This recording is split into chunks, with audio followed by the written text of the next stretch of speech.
Hey guys, this is God Harry. How are you all? Please support to subscribe this channel for watching new interesting stories. So in this video, we will see what if Harry defied Dumbledore's master secret. Here is short summary. Harry was never meant to survive, just a pawn in Dumbledore's grand plan. But when he uncovers the truth, he refuses to be controlled. The wizarding world is not ready for a Harry who fights back. But before we start, if you want more stuff like this, then be sure to subscribe and like this video. And if possible, share this video with your friends. Now let's start the story. Severus Snape stifled a curse. Unfortunately, he hadn't had the opportunity anymore to warn the Order of the Phoenix about the planned attack against the Lennox family. The wizard family fought against the Dark Lord, and Mr. and Mrs. Lennox were in the Order and moreover high-ranking employees of the Ministry, so that it wasn't surprising that Voldemort had sent them here with the order to kill them. And now he couldn't do anything to prevent the murders. Tensed, Severus waited until Lucius and Narcissa Malfoy plus Bellatrix Lestrange had destroyed the wards which surrounded the house of the Lennox so far that they could sneak unhindered into the garden. A little while later, the Death Eaters quietly entered the house and went upstairs. Severus separated from the others and checked the rooms on the right side. When pushing open the door of the last room, he saw a woman sleeping on the bed. Because the moonlight fell on her face, he immediately recognized her. It was the daughter of the Lennox. In Hogwarts he had been 2 years above her. He stared at her and he didn't know exactly why he did it, but he put a sleeping charm on her, picked the motionless figure up and hid the young woman under the bed. Then he placed an invisible charm on her. In that moment, terrible screams echoed through the house and Severus flinched. After making the bed with trembling fingers, he hurried to the others. His heart raced and he felt ice cold. If the other Death Eaters or Voldemort would ever find out what he had done, he didn't want to know which consequences his high-handedness would entail. When finding his companions, he saw Mr. and Mrs. Lennox and their only son lying dead on the floor. Lucius Malfoy looked shortly at every one of them and ordered in a cold voice, "Search the house if we have overlooked someone." Severus followed Lucius out of the room, paused and waited with thumping heart. Seeing how Bella came out of Alison Lennox's room, he felt how relief spread in him. No one had noticed anything. As soon as the Death Eaters had established that no other person was in the house anymore, they left. They had hardly reached the garden when Lucius took his wand and cast the dark mark in the sky. Lucius glanced at him. "Are you coming with us?" he asked coolly. Severus shook his head and replied, "No, I've to return to Hogwarts." The silver-blonde man nodded and gave the others the signal to leave. One moment later they apparated and Severus stayed behind alone. He sighed relieved, glad that he hadn't needed to kill this time. A noise caused him to whirl around. Sirius Black and Remus Lupin stood in front of him. He hated them just the same as he had hated Potter. But Potter had managed to get himself killed. If it hadn't been for Lily, Severus hadn't mourned at all 2 years ago. Lily had been a friend, however, who had trusted and believed him that he wasn't on Voldemort's side. Although he worked as a spy for Albus Dumbledore and the Order of the Phoenix, many members still distrusted him, and to those Black and Lupin belonged. Potter had also seen always a supporter of the Dark Lord in him. He remembered the night 2 years ago and the sight which had greeted him, having arrived there. Why had Godric's Hollow been destroyed so much? Such a thing had never happened before. The Death Eaters didn't destroy the houses of their victims. So why had the Dark Lord ordered to destroy the house of the Potters then? Couldn't you have warned us? Or have you switched to the dark side? Sirius Black's sharp voice cut through Severus' thoughts. But before he had any opportunity to reply something, the rest of the Order appeared. Albus Dumbledore looked at him and asked calmly, "What has happened?" "They are dead, apart from the daughter. I've hid her under the bed," Severus answered tiredly. The headmaster of Hogwarts nodded and sighed. At least one survived. 1 hour later they arrived at Hogwarts and Alison Lennox was brought to the hospital wing, where Madame Pomfrey took care of her. To discover that her family had been killed had been a terrible shock for her. Seeing the pain in the sea-blue eyes of the young woman, Severus felt guilty. But he couldn't have prevented it, he said to himself. He had done everything what had been within his power. Turning around, he wanted to leave the hospital wing as a soft voice called him back. She looked at him. "Thank you," she whispered.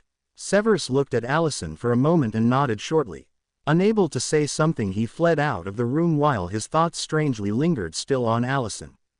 As he went through the great hall on his way to his chambers, he didn't even notice that he was passing Sirius Black and Remus Lupin, who were sitting at one of the tables.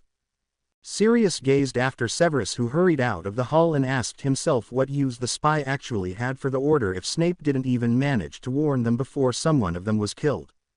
Had Snape been only able to warn them then that James and Lily would be Voldemort's next victims? Had he himself only realized that Peter was a supporter of the Dark Lord, and hadn't he only persuaded James to entrust Peter with the safety of his family, then his friends and Harry would be still alive today.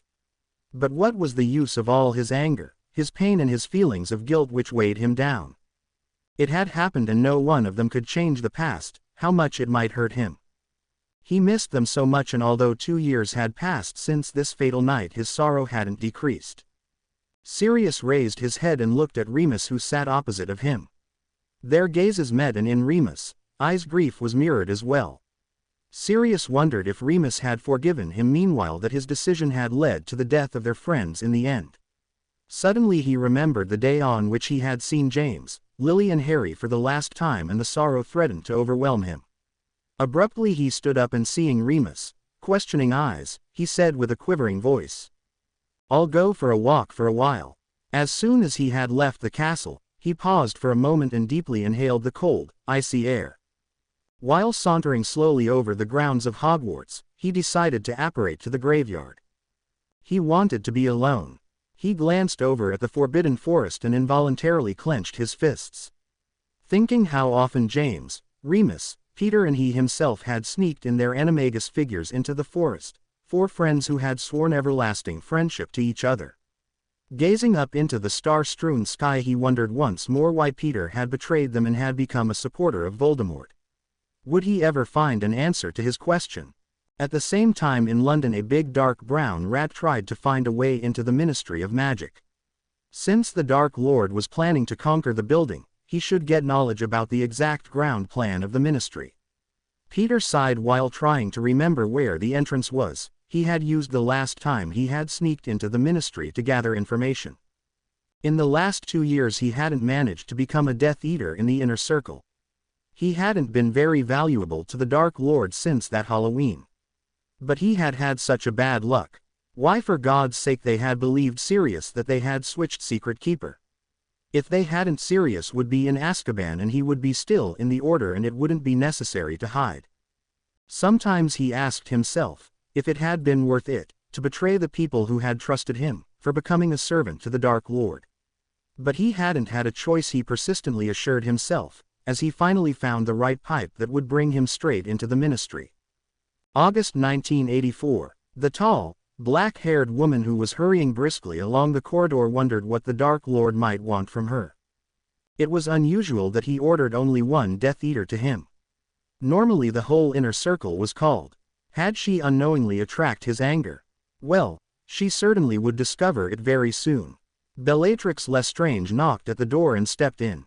She bowed in front of her master and waited. Lord Voldemort stared piercingly at her with his red eyes, and while stroking absent-mindedly his snake, who had made herself comfortable in his lap, he asked, "You have a daughter, haven't you?" Surprised, she answered, "Yes, my lord." "Excellent. Listen, Bella. I will give you a very important task. You will, however, maintain strict silence about it. If you tell anyone, you will be punished. I have chosen you to teach my son and heir reading, writing and of course magic." Bella blinked, totally taken by surprise. "A son and heir?" She nodded weakly.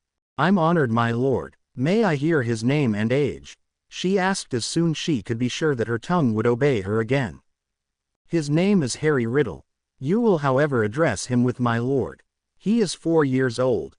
"4? But my lord, he is too young to learn magic. He won't be able to perform the spells." She had hardly finished, however. There she knew that it would have been better to keep her opinion to herself. Her master raised his wand and said coldly, "Crucio." After he had lifted the curse, he rose from his armchair. "Never question my decisions again. Come." As he had said this, he left the room. Bella stood up shakily and followed him. In her head a lot of questions spun round. She knew that it wouldn't be very intelligent to ask them, but nevertheless she was desperately interested to know some things. Why the Dark Lord insisted so much upon secrecy? And who was the mother of this child? She was so lost in her thoughts that she almost hadn't noticed that her master had stopped in front of a door. The Dark Lord raised his wand and began to mutter quietly. Shortly afterwards the door glowed in a red light and opened. In that moment they entered. The little child who was sitting on the floor and playing with a house elf in the middle of the room lifted his head and stared at them, round-eyed and surprised.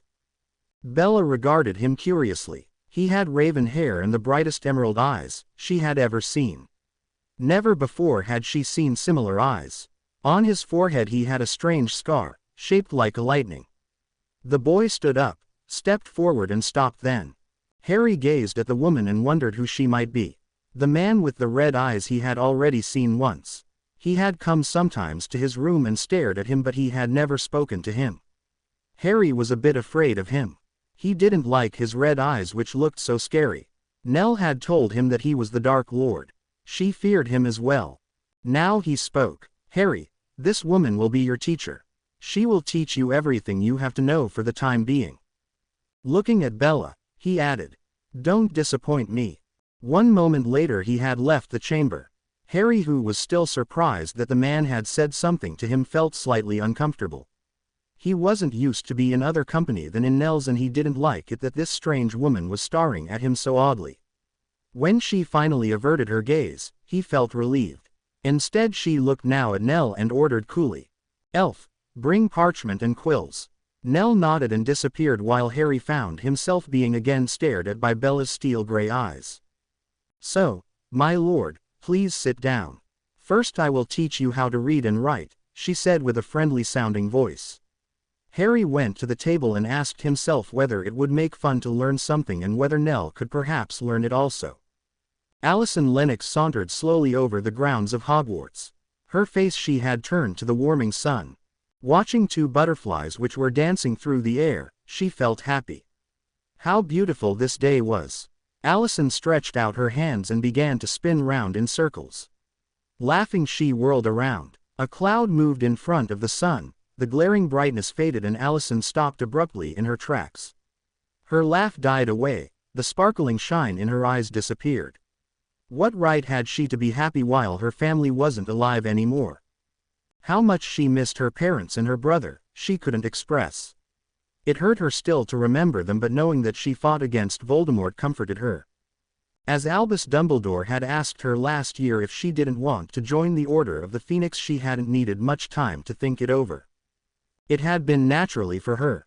Even if it was dangerous, in her opinion it was her duty to fight against the dark side. The first time had been terrible. Pinning away with grief she had seen the only sense of her life in working for the Order. Only gradually her thoughts had turned towards other things. And then there had been Severus, the man who had saved her life. At the beginning she hadn't liked him very much. But one night she had seen him returning from a Death Eater meeting, still trembling from a Cruciatus curse. He had refused to go to the hospital wing, and so she had brought him to his chambers. Only in that moment she had become aware of the fact that he was risking his life every time he was leaving Hogwarts, and Voldemort was calling him. Any time his secret could be discovered and he could be exposed as a spy. Slowly they had become friends. It hadn't been easy since his behavior towards her had been rather unfriendly and sometimes even angry. She hadn't understood it. Disappointed and confused, she had often been tempted to wish him at the devil and to speak to him never again. She didn't know why, but she had never done it. Perhaps she had sensed how lonely and unhappy he was. Then the day had come where she had been injured slightly in a smaller fight, and as she had felt Severus' gaze on her and had looked at him, she had realized from one minute to the next that he loved her and that she loved him too. She had often felt guilty to be as happy as she was now at the moment. But wouldn't my parents and my brother have wanted me to be happy? She thought and stared at the sun, which was still covered by clouds. Allison sighed. Now she understood that he hadn't wanted to become close to another person. He hadn't wanted to make himself vulnerable. She didn't know as well whether she would be able to bear it again to lose a person she loved. But who knew how the future would look like? She knew that he would never ask her to marry him. He wouldn't want to endanger her. In that case, however, I could ask him, Allison thought, and suddenly began to smile high-spirited. Albus Dumbledore sat behind his desk and looked through one of the arch-shaped windows up into the overcast sky. Strong wind had sprung up and was forming the clouds constantly into new shapes which were quickly drifting past. Tiredly he heaved a deep sigh. He felt defeated and hopeless. The present situation was more than alarming.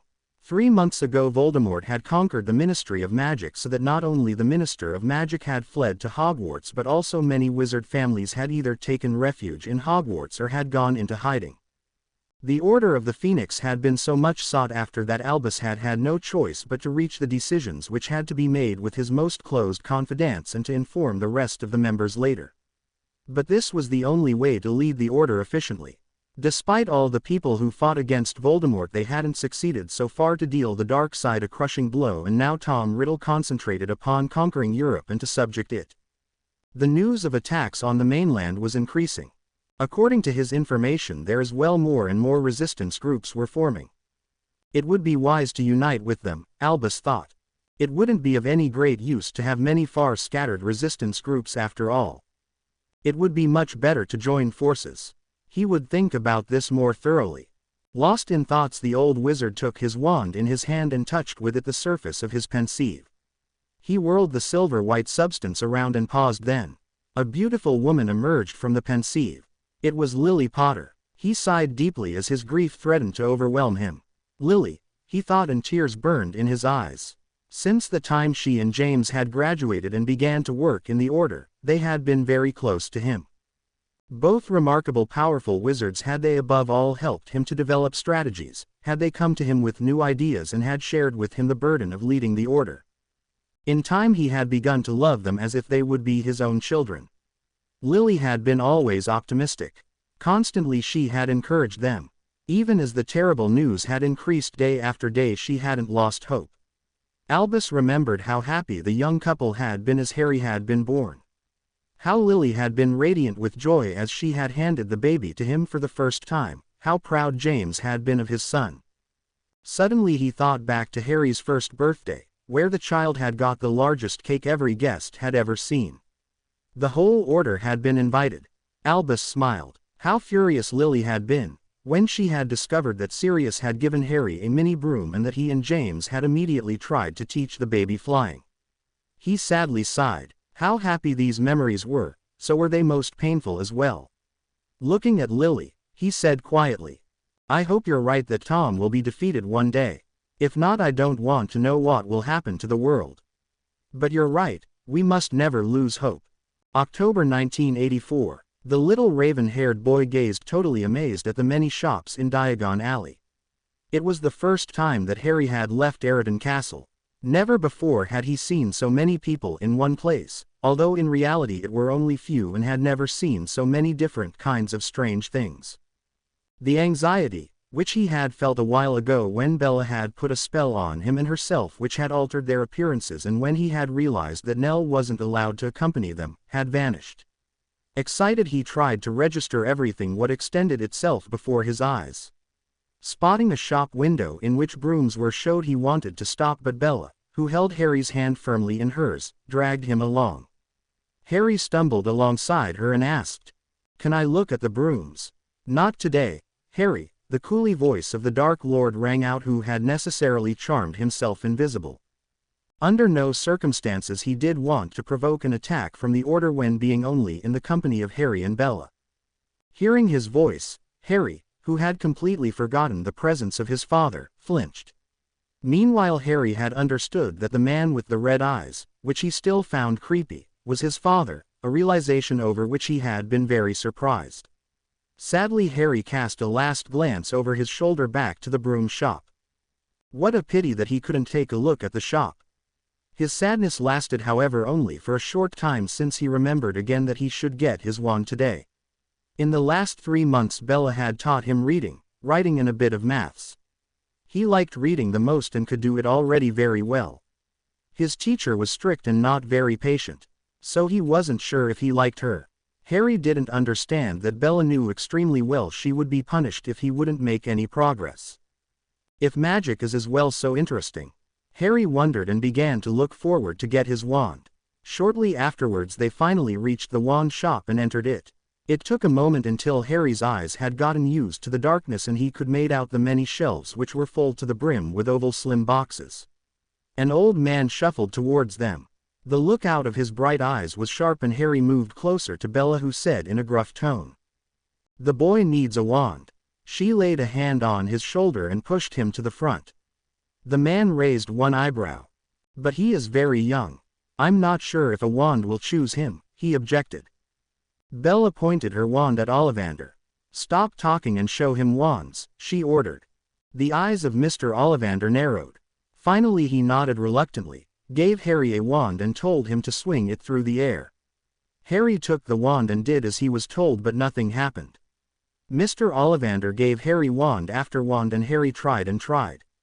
Then, while Ollivander was currently searching for more suitable wands, which his customer hadn't tried yet, Harry looked round the small shop. His eyes fell on a black wand which was lying on white satin in a small insignificant box. The wand had a slight shimmer and Harry had the weird feeling that the wand was calling him. He stepped towards the little table, reached out with his hand and took it out of its box. All of a sudden he felt strange warmth in his fingers and golden sparks shot out of the wand. Happily Harry turned around and saw how Mr. Ollivander, who in the meantime had appeared again and was holding several boxes in his arms, stopped abruptly in his track, stared piercingly at him and turned as white as a sheet. "That can't be. That is impossible. That wand, how curious," he stammered. "What is so curious?" Voldemort asked, who had become suddenly visible. Ollivander flinched back. "Nothing. Nothing important. Crucio." The old wizard fell screaming to the floor. For a moment Harry stood completely petrified. "Stop it. Please stop it, Father." Voldemort lifted the curse and asked again. With a voice full of hatred, Ollivander spoke. "The wand possesses a feather of the same phoenix as yours." The eyes of the Dark Lord widened. So he had been right with his presumption. The Potter child would be indeed extremely powerful one day if such a wand had chosen him at the age of 4. Regarding the old man, he knew that it would be wise to kill him, before he could run to Dumbledore and tell him that a young boy in the Dark Lord's company had been chosen by a greatly powerful wand. Who could know to what conclusions that old fool would come? For a moment he considered to impose a memory charm on him, but then decided against it. This charm could be broken after all. He rather wouldn't want to take this risk. "Avada Kedavra," he said with a loud voice. Ollivander fell lifeless to the ground. Voldemort turned, laid a finger under Harry's chin and forced the child to look at him. He was worthless. "The most important thing in the world is to have power, my son. Those who are strong enough to seek it will rule the world. Soon you will learn this. Come." He let go off Harry and put the invisible charm on himself. Bella, who was still very much astounded about the wand, which had chosen the son of her master, grabbed Harry's hand. They left the shop and Voldemort cast the dark mark in the sky. Then they apparated back to Eridan Castle. Arriving at the castle, Bella brought the child back to his rooms and left him there, without noticing what a shock the events had been for the child. Harry, who was trembling madly, dropped to the floor. That green light he had seen before, in his nightmares. But he didn't understand exactly what just had happened. As Nell saw him, she clapped her hands in front of her face. "Young master, what has happened to you?" she shrieked. Harry tried to speak. No word could be heard, however. Nell saw his tremor and white face and took him immediately to bed. Then she brought him a glass of hot cocoa and helped him to drink it. Quietly she began to sing. It took a long time until Harry stopped to tremble and fall asleep. Nell sat the whole night at his bed and watched over him. She would punish herself tomorrow. If it hadn't disturbed her young master, she would do it now. She had failed him. She hadn't been there to protect him from whatever had happened. She was a bad house elf. Meanwhile, some members of the Order of the Phoenix were standing in Ollivander's shop and Alistair Moody was staring down at the lifeless body. Why had the Death Eaters so suddenly killed him? Although it had been quite known that Ollivander was against Voldemort and his supporters, it didn't make any sense, after letting Ollivander alive for so long. Sirius Black cursed while asking himself where on earth they currently were. Albus had given Remus and himself the task to contact a French resistance group which had recently achieved several considerable victories in the fight against the Death Eaters. They had been wandering through this forest for ages now and had still not the slightest idea which direction they should take.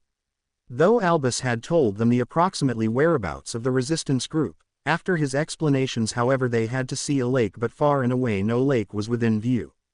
Remus, who was gazing concentrated on his map, lifted shortly his head, looked around and said, "We're wrong, Sirius. Here ought to be a lake, I know. Unfortunately it isn't however. Shall we go back again?" Remus shook undecided his head and suggested to have a short break.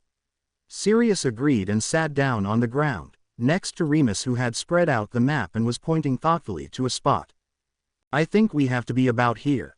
I would say we should take the right path. Then we should actually find this lake of which Albus spoke and their headquarters are located nearby the lake." "So we only have to find this lake," Remus said. "Yes, but the question is where? We are searching already for hours and here everything is looking the same." "Perhaps we've been here already once and have run in circles the whole time," Sirius replied edgily. "What's wrong?" he asked a moment later, seeing that Remus was looking around with an alert expression on his face.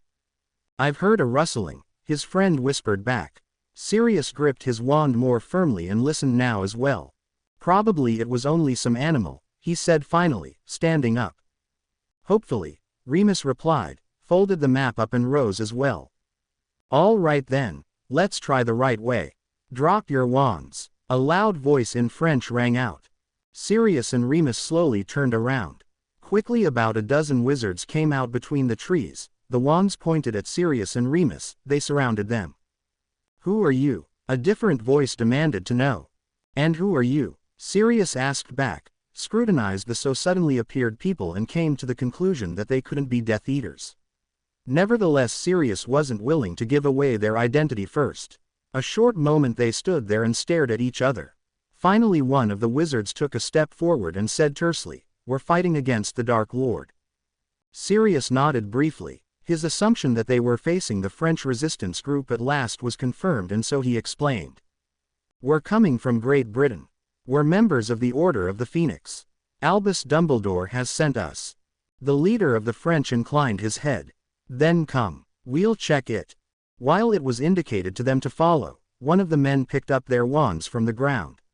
Sirius felt lost without his wand but knowing that he wouldn't get it back for the time being he sighed. As they, following the right path, passed a big lake shortly afterwards Sirius and Remus exchanged a look. They reached the well-hidden cache of the French resistance group and after a while they found themselves, without their wands, in a large tent. But they didn't need to wait long until two women entered. Both were slender and had dark brown hair. They looked alike. One of them had blue eyes however while the other had gray eyes. The blue-eyed woman had a small vial in her hand. She held it out to them and said in a clear voice, "Veritaserum. We've to make sure that you aren't Death Eaters." With a resignedly expression on his face Sirius seized the fragile vial, took a sip of the colorless, tasteless liquid and handed the Veritaserum on to Remus. After it had been ascertained that they had spoken the truth the young woman said, "I'm Charlotte Linley and this is my sister Emily. Our uncle is the leader of our group. Currently he isn't here however. We've actually expected you much earlier and when you didn't get here to the arranged time we thought you wouldn't come anymore today. But our uncle should return soon. Then you'll be able to speak with him. That would be great. We couldn't find the lake by the way, that's why our lateness. Sorry that we couldn't come on time. I'm Sirius Black and this is Remus Lupin. I'm pleased to meet you," Sirius replied and shook hands with Charlotte. For some obscure reason he held Charlotte's hand a while longer as it would have been necessary. After he had greeted Emily as well Sirius turned again to Charlotte and asked curiously, "Are you from Great Britain?" Charlotte nodded. Her dark blue eyes shimmered sadly. "Yes. We were born there but when our parents were murdered we came to France to live with our aunt and her husband." While Sirius was talking with Charlotte, Remus' eyes rested on Emily, who had been standing silently beside her sister so far. Remus stepped to the only table which was in the tent and was making a rather wobbly impression and put the vial with the Veritaserum which he still was holding in his hand down. He was now standing close to Emily, and when she looked up, their eyes met. Instantly Remus supported himself heavily on the table and sharply drew a breath. He had sensed that Emily was a werewolf as well. The young woman must have become aware of this, too, Remus thought, when noticing Emily's ashen face. Suddenly she smiled, turned around and left the tent. Remus followed her. For a while they were walking side by side without one of them talking until Emily broke the silence and asked, "When you were bitten?" Remus riveted his gaze on the autumnal-colored leaves of the trees and murmured, "I was 5 years old." Even after so many years he only reluctantly remembered the event which had changed his life forever. The sympathy and understanding in Emily's gray eyes hit him unprepared, but all of a sudden he realized that she too knew the pain of the transformations, the fear that someone would discover the secret, and the contempt and disdain which was showed for you inevitably if the people discovered his condition. "I was 16 years old, Emily said dryly. "Shortly afterwards I was expelled from Beauxbatons. The school couldn't afford it to allow me to stay."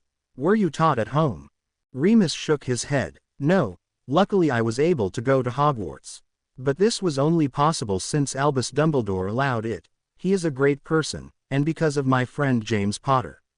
At that time his father was Minister of Magic. James has helped me incredibly much. He was a great friend and like a brother to me." His voice trembled slightly. The memories still hurt. Emily, who was watching him closely, gently touched his arm. "The pain never goes away, does he?" she said softly. Remus gazed down at her small hand. He felt strangely drawn to the young woman, and before he knew what he was doing he voiced what was tormenting him for a long time. "It happened nearly 3 years ago. The Dark Lord killed James, his wife and his son. They were my family and I couldn't have prevented it. Harry was only 1 year old." His voice nearly broke, as the memories overwhelmed him. She didn't say anything, but the slight pressure of her hand comforted him. Her eyes, which looked at him, clouded over. "It's always the children who suffer the most in a war," she murmured a moment later and turned towards the tents, where a little girl was crouching on the ground and was picking up chestnuts. "Let's go. My uncle should have returned by now," Emily finally said, and slowly they sauntered back to Charlotte and Sirius. The little girl yawned. It was boring, but she didn't leave the window seat where she sat and continued to look out of the window. Her mother had said that her father would return today, and this he believed with all her might. She tried to remember how long her father had been away already, but she didn't know it. To her it seemed to be incredibly long ago, as he had read a goodnight story to her. The next day he had been away. "Carolina, it's enough. Get immediately down there." Caro flinched as she heard the voice of her mother.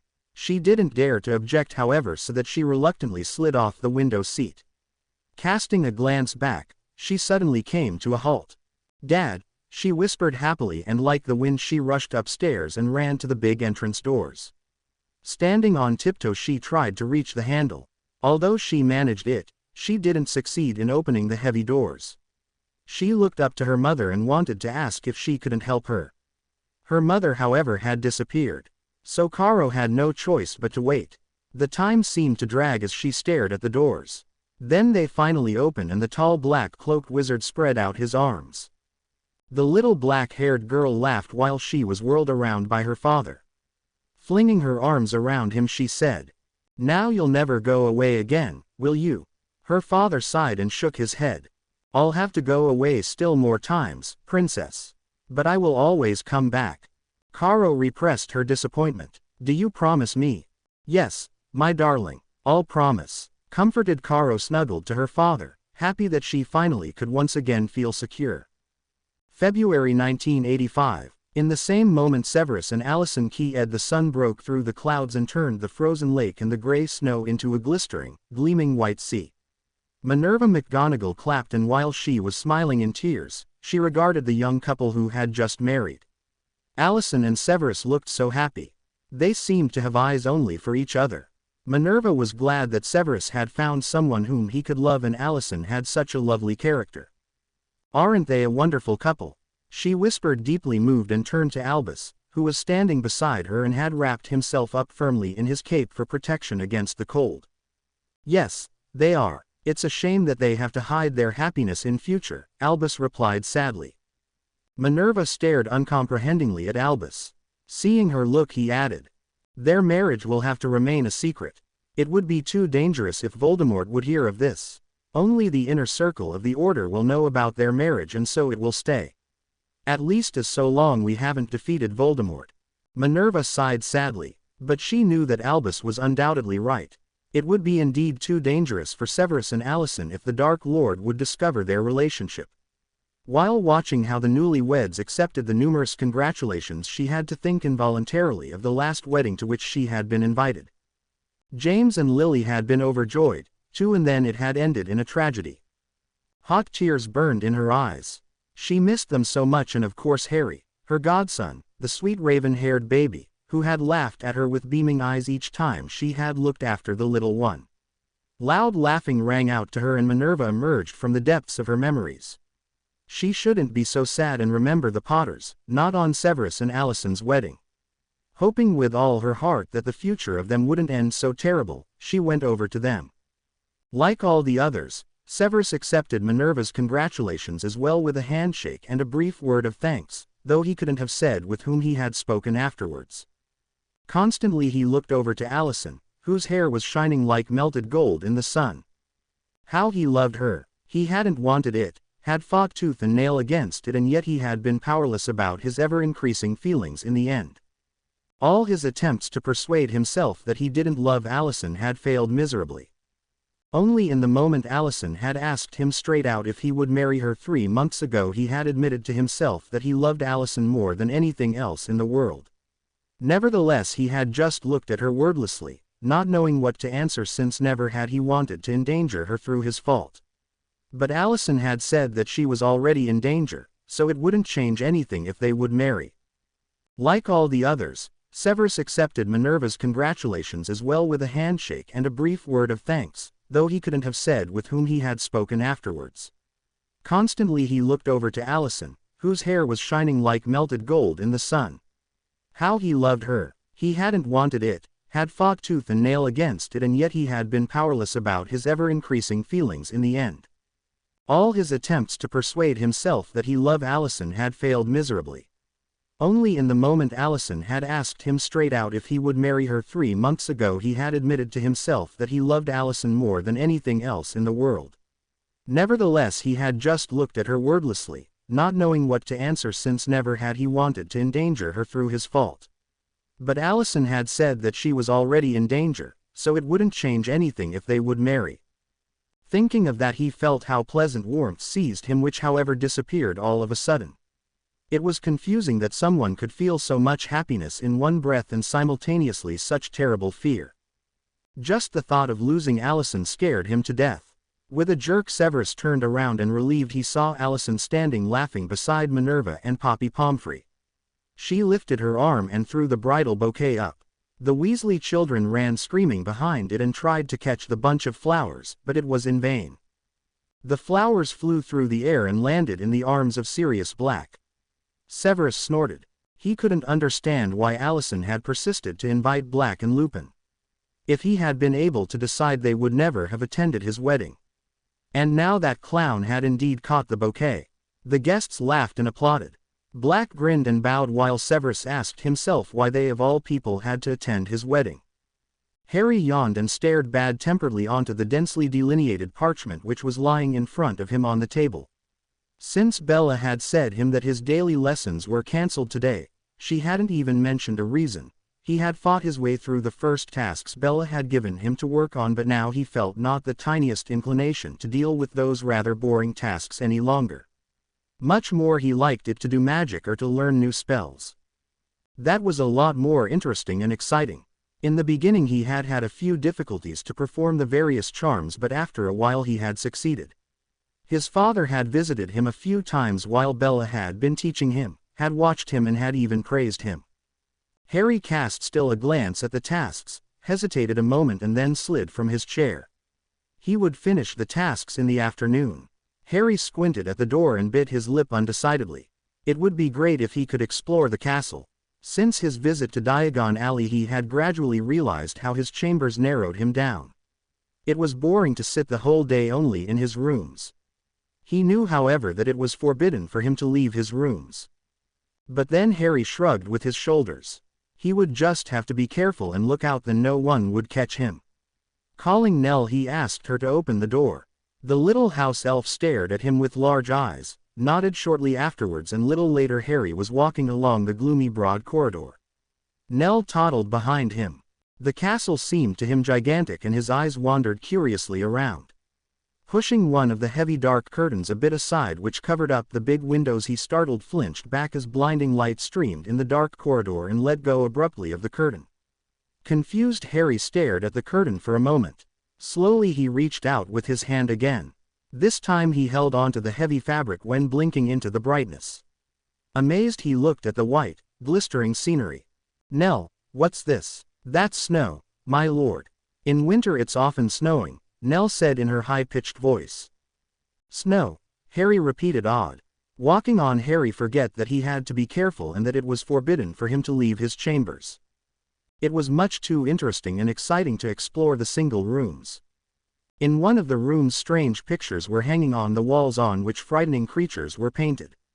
Some of the doors were locked, and because Nell told him that supporters of his father, whatever this should mean, were living there, he remembered again that he had to be careful, so he quickly went on. He followed a little winding staircase and opened the next door. Immediately his gaze was drawn to a large, blue four-poster bed. Harry, who already was a bit exhausted and whose legs began to hurt, sat down on the soft bed. A hissing voice caused him to jump up again. "Always those stupid humans, must constantly disturb me." Nell's eyes widened terrified as she whispered urgently. "It's a snake, my lord. Please let's go." Harry, who had overcome his first fright, was however more curious than fearful. Timidly he lifted the blue velvet blanket. A small curled-up snake came to the surface. She was black and had silvery squares on her back which shimmered in the light. Harry marveled at the little animal and asked, "What are you doing here?" Nell flinched back and stared at her young master, who had just hissed in the same way like the snake moments ago. The little reptile had lifted its head and blinked at them. "You can speak our language, how interesting. I was sleeping. Sorry that we've woken you. Would you come with me?" Harry asked, who was fascinated greatly by the snake. "Yes, why not?" the reptile replied after a while of consideration and curled itself around Harry's wrist, who had sat down on the bed again. Nell watched her charge with wide eyes. Although she knew that the snake wouldn't do anything to him, she was afraid for the child whom she loved so much. Harry, who didn't notice anything of Nell's worry for him, continued carefree his conversation with the small snake. "What's your name?" he wanted to know. "My name is Diamond." "Diamond, that's a funny name. I'm Harry." All of a sudden Harry and Nell froze. Someone was running with hurried strides past their only ajar door. The steps disappeared gradually and Harry heaved a sigh of relief. He stood up and realized how hungry he was. He had been away too long already and his tasks he as well had still to do. Since he didn't know the way back to his rooms anymore, he left the lead to Nell. Exhausted but happy, he soon reached together with Nell and Diamond his rooms, glad that no one had seen him. The next morning Bellatrix Lestrange stopped abruptly in her tracks when seeing a highly poisonous snake curled up around the arm of her pupil and heard how Harry was quietly talking to the animal. She regained her composure however quickly. She should have expected that the boy would possess this rare gift. After all, her master was as well a Parselmouth. When Harry performed some spells a short while later and she was watching him, she thought that he surely would become a very powerful wizard one day. Never before had she seen that such a young child controlled these charms so perfectly. But she was incredibly relieved about Harry's talent. It saved her from a not exactly pleasant punishment. It was good that her qualms that it would turn out to be difficult to teach the son of her master hadn't come true. Watching how Harry let a book hover some meters above the table, she made plans for giving her daughter, who was 1 year older than Harry, as well lessons in magic. Harry's progress was extremely satisfying, so that Bella didn't slow down her steps when setting off to her master after the lessons to give him a report. When telling him that Harry had chosen a snake as his pet and he as well was a Parselmouth, the reaction of the Dark Lord confused her completely. She had expected that he would answer this piece of news with a pleased nod. Instead he stared at her with his red eyes in a rather peculiar way. "My lord," she dared to ask timidly. The Dark Lord however didn't hear Bella. He was totally lost in his thoughts. This child did manage to surprise him over and over again. So Harry was a Parselmouth. Without noticing it, he shook his head. How could this be possible? Only direct descendants of Salazar Slytherin possessed this rare gift, and he himself was the last descendant of the great wizard.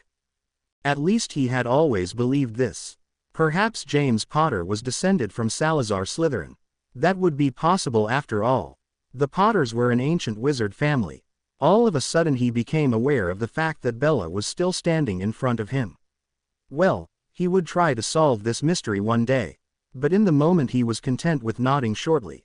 "That's indeed good news," he said, and watched how Bella relaxed. September 1985. While the landscape rushed quickly past him, Charlie Weasley was sitting in the Hogwarts Express and was trying not to be too much excited that today his first year at Hogwarts would begin.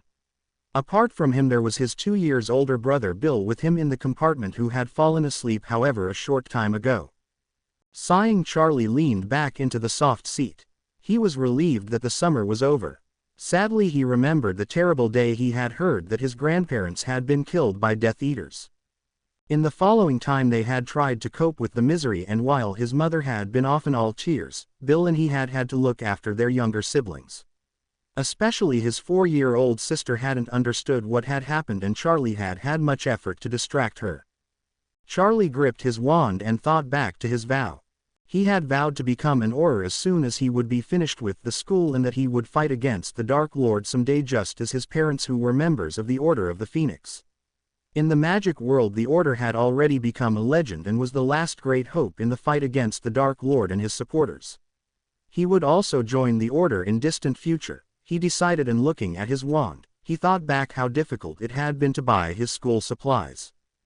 Due to the danger, some members of the Order had accompanied him, Bill and his father. How proud he had been when he had got his first wand, handed over by Ollivander's daughter, who continued the wand shop since the murder of her father. She had been so nice, and glancing out of the window, Charlie yawned and snuggled against the seat. When the sunrays began to wander through the room, Harry blinked sleepily, laid an arm across his eyes, and finally pulled the blanket over his head. He was still so tired, but since he didn't succeed to fall asleep anymore, he finally sat up and stared over at the window. Last night he had had one of his terrible nightmares again. As always, Nell had immediately come to him and had comforted him. Sometimes Harry wished that his father and Bella would hug him too, but they never did. Since he had bought his wand he often dreamed from the old friendly man and the green blinding light. Meanwhile he knew that it had been the killing course. Bella hadn't taught him this yet, but he had read it himself. He frequently leafed through the books much further than he actually should. A while later, when Harry had dressed and had eaten breakfast, he stepped to the door and opened it. Last month he had finally managed to find the right spell in one of the books Bella had given him, and since then he was able to open his door alone and wasn't dependent on Nell's help anymore. Apart from this, it was great fun to perform magic. Seeing that the corridor was deserted, he silently padded out. Nell followed him. Ever since he had found Diamond he had often sneaked around the castle.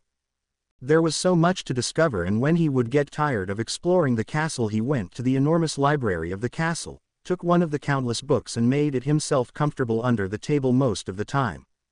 So he had often managed it to stay undiscovered, when someone had unexpectedly entered the library and thus hadn't been caught yet by any of his forays.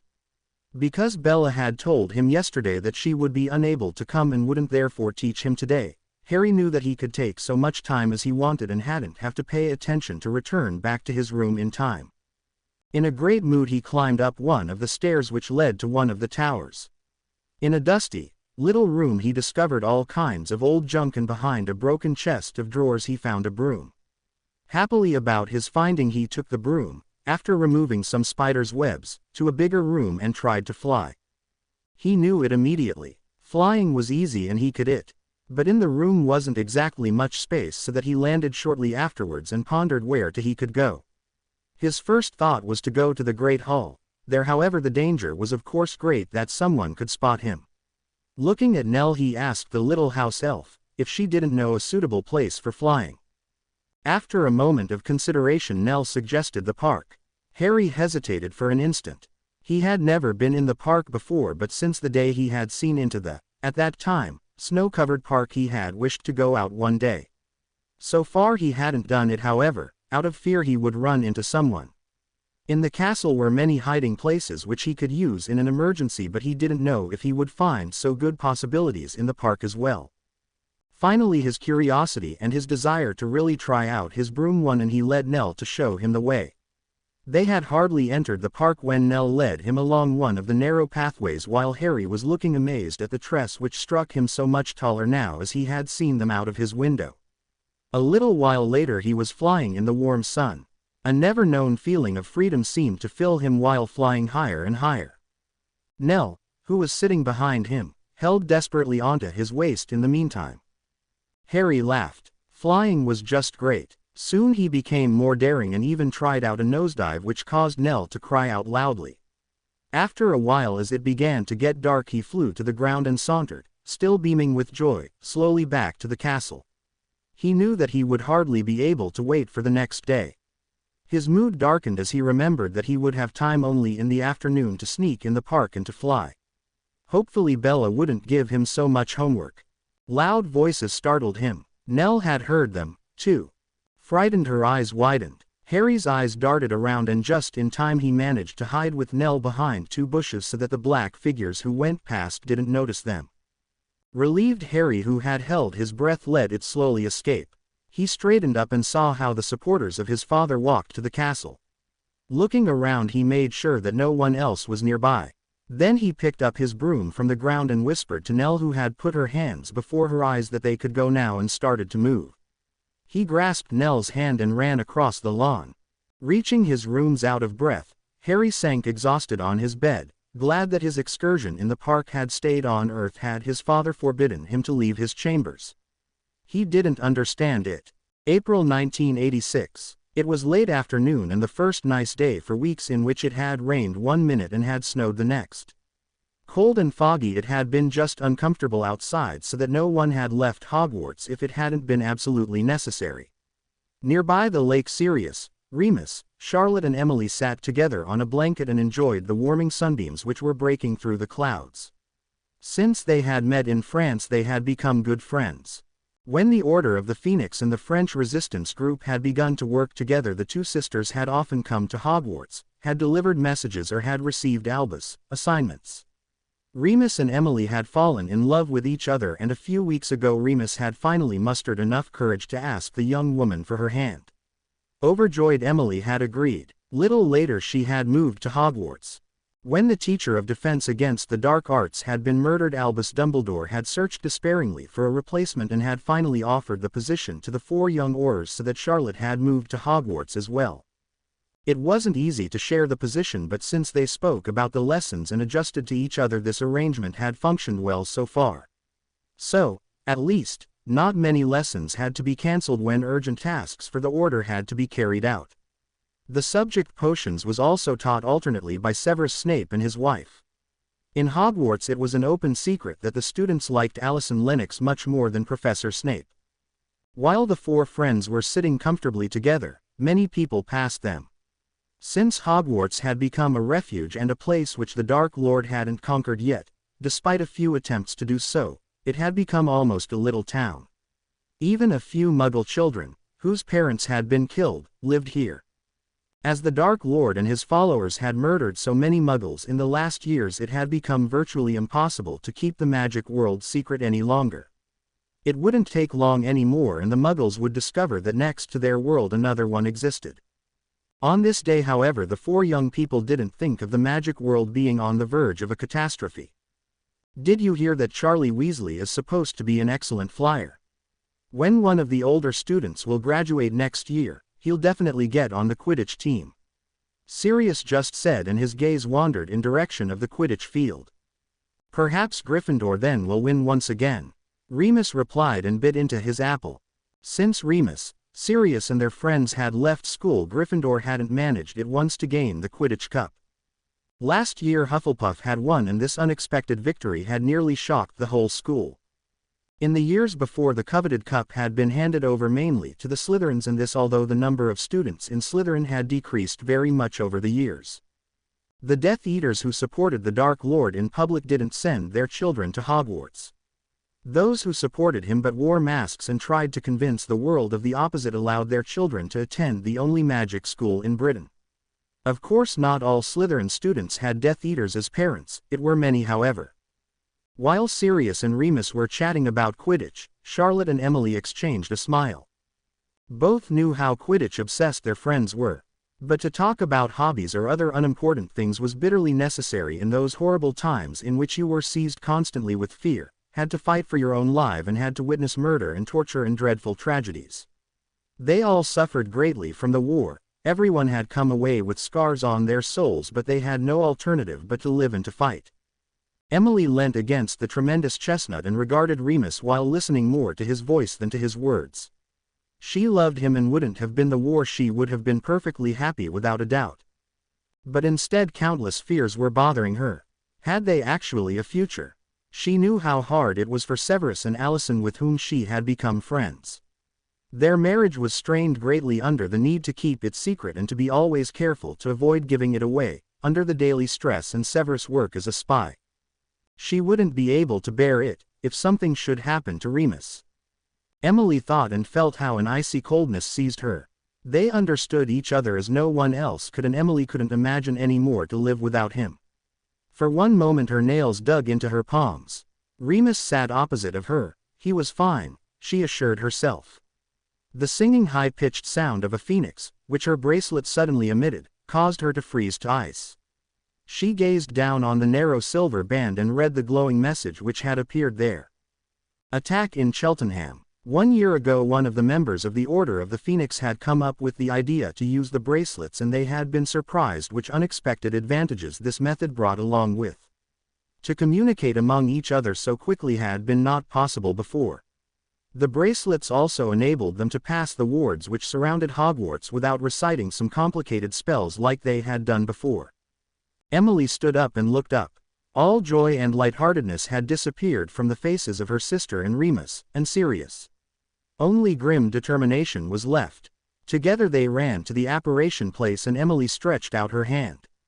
Remus grabbed her, and for a brief moment she saw the same fear in his eyes. Would they survive the present day? Shortly afterwards the young Aurors had disappeared to do what destroyed them slowly. 1 hour later Poppy Pomfrey took care of the injured people from the attack in Cheltenham. Desperately she tried to help the many victims. The hospital wing had to be magically enlarged since it had been too small. As Poppy had tended one of the injured she stared at the sight which extended itself in front of her eyes. Whom should she help first? The decision was however taken away from her. Remus Lupin, closely followed by Emily who was beside herself, came storming through the door. In his arms he carried an unconscious woman. "Poppy, quick, she has been cursed with the Cruciatus curse," he shouted, and placed the woman carefully on a bed from which he had to scare off 2 young wizards. Poppy hurried to Remus and Emily and realized the reason for their worried faces. It was Allison, the wife of Severus Snape, who she liked very much. "Will she survive?" Remus asked hesitatingly. Poppy nodded slightly. "I think so, but she has lost her child." Poppy sighed sadly. It had been only a few weeks ago when Allison had come to her and they had discovered her 2-month pregnancy. The young woman had been so happy. Remus turned around, cursed and stormed out to fight again, while Emily stayed with Allison and held her hand. Compassion seized her as she stared into Allison's white face.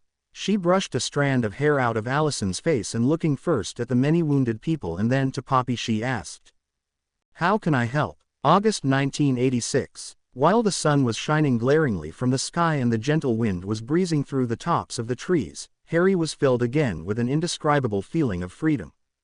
Gripping his broom tighter, he cheerily flew higher and higher. Whenever he flew he felt happy. Unfortunately he didn't manage to sneak into the park nowhere as frequently as he would have wished. "Not so fast, Harry. I don't like this," Diamond hissed. Harry laughed and gazed down at his little snake, who had curled herself tightly around his arm. Nell had got used to flying over the months, but his snake absolutely didn't like it. if he decreased his speed or flew loops. A moment later Harry landed on the ground. He lowered his arm and said, "If you don't like it, get off my arm and stay on the ground."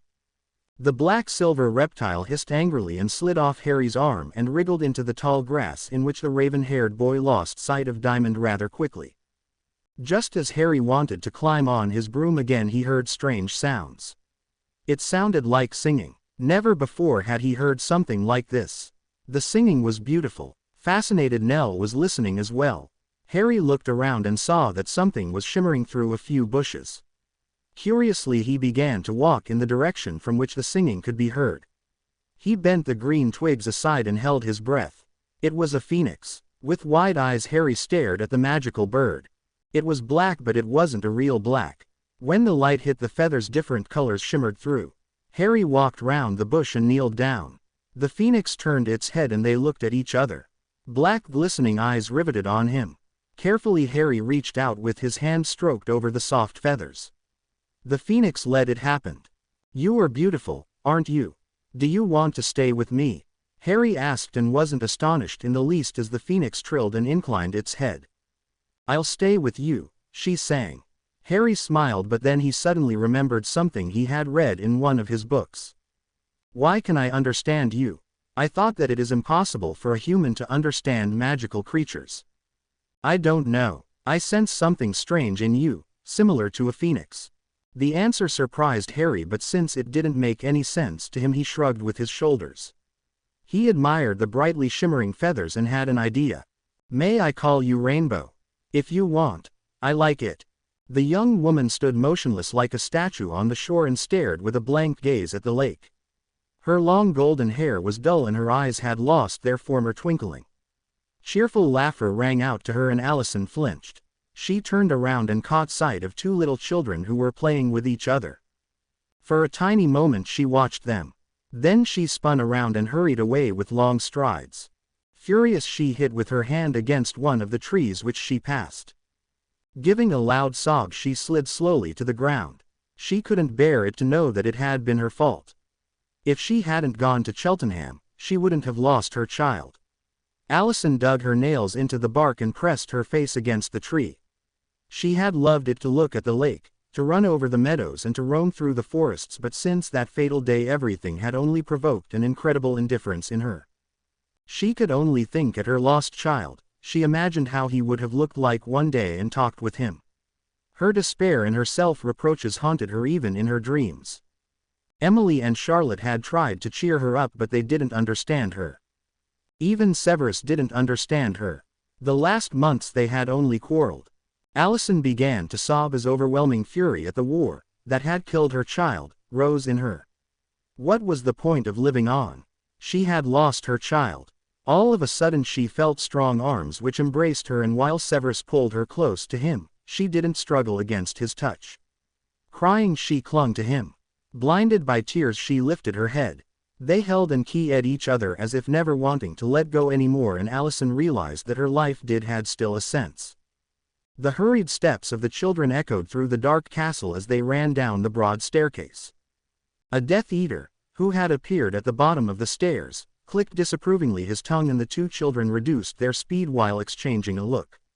The black-haired girl, who was almost a year older than the silver-blonde boy at her side, walked ahead and led them through interlocking corridors to a small terrace. Going down the few steps, Caro entered the green lawn. Draco jumped behind. "And what shall we do now?" he asked in a bored voice. "Certainly it'll take forever until they've finished," he added, and thought of the Death Eater meeting their parents currently attended. How he would have wanted to be there as well. That would be at least exciting instead of this waiting. Unfortunately, Draco had only wrested the permission from his father to accompany their parents to the castle, but now he realized that they could have stayed just as well at home. Suddenly a movement on the horizon attracted, however, his attention. He squinted and shouted, "There is someone flying. Come." Caro's gaze followed his outstretched arm. "Wait, Draco, you know that our parents have forbidden us to leave the castle." But Draco ignored Caro's objection and began to run in the direction where he had seen the figure. Caro shrugged her shoulders and began to run, too. Out of breath they stopped finally, cast their eyes heavenwards and admired the vertical flights. Draco whistled appreciatively, and as the raven-haired boy landed on the ground a while later, Draco stepped out of the tree's shadow and asked, "Who are you?" The strange boy whirled around and stared at them with large startled eyes, but he seemed to relax shortly afterwards. "I'm Harry, and you?" he answered. "My name is Draco Malfoy, and this is Carolina Lestrange." "Caro," the girl interrupted him. Draco nodded and continued. "Nice to meet you. You are flying fantastically, by the way." "We're flying as well. What do you think of playing Quidditch together?" Draco suggested expectantly. Harry smiled and said then, "Yes, that would be great. But we've to be careful because I'm not allowed outside. My father has forbidden it. Please don't say anyone you have met me." Draco raised one eyebrow. Before he could however open his mouth, Caro asked with a frown. "Forbidden? Why? And what's your mother saying to this?" Harry blinked at them. "I don't know. I haven't a mother," he said slowly.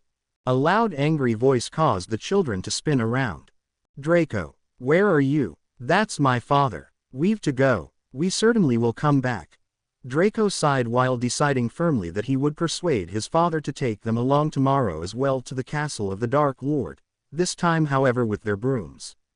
Harry nodded disappointingly. "That would be nice, but please say nothing to your parents." Caro shook her head. "If you don't want it, we won't say anything. Bye, Harry." Draco still cast a glance at the raven-haired boy, turned around then as well and disappeared together with Caro between the trees. Later in that night, Harry tossed and turned restlessly in his bed. Since his thoughts were occupied with the today's happenings, he just couldn't manage to fall asleep. He was so happy that he had met Draco and Caro. Finally he would have friends with whom he could play. He wondered if they would come tomorrow. Caro had given him however something to think about. For the first time in his life he thought about his mother and wondered why he hadn't any. Where was she? What had happened to her? He refused to believe that she had left him. Pressing his pillow tightly to him, he felt a painful yearning. But after what exactly he couldn't say. When finally falling asleep, he dreamed of a shadowy woman, who held him in her arms and sung him a lullaby. Her face however he couldn't see. So deeply Harry slept that he didn't notice how the Dark Lord entered his room, stepped to his bed, stopped and regarded him. A thoughtful expression darted across his face. With 6 years, Harry was now old enough to learn who counted to his endless enemies, including that old fool Dumbledore, and above all the child had to learn his place in the world. The boy was intelligent, and that would undoubtedly simplify his lessons. He would also teach him parcel magic. Since Harry possessed this rarely gift, it would be stupidity not to use it. Satisfied, Voldemort ran his hand over his chin and thought exultantly of Harry being soon able to help him to rule over the world. At least in a few years, the Dark Lord restricted his expectations resignedly.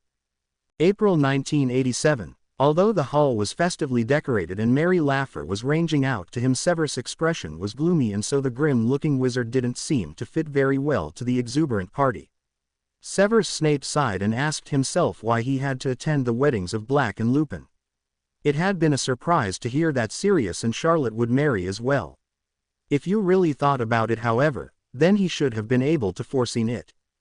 Ever since James Potter had been murdered, Black and Lupin were as close as brothers, so that probably it wasn't so surprising when they married at the same time, and then even sisters, Severus thought cynically. What should he do here? While he was uselessly wasting his time here, he could have been brewing potions. Impatiently he began to clear a path to one of the tables. He wanted to fetch a butter beer and grinded his teeth as he had to squeeze his way through a flock of children. His eyes fell on the beaming faces of Black and Lupin. All of a sudden he felt how bitter jealousy seized him. It was just unfair that they were so happy. There was no necessity for them to keep their marriage secret, and Charlotte and Emily, both looking stunningly beautiful, phoned virtually with genuine happiness, while Allison still hadn't recovered from her miscarriage. Sipping at his butter beer, he looked around. After a while he finally spotted Allison. She was talking with Mrs. Weasley. Allison smiled, but her smile didn't reach her eyes. Severus, however, was glad even over the smallest progress. He had been beside himself with worry when Allison had lost all her spirits. All her happiness and lightheartedness had vanished, and Severus hadn't known how he should help Allison. Of course he had been sad as well about the incident. It hadn't however affected him as greatly as it had Allison. But the worst had been her looks in her eyes when he had gone to the Death Eater meetings. They had been so reproachful, Severus remembered, and her love had changed into hatred. Perhaps she had also sensed that he had felt a certain relief. He hadn't wanted that his child would be born in such a time. In a time of war and dread, in which it happened almost daily that children lost their parents and were left behind as orphans. Only since that day he had found Allison clutching to that tree and he had drawn her tightly in his arms, their relationship to each other had changed, and slowly Allison had got out of her severe depression. Allison turned her head. Their gazes met, and in Severus hope was rising that someday everything would be all right again. A searing pain in his arm caused him to flinch. The Dark Lord was calling him. He stared over to Allison and touched his arm. As she nodded understandingly, he abruptly spun around and with moderate steps left the hall. Harry squinted and with his hand guarded his eyes against the blinding sunbeams while combing the horizon. Somewhere the snitch had to be, and he wanted to find the little golden ball before Caro and Draco by all means. Ever since they had met each other last year, the two had often come to the park, when their parents had attended a Death Eater meeting. As the winter had moved into the land, they had played inside the castle. Especially playing hide and seek went greatly. There were so many suitable places. Quickly they had become inseparable friends, and every time they had to go Harry hoped that Caro and Draco would return soon and missed them in the meanwhile. "Harry!" Draco shouted, and Nell, who was sitting behind him and had flung her arms around his waist, screamed. His head whirled around and he saw a bludger shooting towards him with breathtaking speed. With a fast dive he barely managed to avoid it. "Blimey! That was the greatest fly I ever seen, Harry!" Caro yelled. Harry straightened, ran his trembling hand over his forehead and rose against in the sky. Such things were bound to happen, if you didn't pay attention, Harry thought. Not that it would have been so terrible, if the bludger had hit him. Since they had begun to play Quidditch, every one of them had sustained more than one injury, what wasn't very surprising in this sport. A few weeks ago he had broken his arm. Fortunately Rainbow had healed him. For such things his phoenix was just irreplaceable. But for several moments it had been very painful, and Harry shuddered as he thought back. Only Rainbow's appearance had released him from his agony. Thanks to the healing abilities of his phoenix, Bella hadn't noticed anything however and hadn't got suspicious. Also Caro and Draco had needed help of Rainbow often enough. By accident Harry had discovered that he was able to call Rainbow to him with a shrill scream. Every time he screamed in such a way, Rainbow would come immediately to him. That was why it wasn't further bad if Rainbow flew away for a while. Harry knew after all that his phoenix would return to him, and as strange it sounded, there seemed to exist a magically bond between them. Draco's loud voice caused him to look up abruptly. "Yes, I've hit," Draco shouted with a triumphant expression on his face. Because they were only 3 players, they had changed the rules for their Quidditch games.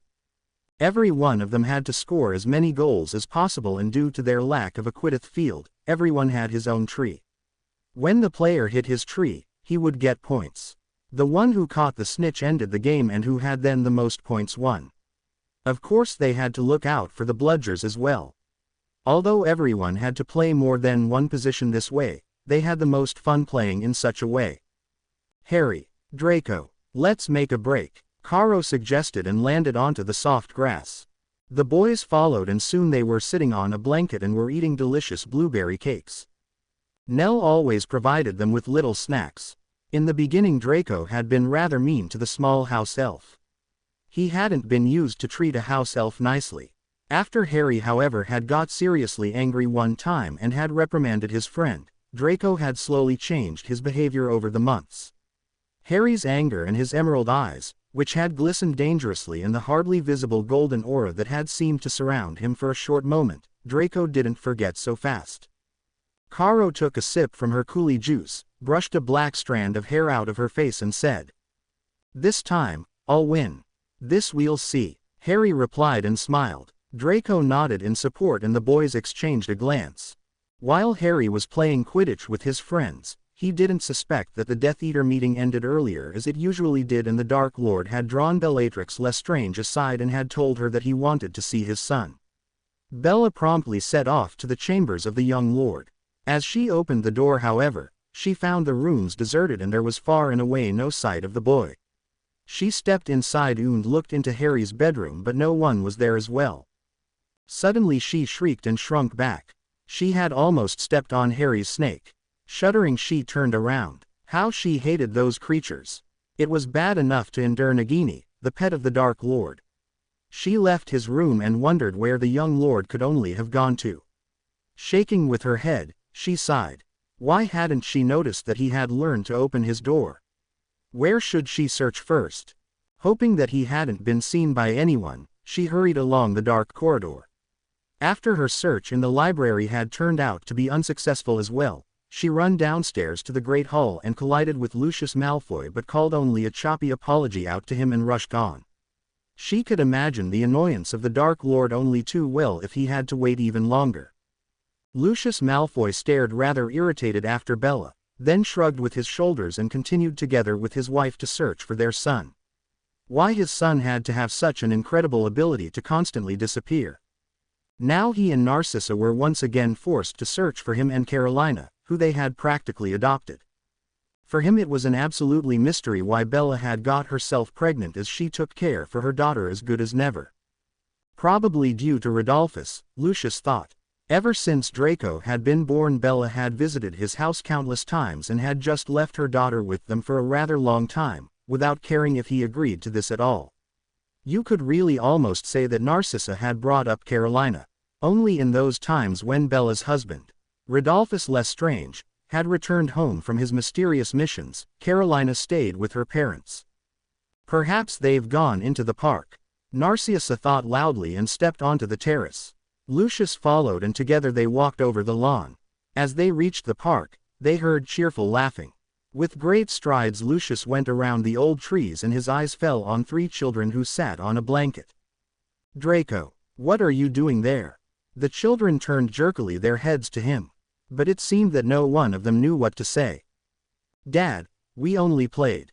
Draco finally broke the silence. Lucius Malfoy raised one eyebrow, nodded in the direction of Harry.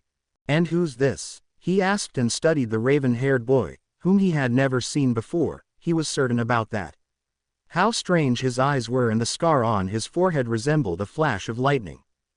Before Harry could however answer Lucius' question, Bella appeared between the trees. Her cheeks were red and obviously she was out of breath. Gasping for air she said, "My lord, thank goodness, nothing has happened to you." Bella felt how relief streamed through her. As she hadn't been able to find Harry anywhere, she had already imagined all sorts of things which could have happened. Now she had only to think what she should say, why it had taken so long. If Harry had disappeared, she didn't want to know what the Dark Lord would have done to her. Suddenly she noticed Lucius and Narcissa, who were staring at Harry and her with unbelieving expressions on their faces. Her daughter and Draco she saw as well. "My lord," Lucius repeated with a strange-sounding voice. Bella sighed. So now it had happened. She knew that her master wouldn't be exactly pleased to hear that the secret had been discovered. Furthermore, it seemed that of all people her daughter and Draco had made friends with her lord's son. But that obviously couldn't be changed anymore. Yes, Harry is our master's son and heir. The Dark Lord has however ordered that his identity remains a secret. Turning towards Harry, she requested, "My lord, would you please return to your rooms?" Harry nodded and asked, "Can Caro and Draco come with me?" The black-haired woman hesitated shortly, but then she nodded.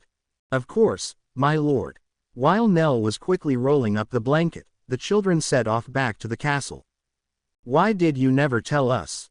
Draco asked with a slight respectful voice and stared at Harry with wide eyes. Harry shrugged with his shoulders, not knowing whether he should be glad that his friends were now in the picture about his true identity. "I don't know, somehow I never thought of it. But we don't have to address you with my lord, do we?" Caro threw in. "No, of course not. I'm still Harry for you," he replied rather sharply. "It was only a joke, Harry. Hey, I've an idea. Wouldn't it be wonderful if we could be taught together?" Harry stopped and his eyes lighted up. "That would be so great. Together with you the lessons would be certainly much more fun." Caro smiled and shortly afterwards shook her head. "I can't believe that my mother was your teacher and she never told me." "Yes, I think my father will be rather furious that he hadn't the faintest idea about your existence. He's absolutely convinced of being the right hand of the Dark Lord," Draco added. In the meantime the adults as well were walking back to the castle.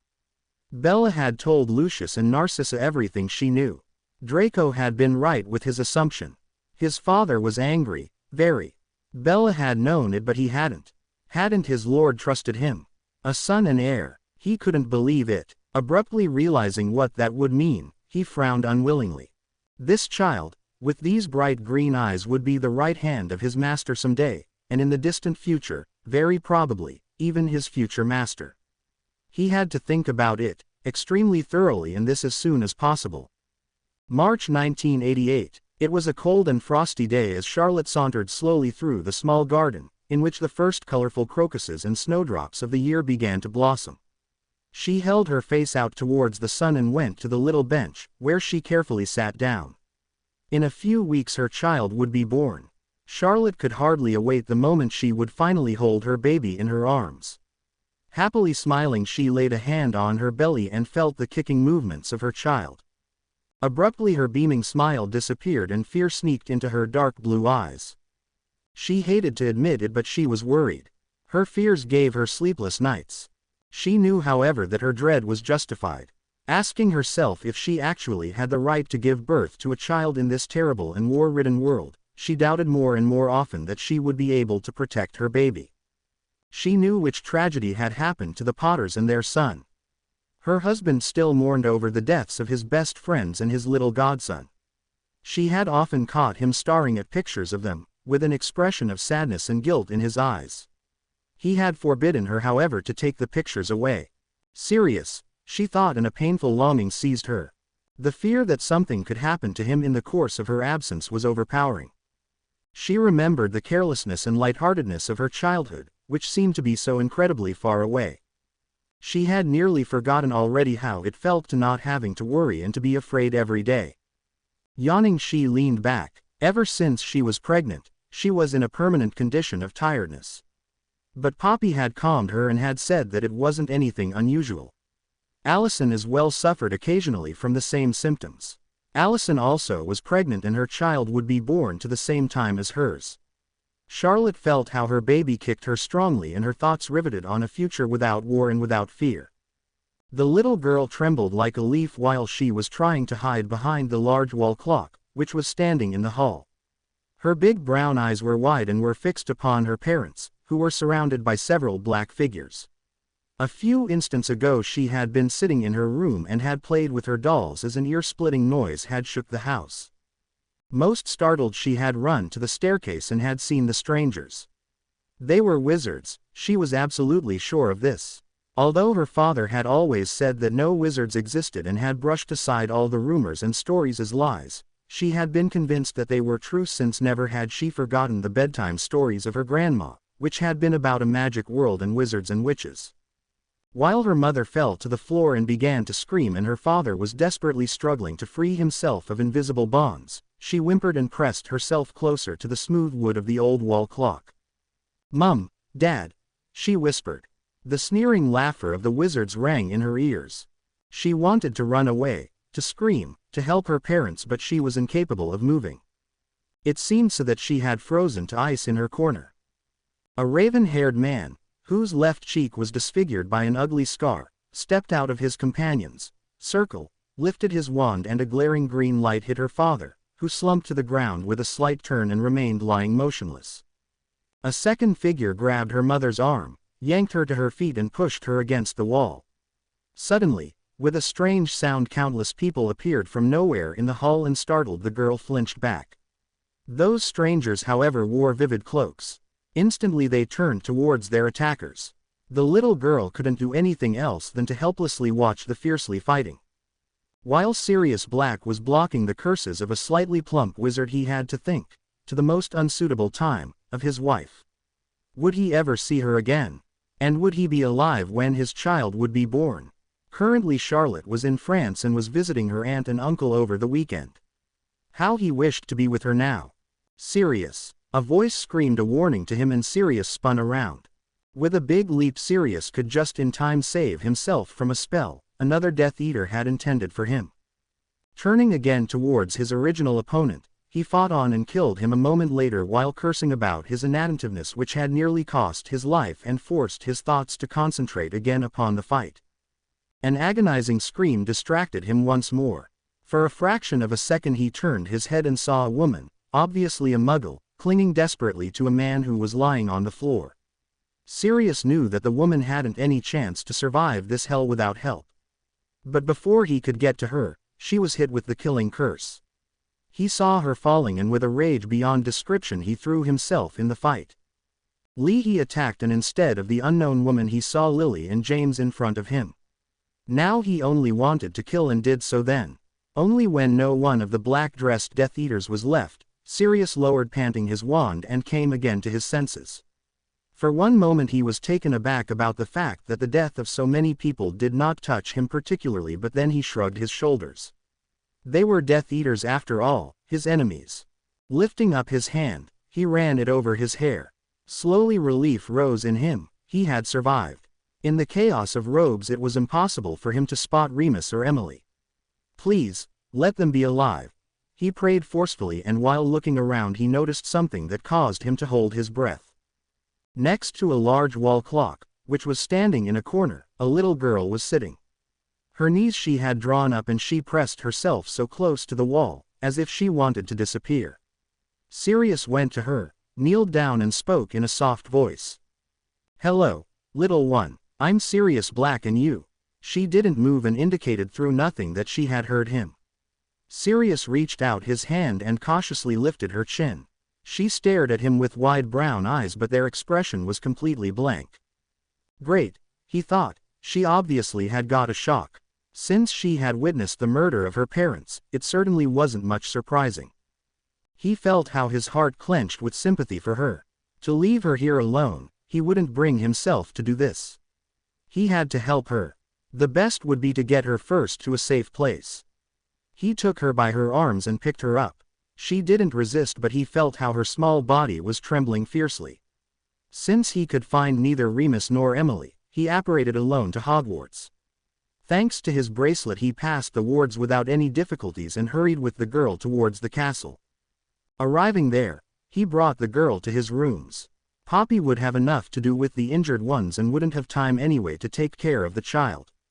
After brief reflection what would be the best in such a situation, he wrapped the girl, according to his guess, she was about 7 years old, in a warm blanket and made her a hot glass of tea. While he was helping her to drink, he told her about his Hogwarts times. Most of it what he told her was incoherent rubbish. But his silly babbling was certainly much better than oppressive silence. As the ideas ran out what else he could say, he tried a second time to ask for her name. This time she answered in a hardly audible voice.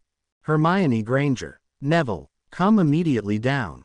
Charlie Weasley wished that he had never given in to Ron's wish to teach him and his friend Neville how to fly. But his little brother had got so long on his nerves that he finally had agreed. So he had gone with them to the Quidditch field and had just wanted to begin with his explanation what was important when flying as Neville, who had been more than nervous, unexpectedly had shot in the air and now couldn't control his broom. Seconds later the boy crashed into the ground. "Neville, are you all right?" screamed Ron and ran to his friend. Charlie followed at a fast pace, while praying that Neville was unhurt. Meanwhile Neville had sat up and looked at them with a slightly dazed gaze. Holding his wrist, he murmured with pained expression on his face. "I think I've broken my wrist, Charlie." Sighing, Charlie bent down and helped Neville up. "Then come, let's go to the hospital wing." "But, tomorrow we continue, yes?" asked Ron. "Perhaps." Charlie smiled at his brother. Basically he wasn't surprised however that his brother wanted to learn flying so eagerly to be able to play Quidditch. Their whole family were obsessed with the game. If they hadn't been at war, Ron and Neville would have been able to fly long ago, but so nobody had had the time to teach them. Probably it would have been the best if they had tried it out alone, at least when their mother wouldn't have forbidden it. Charlie thought that her behavior was a bit exaggerated, but you couldn't do anything against it. She was also always afraid that he injured himself at Quidditch games. Although everyone who had seen him flying described him as a natural talent. Since his second school year he played for his house and he loved it. His brother Bill was as well on the team. He had tried to persuade Bill to come along. Bill however had refused to help him to teach Ron and Neville how to fly, having said that he had no time and had to learn for his owl which he would have this summer. Because he wanted to become an orar, he needed good marks. But Charlie suspected that that wasn't the real reason. He had seen how Bill had looked at a pretty Ravenclaw girl and that he had given her a little letter yesterday. It was more likely that his brother would spend his time with her. But perhaps he should ask his friends if they could help him. After his wife had tended his minor injuries which he had sustained in the battle that had taken place earlier this day, Lucius Malfoy leaned back in his armchair and stared with a frown in the lively flickering fire which was warming the room pleasantly. Lucius was thinking. Ever since he had discovered that the Dark Lord had a son, he had been thinking. Such a long pondering was rather unusual for him. Normally he always made decisions quickly. But in this case he didn't know what he should do. At the beginning he had toyed with the idea to kill the child. Only for a brief time, though, since it would have been actually impossible to put this into action. The young lord was either in the company of Draco and Carolina, Bella's or of his father. It was out of the question that he did it in the presence of the Dark Lord and just as little he could do it in the presence of his son. Apart from that it was too dangerous. Even if the undertaking should be successful, if the Dark Lord would ever find it out, he would be dead. Not only he but his family would be punished as well, and this he wanted to risk on no account. In addition, although there was the fact that Harry would hold the position which he strived for some day, to become the right hand of his master, a position he had to share with Bella at the moment, but if that would be such a disadvantage for him, he couldn't say at that point in time. He would wait, see what the future would bring, and if the necessity would arise for action he would take the required measures. Yawning, Harry stared at Bella's curved handwriting. The last quarter of an hour he had spent with reading his homework, which had turned out to be rather difficult, over and over again. Up to now nothing had however fallen into place how to solve the task. Casting a glance at his phoenix he considered for a moment to send a call for help to his friends but dismissed the thought directly afterwards. Although they were now learning together, he still knew more than his friends, so that it was rather unlikely that they would be able to help him along. Forgetting lessons in magic since he had been 4 years old, this wasn't very surprising after all. Draco and Caro had begun to learn the arts of magic only much later.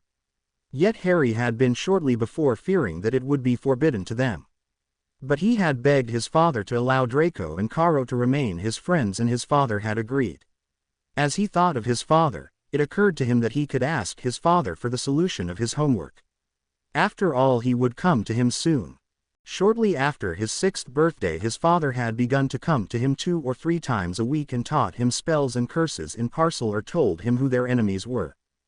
His father had explained him that muggles and those wizards who fought against his father were evil. Also other creatures were worthless, apart from a pureblood wizard who was on their side. Harry never thought much about it. He just learned it. Only in one case he could and did not want to agree with his father that house elves were worthless creatures. Although he hadn't said it, he thought it.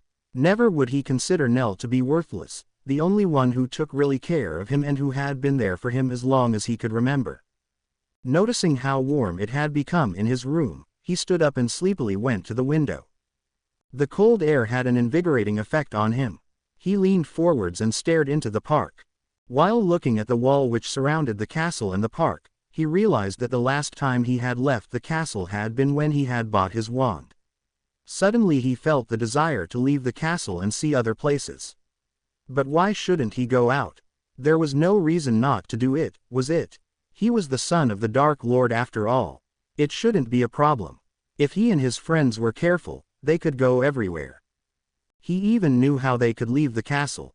Nell and Diamond had told him, and on his explorations he had found some secret passages as well. The way he had in mind was deep down, near to the dungeons, and had many advantages. It was unlikely that someone would see them, and the exit ended in a forest which didn't belong to the castle anymore. The greatest advantage, however, was that they even didn't have to pass the wards which protected the castle since the way was below them. Harry smiled. Yes, they would do it. He had enough of staying in the castle, and besides it was boring to see every day the same. They could go to Diagon Alley or somewhere else. They only had to await the right opportunity, when nobody would notice their disappearance.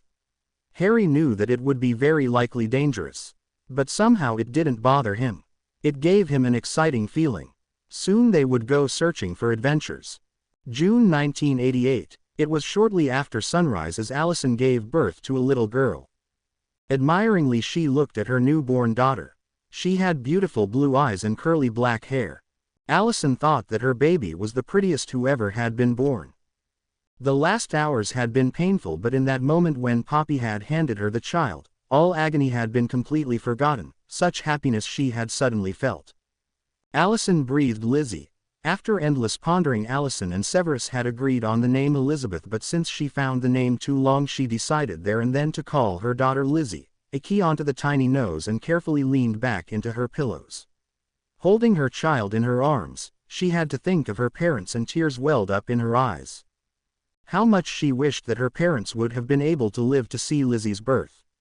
A faint noise caused her to look to the door. Severus stepped with rigid expression on his face into the room, and Allison sighed. How great it could have been if they weren't forced to keep her marriage a secret. Then Severus wouldn't have had to sneak into the hospital wing like a thief, always careful that no one discovered their secret. The last months she had already feared that it wouldn't take long anymore until someone would find out that Severus and she were a couple. As soon as it had become obvious that she expected a child, she had given rise to wild speculations. Especially her students had been curious, and she had not only had the feeling one time that she was spied on. Additionally to the daily stress, it had become too much for her some days, so that she hadn't taught anymore since April, and she missed it greatly, but she hadn't been able to do it. Severus sat carefully down on the bed, and as his eyes fell on the little bundle that rested in Allison's arms, he held his breath. She has exactly your color of hair. Here, take her. She gave the baby to him and almost had to laugh when seeing how he held his daughter, and his expression was really priceless. He held her so cautiously that you could think he was holding a highly explosive thing in his arms. My daughter. He said this in a voice that sounded like he couldn't believe it. Allison laughed softly. It seemed that men behaved always a bit strange when they became a father. 2 weeks ago Charlotte had given birth to a boy, and Sirius had danced through Hogwarts the whole day. Exhausted and happy she looked at her husband and her newborn daughter, who sleepily blinked at her parents. A few hours later Hermione came to the conclusion that Lizzie, though she was sweet, Jamie was much cuter. Jamie, who was currently in Charlotte's arms, screwed up his nose, and Hermione had to laugh as the baby's face looked completely crumpled for a moment, but since she got the impression that the visit was taking too long already and she was totally superfluous anyway, she waited for a lull in the conversation and asked Charlotte if she could go to the Quidditch field, where she expected her friends. After she had said goodbye to Allison Lennox, she stepped out into the corridor. As she had gone upstairs, she gazed at the branching off corridors and hesitated. Although she had been living in Hogwarts for several months already, it caused her still problems to find her way around in the huge rambling castle. That Hermione had been adopted from Sirius and Charlotte had been a stroke of luck for the little orphan. The new world, in which she had been put so abruptly, had been enough exciting to distract her to some extent, so that she had hardly an opportunity to think of the events which had left her alone during the day. At nights, however, she wept bitterly, experienced in nightmares the last moments of her parents, and missed them desperately while clinging to Charlotte and sometime falling asleep in her comforting hug. Hermione, who had finally found the right way, stepped outside and set off to the Quidditch field to meet her friends, where they certainly were playing Quidditch. In the first days which she had spent in Hogwarts, she had behaved rather coolly, but Ron Weasley, Neville Longbottom, and above all Ron's sister Ginny, who was a year younger than they, hadn't given up. So that Hermione had made friend with them in the end, and ever since they roamed through Hogwarts or played Quidditch, while Charlie, Ron's older brother, was watching and looking after them. At Quidditch she had also realized that she was a witch. It had been totally unintentional, but she had said, "Up," to a broom, and he had jumped into her hand. She didn't even know why she had done it, perhaps because she had been sad that she hadn't been able to join in. Even Ginny, after Charlie had taught her to fly 2 months ago, had been able to fly. Only she had been left on the ground. It had been a great shock for her to discover this. She had felt guilty of being a witch while her parents had been killed by wizards. Charlotte had comforted her and assured her that she did not have to feel guilty, but nonetheless the feeling of guilt never left her, no more than the hate which filled her, whenever she thought of her parents and their murderers. When her waving friends came into view, she smiled and suppressed the memories which seemed to haunt her mercilessly. It was early in the afternoon as Harry, Caro and Draco tried to sneak out of the castle. There was again an important Death Eater meeting, only for the inner circle, so that they could assume that they wouldn't be missed from anyone in the next few hours and therefore no one would look for them. They intended to go to Diagon Alley, or better said they wanted to fly. Since they weren't able to apparate yet, flying would be the easiest and fastest way for them. As soon as Harry had told his friends about his plan, they had been enthusiastic and as well had been hardly able to wait until a good opportunity would finally arise. The dungeons they fortunately reached without any difficulties, and after walking about a quarter of an hour through a cramped and long corridor, they squeezed themselves through a narrow cleft, who stretched a deep crack through the old walls and entered the forest. There they got on their brooms and rose into the air. In the large library of the castle Harry had found a map of Great Britain.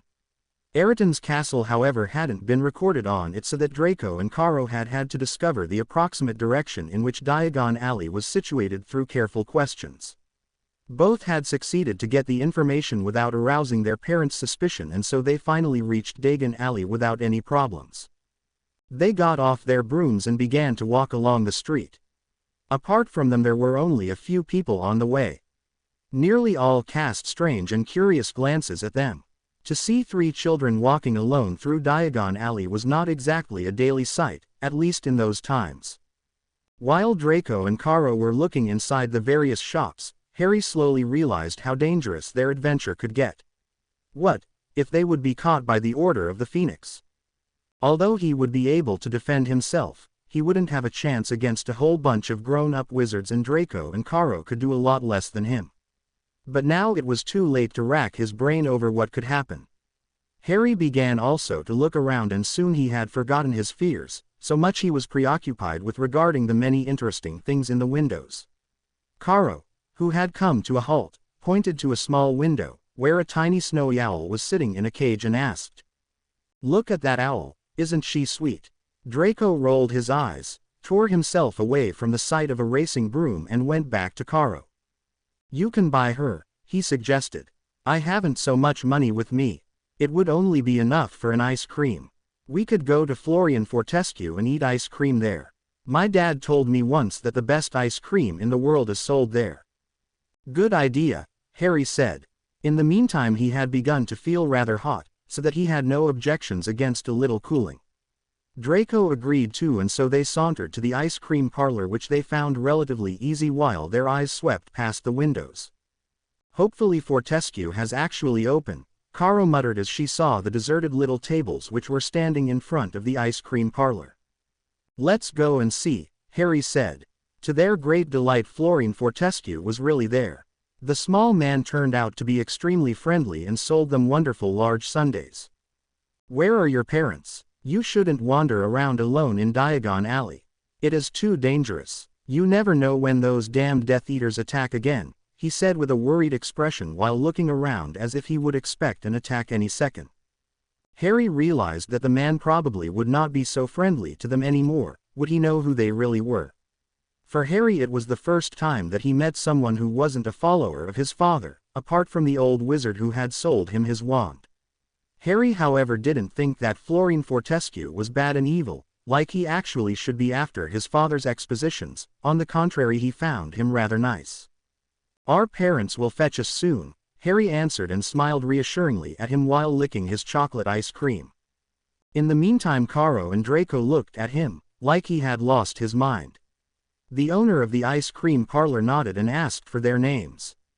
"Those are Caro and Draco, and I'm Harry. Nice to meet you. In the last time, it was rather lonely here.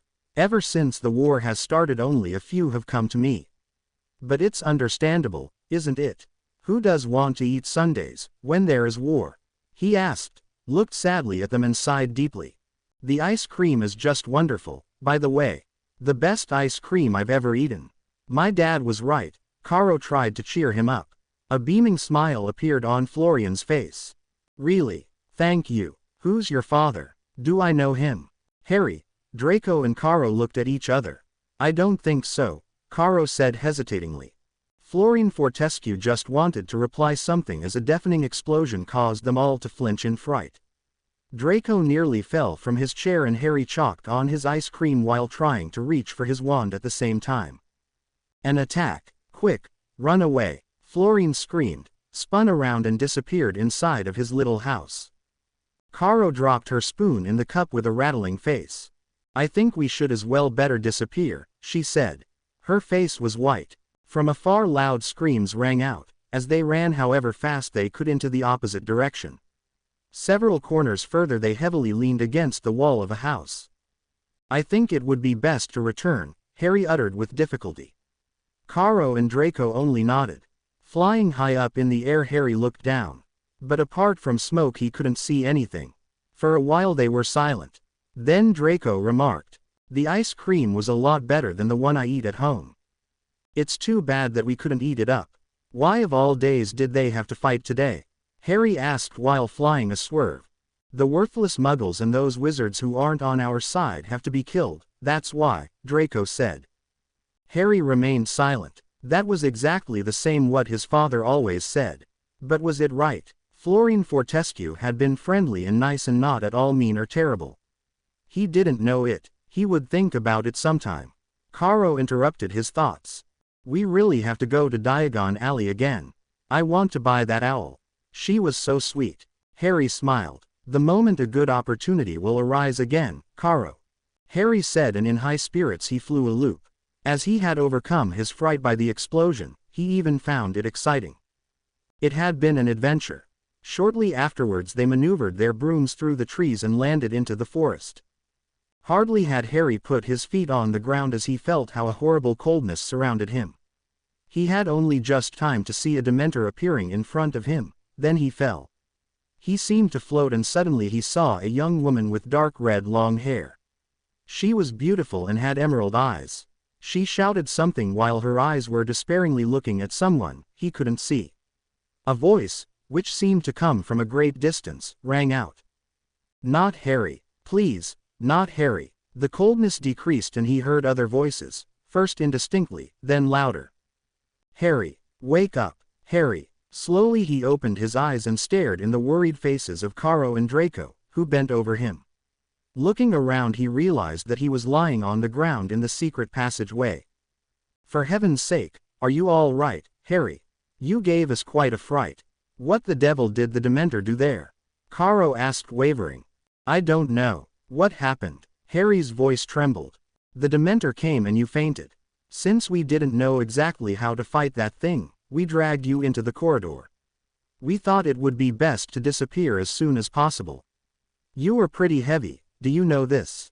Terrible beasts. I'm totally cold, Draco replied and shuddered. Harry nodded and stood up. He felt very sick. Your face is ashen. Come, we bring you back to your rooms, Caro said. She wanted to take his arm but immediately shrank back, when noticing Diamond who had stuck her head out of his sleeve. She won't bite me, will she? Caro asked. Harry shook his head, not capable of doing more. Caro looked at him doubtingly. Then she took his arm and supported him.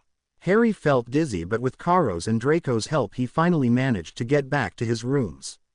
Arriving there they sank exhausted into the soft armchairs. Harry was glad about being able to sit down. What a day, Caro said while running a hand over her forehead. Yes, but it was great, wasn't it? Except for meeting the Dementor. I really could have done without this. What was he doing in the forest, anyway? I thought the Dementors guard the castle. So what did he want there?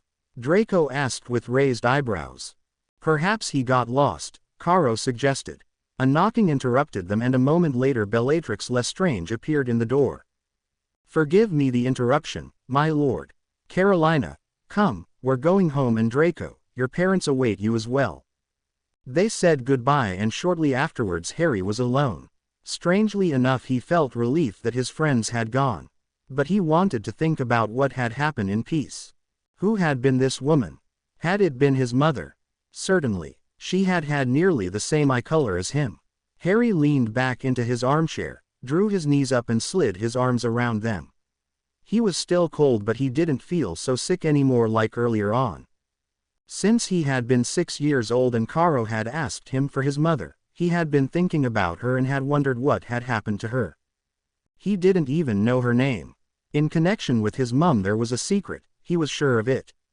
A secret he didn't know. Harry had also never seen any pictures of her in the castle. His father had never mentioned his mum or had spoken about her, and Harry had never asked him for her. Why not? By the way, Harry could not name the reason exactly, but somehow he had never really dared to ask. He had been afraid of his father's reaction. "I've brought you something to eat, my lord." Harry started in his chair. He hadn't noticed at all that Nell had entered the room. "Thank you, Nell." While he was eating absent-mindedly, suddenly an idea occurred to him.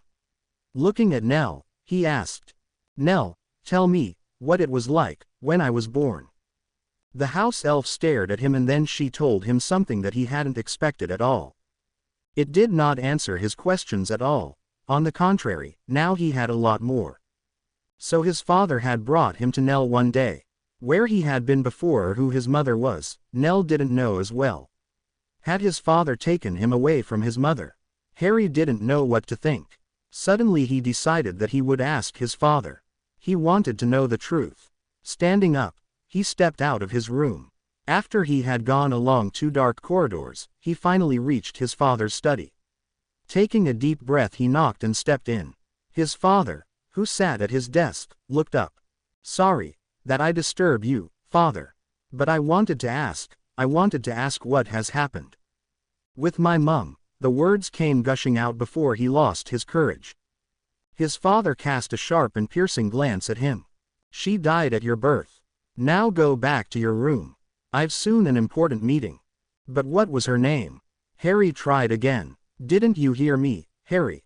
Now his tone was dangerously low. Harry nodded. "Yes, sorry, good night." He turned and left the room while his thoughts spun around in his head. Why had his father lied to him? It didn't match with what Nell had told him and what he had seen as he had met the Dementor. Reaching again his room, he sank into his comfortable armchair and thought about it. Had his father really kidnapped him? Was his mother perhaps still alive? Despairingly sighing, he wondered how on earth he could find out the truth. While Harry was staring at the opposite wall without seeing it and hanging on to his thoughts, Rainbow came flying to him. His phoenix started to sing softly. Harry raised his hand and began to stroke her over the soft feathers. It was getting late, and sometime Harry fell asleep in his armchair. He dreamt from the red-haired woman and a Dementor, who chased after him and wanted to beep his soul out. After Harry had left his study, the Dark Lord riveted his eyes on the door. Why was the boy so suddenly interested in his mother? He didn't intend, however, to tell Harry ever the truth about his background. Harry would never find out that he was a Potter. Leaning back, Voldemort thought of Harry having soon his 8th birthday. Slowly it was time that he would learn the unforgivable curses, especially the Imperious Curse. As his heir, Harry had to be able to fight against the curse any time. The other 2 curses were of course important as well. In future he would devote more time for the lessons. Smiling, the Dark Lord reached for his cup of tea. Currently everything was going like he wanted, and contented he took a sip of his hot tea. The years, since he had killed the Potters and had taken their son with him, had been very successful. Now he only had to destroy those annoying resistance groups, then he really would be the most powerful wizard in the world. Above all, the Order of the Phoenix, which thwarted his plans over and over again to his boundless anger, must be eliminated. Why he hadn't managed it so far was a complete mystery to him. The reason for this, he thought, was probably this old fool Dumbledore. If the Order lost his leader, it likely wouldn't be such a huge problem anymore to destroy the Order. Somehow he had to get rid of him. The question was only how he should do this. He would think about it as soon as he would have time. The Dark Lord stood up and set off to the Great Hall of the castle, where he would shortly hold a meeting for all his followers. January 1989. The raven-haired boy was sitting on the window seat and was currently watching the slowly falling snowflakes. The park looked beautiful and was totally covered in white. While he was admiring the view, Harry sighed. The last months had been terrible. A few weeks after they had gone on their trip to Diagon Alley, Caro's father had been killed by Aurors. Though Harry hadn't any idea what exactly had happened, he knew that Mr. Lestrange had been just torturing a Muggle family together with some other Death Eaters. Unfortunately, they had been attacked by Aurors and members of the Order of the Phoenix. For the family, however, it had been a rescue at the last minute. In the fierce fight, which followed straight afterwards, Mr. Lestrange had been hit with the killing curse. Caro had been inexpressibly sad and inconsolable.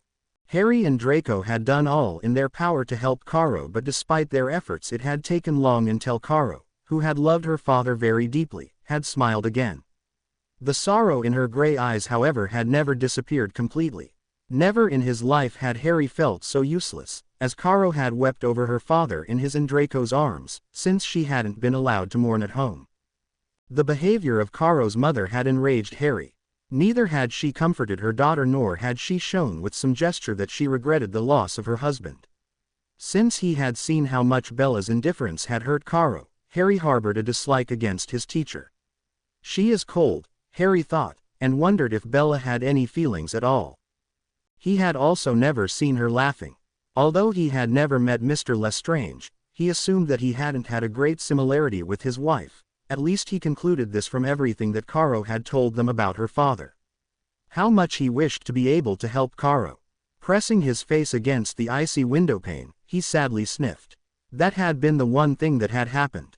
The other had happened shortly after his 8th birthday. He hadn't celebrated because of Caro's mourning.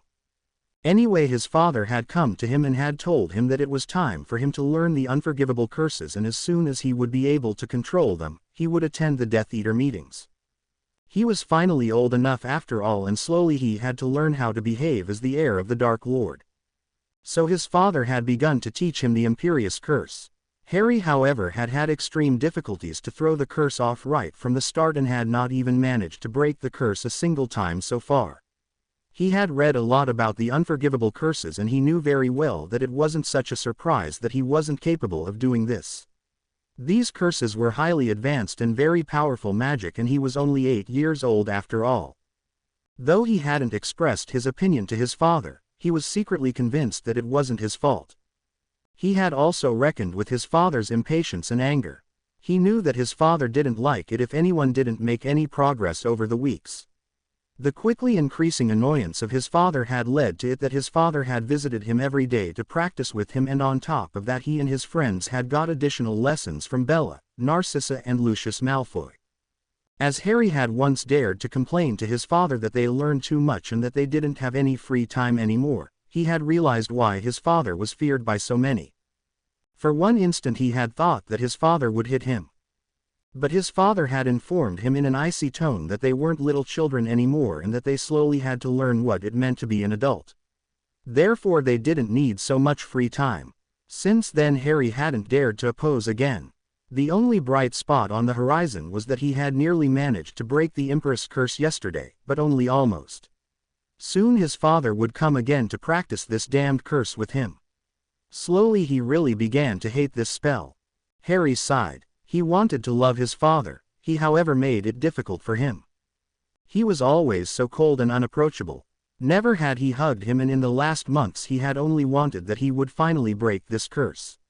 Everything else hadn't been important for him. Even as Caro's father had been killed, it hadn't mattered to him at all.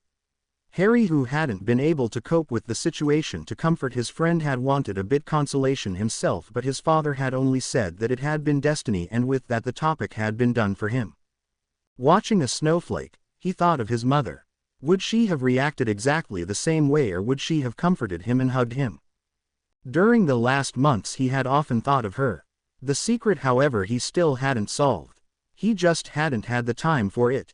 But what was even more serious, he didn't know at all where to search and how he could find out the truth. Although he had thought about it back and forth, a fairly useful starting point had never occurred to him. Perhaps he should ask his friends for advice. He had never told them what he had seen in the presence of the Dementor. Somehow it had never been the right opportunity for doing so, and during the time when Caro had been completely devastated because of her father's death, he hadn't wanted to bother her with this. Thinking of Caro, hatred for the Aurors rose in him again. Shortly afterwards he remembered the Muggle family. In the last time he had often thought about it, whether it was just to kill the Muggles or wrong and evil, and whether his father was really right. But never could he force himself to come to a decision. He just didn't know what was right, and neither could he speak with his father about his doubts. Once more his thoughts wandered back to his unknown mother, and again he felt this painful yearning. Since he had met that Dementor he had often had nightmares which had been about his mother and this awful creature. It really made him angry if he thought that he had not even been able to solve the secret a bit in 7 months. But where should he look for it? He was sure of it that he wouldn't find any answers for his questions in this castle. So where? Harry stifled a curse and suddenly jumped off the window seat. Pacing back and forth in the dimly lit room, which was illuminated only from the glow of the flickering fire, he angrily grinded his teeth. He must think up an idea. While the snow was still falling, he sat down in his armchair and brooded. Soon his father would come and practice that blasted curse with him, and he absolutely didn't feel like doing this. Emily Lupin had hardly made herself comfortable in her armchair and had picked up her book as the loud crying of the 2 babies rang out, who actually should be sleeping in the cradle, but obviously they didn't have this in mind. As Emily carefully took the little ones out of their cradle, the crying stopped, as she had expected it. Casting a glance at her watch, she saw that it was time anyway for their bottles, and so she was sitting on the settee a few minutes later and was feeding her little charges. Sometimes it was really strenuous to take care of them. But despite the trouble they caused every time it was Emily's turn to watch them, she loved the little ones with all her heart. She couldn't be angry with them for long anyway. While giving the children the bottle, she looked at the 2. Jamie looked nearly the same as Sirius. The similarity was really amazing. Only the dark brown hair he had inherited from her sister. Otherwise he had Sirius's sparkling blue eyes. Lizzie had also blue eyes, but hers were brighter than Jamie's, and she had lovely black curls. Since the children had been born they were taking turns as babysitter, while the others were then either teaching or attending the meetings of the Order of the Phoenix. So no one of them missed too much. While the women were utterly satisfied with the arrangement, their husbands hadn't been exactly happy about their agreement. Especially Sirius and Severus had fought against it. Both loathed it to see how their children played together. As she thought of this, Emily, amused, shook her head. Sometimes they really behaved rather ridiculous. It was so much easier when only one of them looked after the children and not always both mothers. Apart from this, Charlotte and Allison could thus recover from her duties as well for some time and could devote their time to other things. Soon there would be a 3rd child, since she was finally pregnant as well. It was, however, still her secret. So far she hadn't told anyone. Suddenly the door flung open and Hermione stormed in with flushed cheeks. "Oh, excuse me, Emily. I only wanted to fetch Jamie. Has the meeting of the Order finished already?" "Yes, today they didn't take so long, and Charlotte said that Allison would come soon as well." "Here, but be careful," Emily said and handed the baby along with the bottle to Hermione. "Of course, I'm always careful. I would never allow that something happened to Jamie. He is my little brother after all." After saying this she said goodbye and left the room. Emily nodded, contented. It was nice to see that Hermione wasn't so sad anymore as she had been at the beginning when Sirius and Charlotte had adopted her. The girl had got used well to the life in Hogwarts. To give Hermione a home was the very least thing they could do after they had failed to save her parents from the Death Eaters.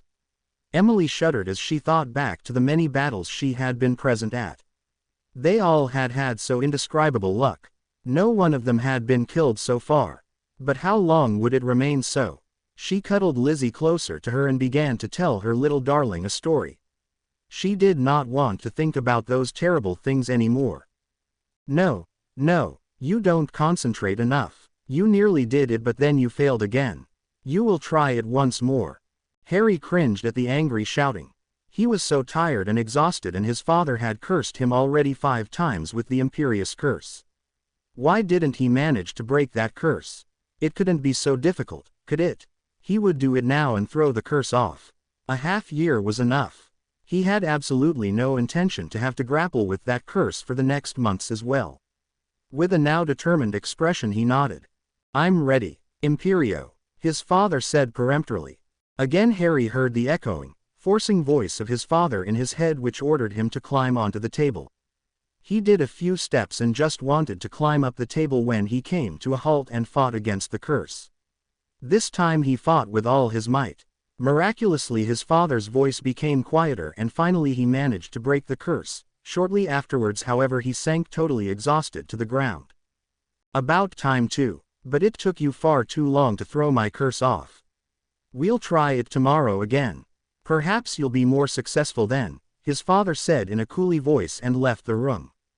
Harry, who was still lying on the ground, felt hot tears burning in his eyes. Quickly he suppressed them. He wouldn't cry. No, he was too old for this. Suddenly he was distracted by an angry hiss as his snake, who had been nearly crushed, slid off his arm and as quick as lightning disappeared under an armchair. While gazing after Diamond, he slowly began to seethe with rage, too. Now he finally had managed it and had broken the curse and his father was still not satisfied because he hadn't been quick enough. A wave of anger rushed over him.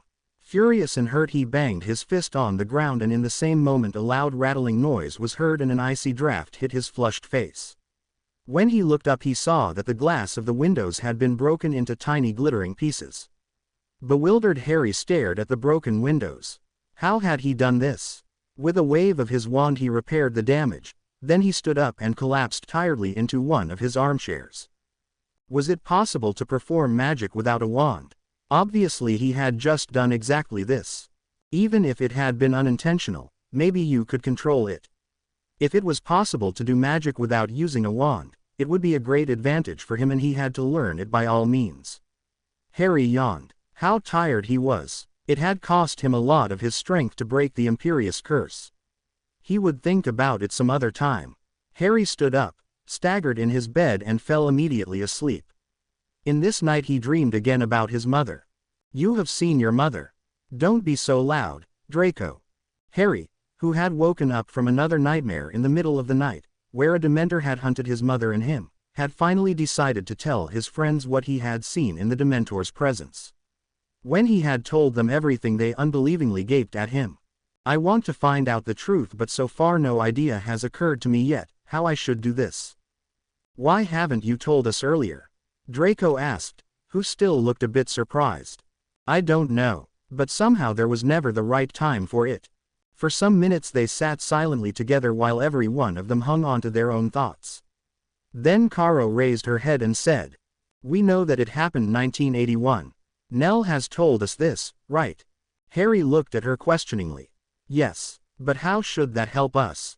Let us suggest that you really were kidnapped. I'm sure that the Daily Prophet would have had written about such an event. So we only have to go to the newspaper and have to search for newspapers from 1981 in the archives of the Daily Prophet. That would be a brilliant idea, Caro.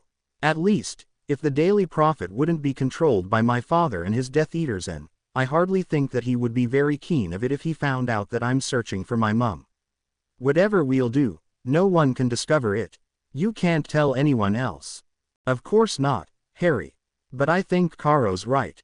If we shouldn't find anything in the newspapers, then where do you want to look for the truth, Harry? I don't think that my parents know something about your mother. That would be rather unlikely. They didn't even know that you existed. So it would be our only chance. We could try to sneak in there and if we should find something, we could try to steal the right newspaper. Perhaps we could charm us invisible. In any case it would be an adventure once again. Yes, this could work perhaps. First we'll have to learn however the invisible spell, but we won't ask anyone. That would be too conspicuous. We'll have to find out this on our own. Then we'll wait for a good opportunity. This time we have to be particularly careful.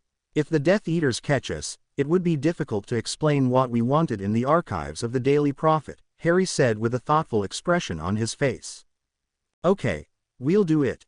As soon as we're able to charm us invisible, we will go. May 1989. It was a beautiful warm day as Harry, Caro and Draco flew through the air on their fast brooms. It had lasted over 4 months until they finally had managed to charm themselves invisible. Since they had come up with their plan they had been training. Harry had managed it first but after secret training hours the others had succeeded as well. While they were flying, Harry and Draco enjoyed throwing a little ball to each other. In the meantime, Caro tried to guess where her friends currently were. Since she had absolutely no desire to crash together with her friends, she attempted to fly highly above them. Fortunately, they reached their destination without any accidents. After they had got off their brooms, they shrunk them and put them into their pockets. Then they carefully, and holding hands, so as not to lose each other, set off to the place where the Daily Prophet was designed every day and where the newspaper had also its archives. After they had managed to avoid crashing together with a few oncoming people, they stood shortly afterwards in front of a tall building. It was painted with a dark blue color and made an imposing impression. About a dozen Death Eaters were standing in front of the large doors and were guarding the entrance. "What do we do now?" Draco whispered. "We've to wait until someone will go in or out, then we'll try to sneak in," Harry mumbled back. A few minutes nothing happened and they stood closely by each other while staring attentively at the doors. "There, the man is going inside," Caro whispered excitedly. Quickly they rushed to the entrance and slid carefully past the wizard. Then they entered the building. There they found themselves in a huge hall which shone in a bright light due to various large chandeliers. "And now, does anyone have an idea where we have to go?" Harry asked while looking curiously around. "Over there is an information board. There should be written where the archives are," Caro said and pointed to a labeled board which was floating in the air. After they had thoroughly studied the information board, they knew the approximate way. They went a long curved staircase up until they reached the 3rd floor, then they hurried several narrow corridors along, got 4 times lost and nearly crashed into a dozen of different people. But finally they managed to arrive at their destination. "Goodness, I'm totally exhausted." "Draco, really, stop making such a fuss.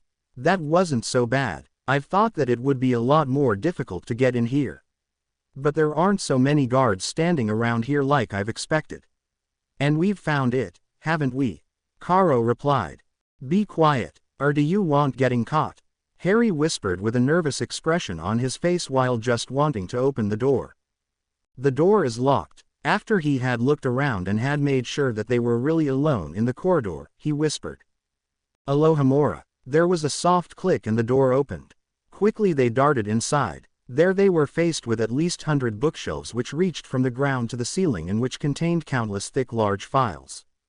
"Well, we only need the year of 1981. That shouldn't be so difficult," Caro whispered, after a short stunned silence. They went along the many rows until they finally found the right year. Since every file was labeled, it had been rather easy to find the right one. Harry, who could hardly wait, tried to fetch the heavy file down, but Harry couldn't hold it and let go off it. He hadn't expected that it would be so heavy. As the file hit the ground with a loud thud, they stood completely frozen for a moment. But it seemed so that no one had heard them. They heaved a sigh of relief and bent down simultaneously to pick the file up. Promptly they crashed together. "Ah, that was my head." "Mine, too, Draco," Harry said, a bit annoyed while running his hand over his forehead. "I think we can charm us visible again. It should be safe here. I hardly believe that someone will come in here," Caro suggested, who had knocked against a bookshelf.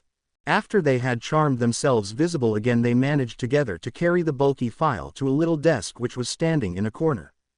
They bent forward and Harry began to leaf slowly through the sides of parchment. "Harry, it did happen in October, didn't it? So why are you searching in March?" Caro asked impatiently. Harry cast an annoyed glance at her and turned the pages to October. But there they didn't find anything that looked interesting in the slightest. Deeply disappointed, he turned the page over. His eyes fell on a large picture and surprised and startled he held his breath. The picture showed 2 people who held a little baby in their arms. The raven-haired man he had never seen before, but the woman next to him he recognized immediately. He had found his mother. The 3 friends bent their heads lower and read the tragic events which had happened on the 31st of October. 1981 in Godric's Hollow. "Harry, look. The man on the picture has the same untidy hair as you. He also looks like he has never combed his hair before," Draco exclaimed, astonished. Harry, who was staring spellbound at the article and the pictures, felt slightly dizzy. His feelings were in a chaotic turmoil. Was his name Harry Potter and not Harry Riddle? Were the Potters his real parents? And his father was not his father. Harry couldn't think straight anymore. Caro laid gently a hand on his arm. "Are you all right, Harry?" she asked worriedly while regarding his ashen face. Harry was totally frozen. Without noticing, he whispered nearly inaudible, "They were my patents." He knew that it had been naive, but deep down in his heart he had hoped that his mum was still alive. In his dreams he had longed to be held by her arms while she tightly hugged him and softly sung to him. Now he realized how naive it had been to believe this. It wasn't only that, but now all things fitted together. Now he knew what had happened at that time. The Dark Lord had gone to Godric's Hollow and had killed his parents while he as a baby had witnessed the crime. Then the Dark Lord had taken him along and had brought him to Nell. Harry couldn't believe it. He felt sick and he was ice cold. He felt dreadful. The terrible truth had shaken him and had hit him hard. The truth that his father had killed his real parents. Whatever he had hoped and thought before what had happened then, never he had imagined that the truth would look like that. But why hadn't the Dark Lord killed him as well? What? Draco asked, and thus interrupted Harry's thoughts. In Draco's face utterly confusion was written. The Potters were Harry's parents. Really, Draco? Don't you understand anything? Caro replied sharply. Draco's face showed now disbelief, bewilderment and shock. I'm friends with a Potter. Yes, obviously. Unless you want to betray him now. You're really a... It seemed so that Caro was so angry that she didn't know exactly how to call him, thus she confined herself to casting only a furious glance at him. Looking at Harry, she said in a soft voice, "Harry, we have to go. We've been away too long already. Come, Harry."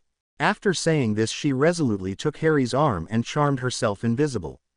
Harry, who looked rather battered, did it as well, but without noticing it really. Then Caro led him out of the archives. Draco followed them quickly. Luckily they managed to leave the building without any complications. The way back proceeded in depressed silence. While they were flying through the still warm air, Draco was thinking. Harry was his best friend and he liked him very much. But now he had discovered that his best friend was a Potter. As long as Draco could remember, his parents had told him stories about their enemies, about Dumbledore, the Order, and of course about the Potters. James and Lily Potter, who had been worshipped as heroes for their bravery in the war, at least from all wizards who fought against the dark side. When they had been killed, many had mourned. Since their death, the Potters had become icons for the resistance. His father had drummed into his head that James Potter had been a traitor due to his decision to fight against the dark side. And now his best friend was a Potter. His parents had taught him to hate those. He shook his head. But Harry had been raised as a Riddle and not as a Potter. So Harry was still the heir of the Dark Lord, and he still was Harry's friend, wasn't he? After they had landed in the forest, they carefully sneaked into the castle through the secret passage and returned to Harry's chambers. As soon as they stepped into his room, they saw Nell, who awaited them with tea and little delicious-looking sandwiches. Harry shut the door and turned himself visible again. Draco, who had gone immediately to an armchair and had just wanted to bite in his ham sandwich, suddenly realized that he still was invisible. So he quickly said the counter curse. "You will swear that you won't tell a soul what we've discovered today?" Since Harry's voice had sounded so odd, Draco raised his head and nearly choked on his sandwich. Harry stood in front of the door and looked at them. His emerald eyes looked almost black. For an imperceptible moment Draco had the feeling to see this strange uncanny golden aura again, which Draco had believed seeing 2 years ago. "Of course, Harry, I won't tell anyone, I swear," Caro said immediately. "I won't tell either, Harry. I swear it," Draco followed. Harry nodded and went to the window, totally ignoring the delicious sandwiches. Caro, who had just taken a sip from her hot tea, turned her head to the window, where Harry was standing. "Harry, don't you want to eat something?" "No." His tone was strangely flat. Caro sighed and put her cup on the table, stood up and stepped to Harry. "Harry, I'm so sorry. I can imagine what you feel right now, at least I think it. When my dad was killed, I believed as well that I would never be happy again. I felt so angry, so helpless and so unhappy, and my mother seemed to be not affected in the slightest. It was the worst feeling I ever had and I will never forget it. Without you I wouldn't have got through this. You have to feel similar right now, don't you? Anyway, what I wanted to say, Harry, is that whatever happens, we are there for you. We will always help you. Harry turned around and for a short moment he stared at Caro. Then he began to sob and pulled his friend close to himself. Caro put her arms around Harry and held him tightly while Harry was crying silently. In the meantime Draco, who was staring somewhere thoughtfully, ate the sandwiches up. After a while Harry let go off Caro and said, I'll go to Godric's Hollow. Godric's Hollow. But Harry, what do you only want there? I don't know, Caro. But I'll go there. Quote, the next morning Harry got out from his bed and felt totally tired and exhausted. He had hardly slept the previous night. Nearly the whole time he had tossed from one side to the other. He had thought only about his parents and the pictures he had seen in the Daily Prophet. In the middle of the night he had realized another thing. His parents had fought against the Dark Lord. That meant that his parents belonged to the people he should hate, at least according to what his father had taught him, or better said the murderer of his real parents or his adopted father. Harry sighed. He absolutely didn't know what to believe anymore, what was right and what wasn't. Overnight his world had shattered into pieces. He felt so hurt, so angry. When sitting listlessly in front of his breakfast he thought how he should now behave in presence of his father. How could he face him ever again? Had his real parents been right to fight against the Dark Lord, or had his adoptive father been right to kill them? Should he hate his adoptive father now? Had he actually ever loved him? Though the Dark Lord had been always cold and hard towards him, he had taught him so much, he had given him a home. What should he do now? His thoughts, his feelings were still in an utter turmoil. Everything was just too much. That was the only thing he knew for certain. Almost he wished that he had never found out the truth. Suddenly he heard a beautiful singing. Harry lifted his head and saw Rainbow sitting on the window ledge. His phoenix had returned from wherever she had been. Rainbow flew to him and landed on the table. Then she lifted her head and looked at him for a while. You're sad, Harry. Can I help you? She asked, singing. I don't think so, Rainbow. Perhaps you could sing something to me. While Rainbow was singing, Harry felt a bit comforted. As she flew onto the armrest he began to stroke her feathers and slowly he couldn't keep his eyes open. Comforted and secured from the softly singing he finally fell asleep. In the afternoon of the same day a birthday party was celebrated in Hogwarts. Jamie Black had his first birthday. Amazed, the tiny brown-haired boy sat in his high chair and looked with wide eyes at all the many people who had gathered around him. In front of him on the table a large chocolate cake was standing. While Jamie was trying unsuccessfully to reach with his little hands for the delicious-looking cake, Albus Dumbledore, who had leaned back in his chair, was observing the events. Whoever would see this birthday party would never been able to imagine that a horrible war was raging outside of Hogwarts. But in such happy moments you could easily forget this. His eyes wandered over the many guests, who talked lively with each other. In the meantime the Quidditch field had been occupied by the children. The old wizard laughed slightly as he saw how much fun they had. Suddenly he flinched but relaxed nearly in the same moment. Neville Longbottom and Ron Weasley had nearly crashed into each other but had managed to avoid each other in the last second. Albus' blue eyes wandered on and fell on Allison, who was holding her daughter on her lap. The little girl, whose black curls were shining in the sun, had a certain undeniable resemblance to Severus Snape. Albus knew that it was nearly unbearable for Severus that he couldn't show himself with his daughter in the public. Only in the presence of those who knew that he was married to Allison could he hold his daughter in his arms. Otherwise it would have been too risky. His activity as a spy was dangerous enough after all. There it wasn't necessary that Voldemort would find out about Lizzie and Allison, and especially what his family meant to Severus. Albus sighed. He admired Severus deeply for being able to cope with this. But there wasn't another way. In times of war everything had to been done. What had to been done, if you want it or not. Albus, do you want a piece of cake? Albus. Albus turned around and saw his deputy headmistress. Excuse me, Minerva, I just didn't listen. I've asked you if you would want a piece of cake, Minerva repeated while casting a slightly irritating glance at him. After Albus had received his cake he began to watch Jamie, who currently was unwrapping his many presents. September 1989. 15-year-old Charlie Weasley smiled proudly while looking at his prefect badge. Currently he was sitting in the Great Hall of Hogwarts and watching how the new first years were sorted into their houses.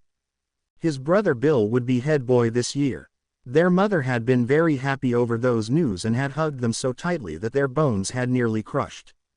But due to their wish to become Aurors, their marks had to be good.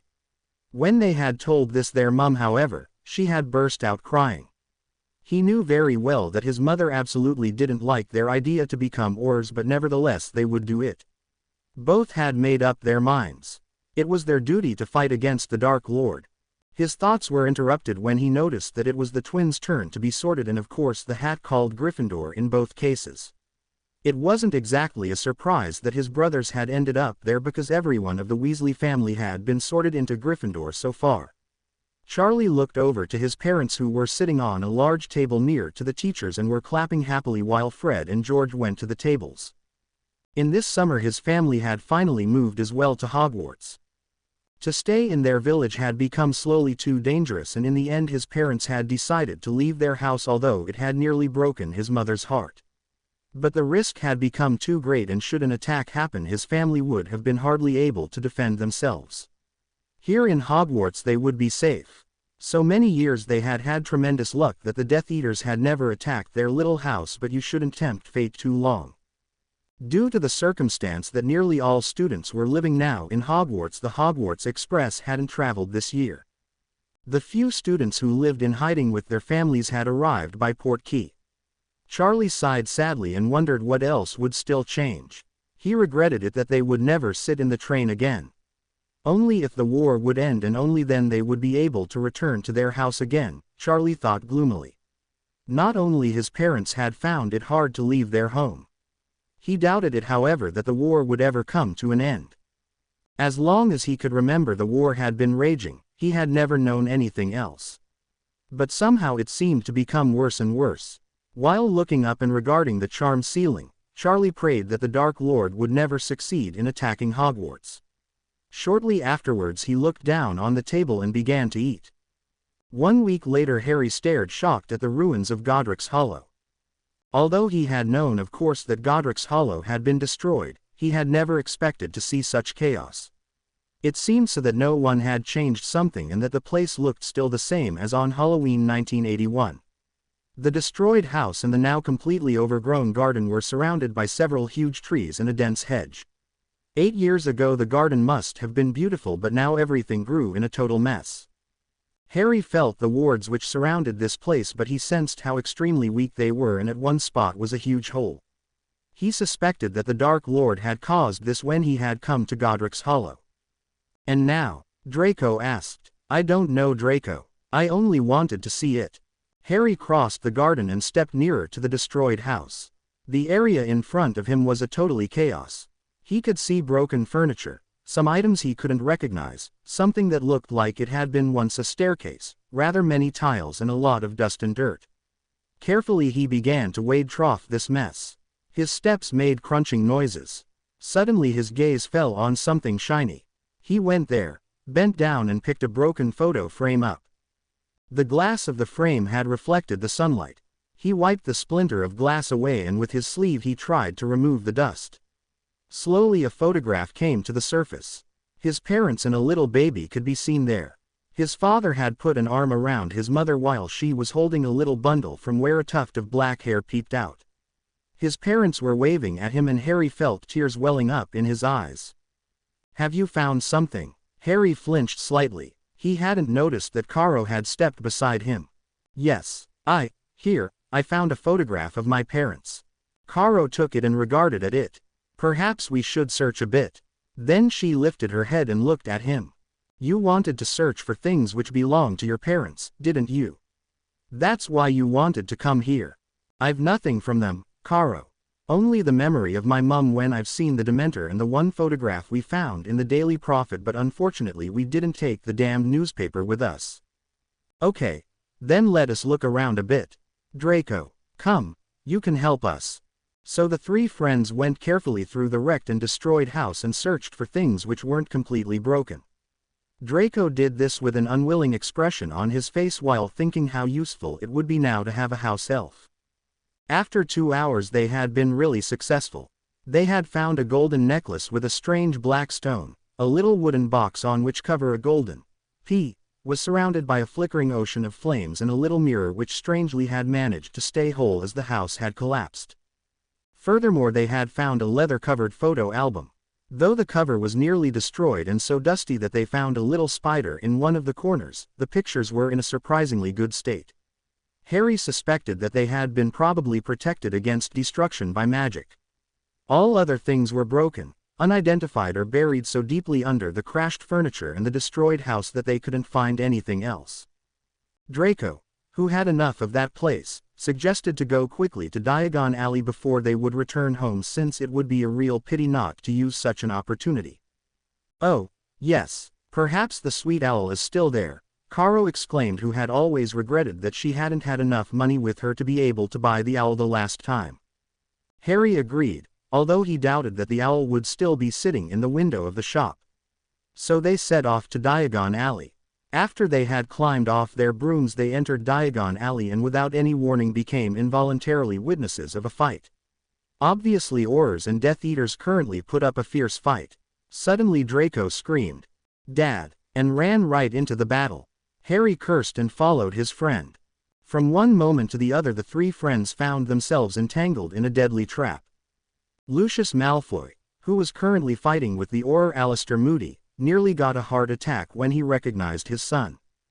"Draco, what the hell are you doing here?"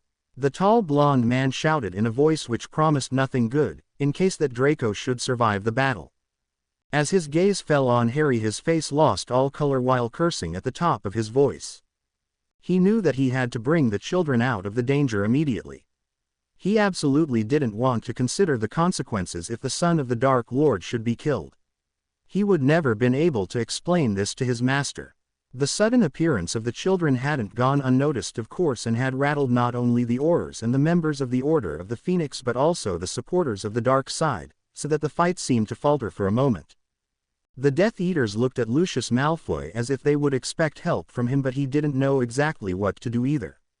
Before Lucius could force himself to make a decision, however, movement came into the wizards who were dressed with cloaks. One of them stormed forwards, pointed his wand directly at the children and shouted, "Petrificus Totalis!" Harry, Caro and Draco, who stood closely next to each other, didn't waste a thought and began to defend themselves. When one of the higher-ranking Aurors screamed, "Bring those children to me! But don't harm them!" the situation got worse dramatically. Harry realized that the Aurors wanted to kidnap them. Probably they wanted to save them from the dark side or wanted to blackmail their parents. But to think about the exact reasons, it was surely not the right time now. He had his hands full to defend himself.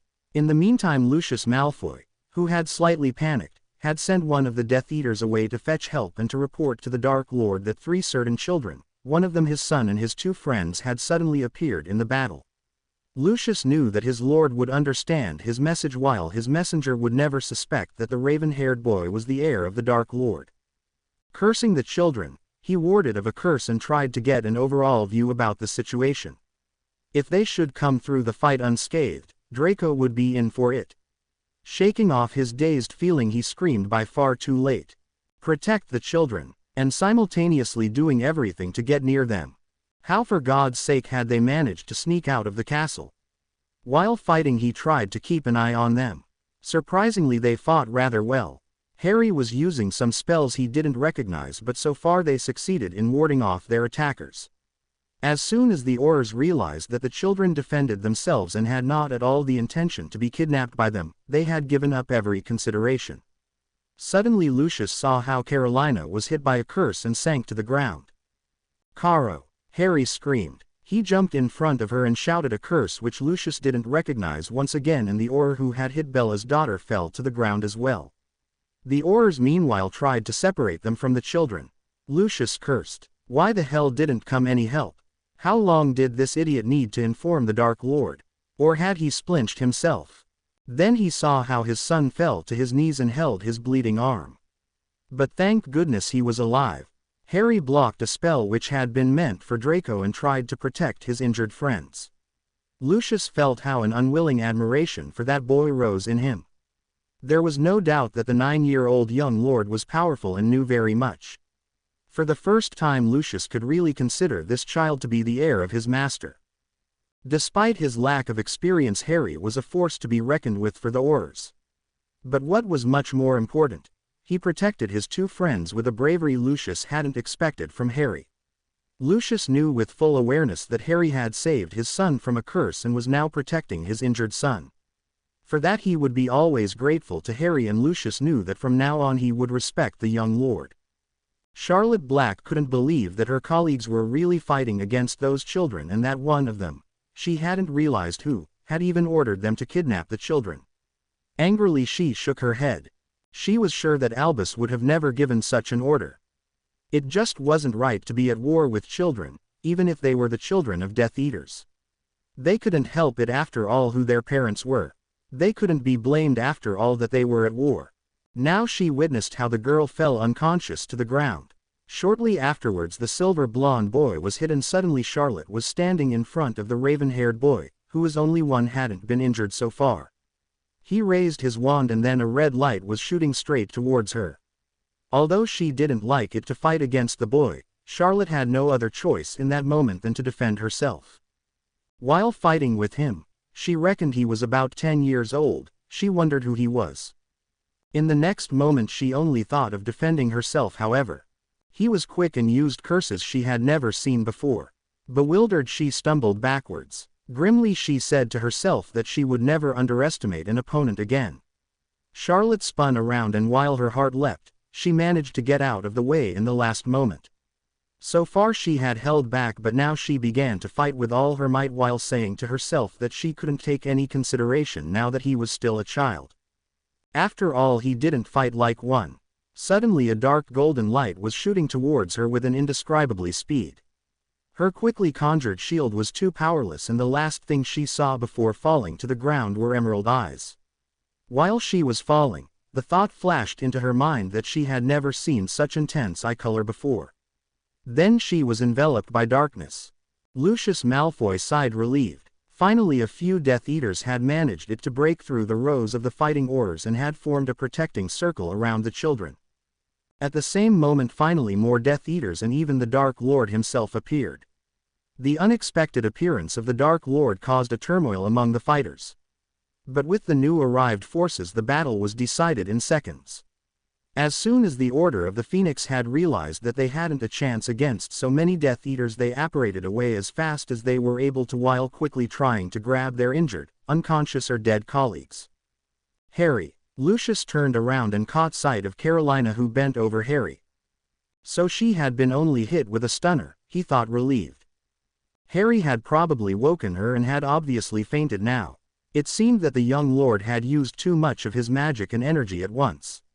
Lucius went to his son, grabbed his sleeve and yanked him up.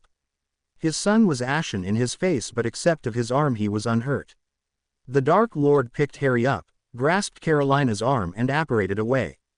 Lucius followed with Draco, while a whisper and murmur broke out among the remaining Death Eaters, whose faces looked bewildered and shocked. 1 hour later the Order of the Phoenix had assembled, and Alistair Moody, a highly respected Auror and a member of the Order, told the other members who hadn't been present everything what had happened in the earlier fight. It was still a complete mystery where from and why the children had suddenly emerged. What was most mysterious and puzzling, however, was that the Dark Lord himself had appeared in the battle zone, something that he had done so far only in important strategic battles. But today hadn't been an important one. Now Albus Dumbledore, the leader of the Order, asked. "And you don't know who the children were, Alistair?" The blonde boy was obviously Malfoy's child. He called him Dad. Who the girl and the other boy were, I don't have any clue. But I don't think that the girl or Malfoy's son will present a problem. It is the raven-haired boy we have to worry about. He put 7 of our people out of action in shortest time. Though he didn't use any unforgivable curses, he definitely used dark magic. Even I didn't recognize some of his curses. Albus' gaze wandered around and ended up at Sirius and Remus. Remus noticed his questioning expression and said, Emily is taking care of the children, but Charlotte was injured. Is she badly hurt? Sirius shook his head. No, Poppy has said that she'll be all right again soon. Alistair cleared his throat and leaned forwards. What I wanted to say is that although the other two children were better than the average and fought not bad either, if you consider that they are probably 10 years old, the raven-haired boy could develop into a serious problem when he is an adult. I've never seen something like this. He is a natural fighter, and most of the time he was fighting with more than one aura. And he held out until the end. Only then he fainted. I've charmed myself invisible by the way and stayed there still for a while, and what I saw was really strange. Our Lord seemed to be really worried about the child, and he even picked him up. If the boy weren't important, Voldemort would have never done this. Albus Dumbledore thought for a moment. That is indeed odd. Do you know who this child could be, Severus? I know Draco, and the girl has to be Bellatrix Lestrange's daughter. But who the other boy is, I haven't the tiniest idea, Severus answered calmly. Alistair Moody began to speak again. We should teach our children and students how to defend themselves as well so early. The Death Eaters teach their children everything that could be useful in the slightest. We should think about that one day. They will have to fight anyway when they are adults. The sooner they begin the better. Furthermore, we should think about our 3 talented magicians. Obviously they are rather important to our Lord, especially the raven-haired boy, otherwise he would have hardly appeared there, and that I somehow don't like at all. It's a pity that we couldn't kidnap them. The boy could really become a disaster for us in the future, if he will fight on their side. Thoughtfully supporting his head with his hands, Albus nodded. You're right, Alistair, I didn't like it as well. I don't think that we'll have still a chance to kidnap them now. I hardly think that they will let the children sneak out in the streets without supervision once more. Probably the children wanted to go to Diagon Alley and unintentionally slid into the fight. But perhaps, Severus, you'll try to find out who the raven-haired boy is. I must admit that I'm rather curious as far as his identity is concerned. Quote. Severus nodded shortly, and the Order began to speak about other topics, although that wasn't very successful since the thoughts of nearly everyone were still revolving around the earlier happenings. Those members who hadn't been present at the fight felt for the first time in their lives a slight regret that they had missed a battle. As Harry opened his eyes, he was lying in his bed and had an ice-cold cloth on his forehead. The Dark Lord sat beside him and watched him. Caro and Draco, are they all right? His voice sounded hoarse and croaky. Yes, thanks to you they have been injured only slightly. Suddenly the red eyes stared piercingly at him. So, what you were actually doing there? Harry shivered. He felt terrible, but he knew that he had overexerted himself. His head hurt dreadfully, and because the light disturbed him he closed his eyes. We wanted to go to Diagon Alley. I'm sorry. I see. I must say that I'm proud of you, Harry. You did extremely well for someone your age. Nevertheless, you won't do it ever again. It is too dangerous. If you and your friends want to leave the castle, you will take guards with you. And now you will rest. As soon as you have recovered, we will begin to study the remaining unforgivable curses. Unfortunately, I had to neglect you the last weeks. Furthermore, I think that it is time that you attend the Death Eater meetings. Since the fight, the Death Eaters are wondering who you might be. Soon it won't be possible any longer to hide your identity. Then the Dark Lord stood up and left the room while Harry was thinking bitterly of his identity. Why that had to happen? Why his adoptive father had to have to murder his real parents? Harry was still torn between his feelings for his parents he didn't remember and his adoptive father. Due to his chaotic feelings, he had done nothing the last months. His feeling was saying him that he actually should hate his adoptive father for what he had done to his parents, but somehow he couldn't, at least not really. But sometimes he did it when he dreamed about his mum or dad, and today the house. Somehow it had hit him very much to see the house in such a destroyed state. Harry sighed. In the last months, since he had discovered the truth, a great resistance had broken out in some European countries, which had become quickly rather powerful. So the Dark Lord had gone there to destroy the resistance and had left him alone for weeks. But Harry had been rather relieved. Since Harry had found out the truth, he hadn't felt comfortable in the presence of the Dark Lord anymore. He hadn't known how to behave. For some time he had really considered to speak with him. To tell him that he knew the truth. Then he had however rejected the idea. Harry was afraid from the reaction when his adoptive father would discover that he knew the truth. Why everything had to be so damned complicated? So he had done nothing. But really, what could he have done? Leave the castle. But where he could have gone then? Harry carefully turned around. His head felt like it would explode in any minute. He nearly had fallen asleep when he shot up in bed. The things. Where were the things he had found in Godric's Hollow? Frantically he looked around in his room, until he spotted his clothes which were hanging over his chair. Slowly he climbed out of his bed and stumbled to the chair. He picked his robe up and grabbed in his pocket where he fished out his snake first, who curled herself promptly around his arm. Trembling he pulled out the things he had found in Godric's Hollow, immensely relieved that the Dark Lord hadn't found them. Without any warning he had to hold onto the chair because everything was dancing in front of his eyes. Carefully he went back to his bed. He would take a closer look at the things tomorrow, when he was feeling better. Closing his eyes he was nothing but relieved that they had survived the battle. It had been really useful. He thought that he had so often lived through the books much further that he actually should have, and that his adoptive father had believed him that they had wanted to go to Diagon Alley.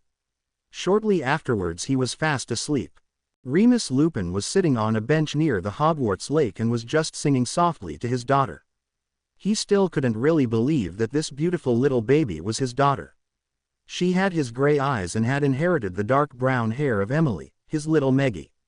She was now 5 weeks old and he was totally smitten by his little darling. "Moony, what are you doing?" Remus turned his head and saw Sirius Black standing in front of him. In his arms he was carrying his son and Lizzie. He put the whining children on the ground and sat down as well while the children began to crawl. "I was singing a lullaby before you interrupted me, Sirius." "You were singing? I didn't know you could that." "Very funny, Sirius. Don't tell me that you never sing to Jamie." His friend turned red and shrugged with his shoulders. "How is Charlotte?" "Emily just wanted to visit her," said Remus.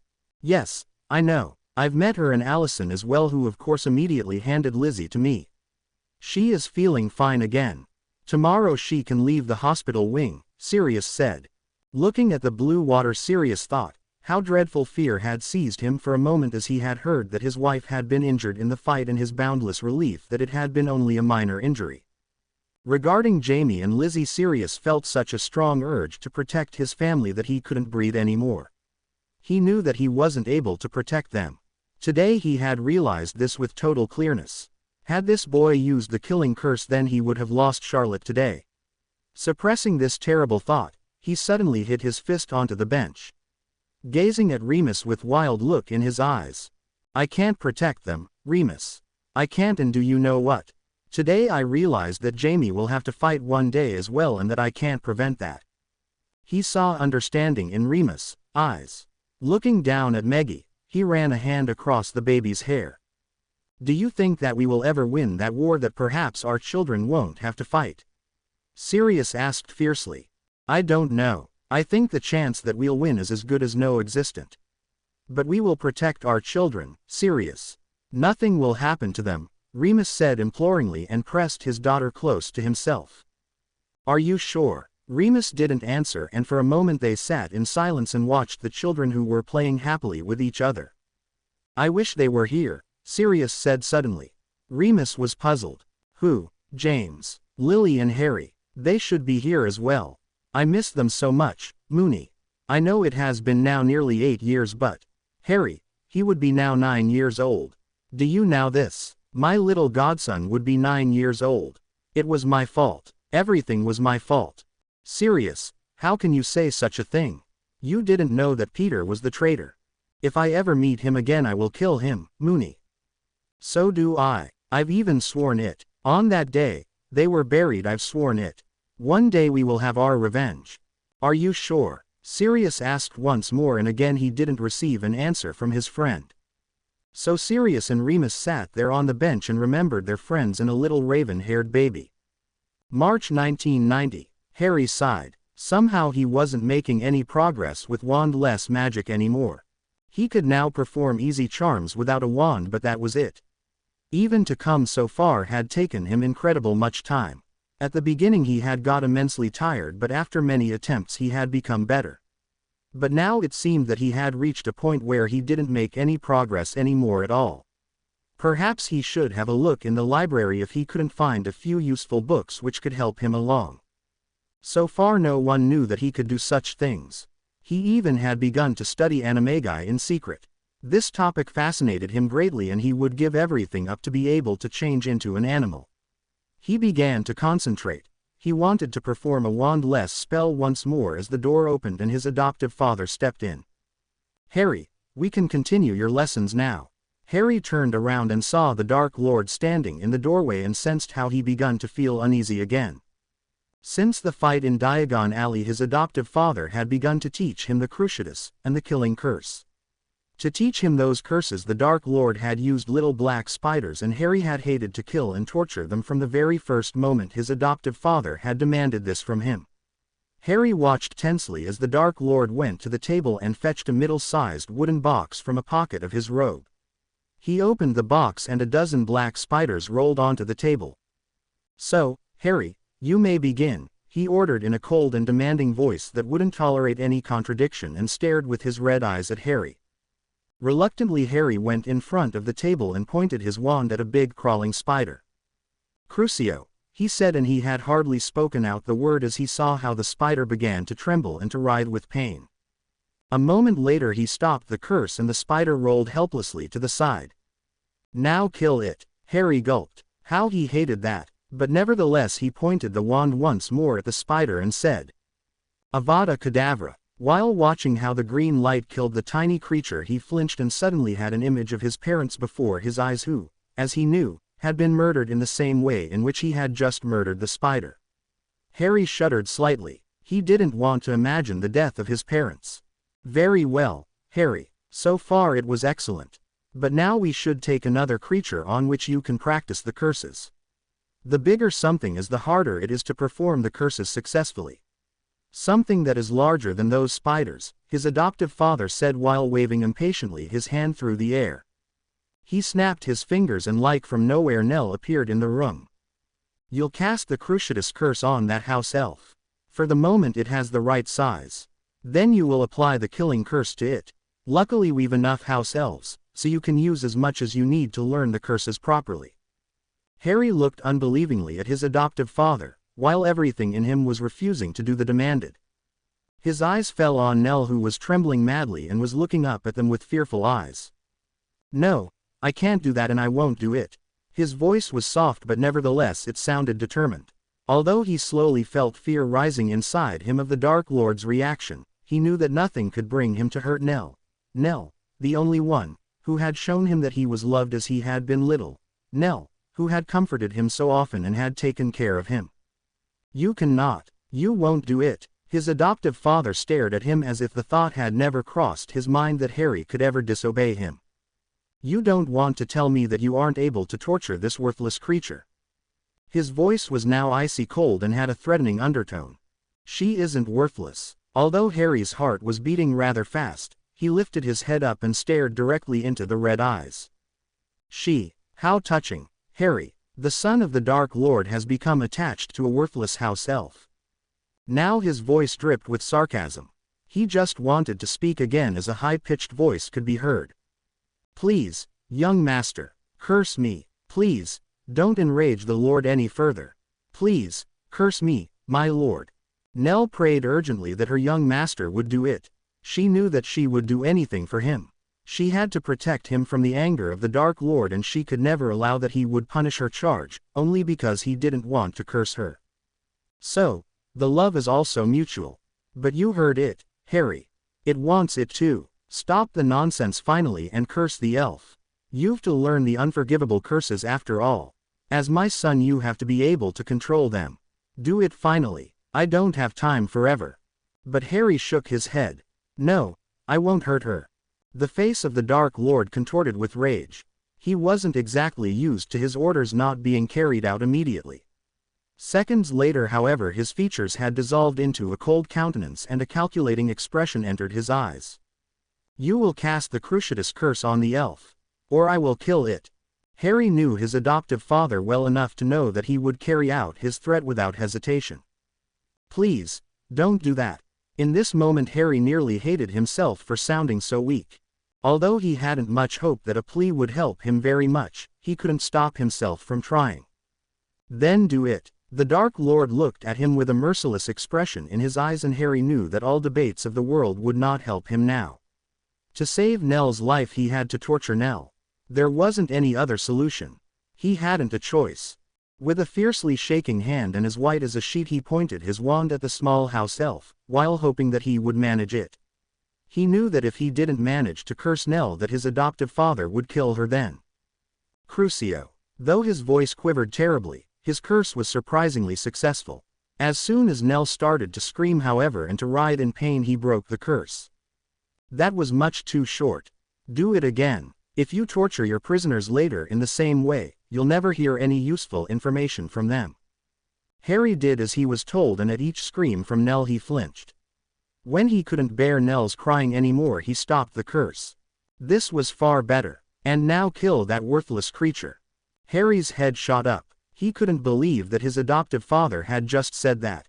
You said you wouldn't kill her, if I would torture her. Exactly. But you will kill it. You have to learn the killing curse as well after all. No, please, father, don't force me to do that.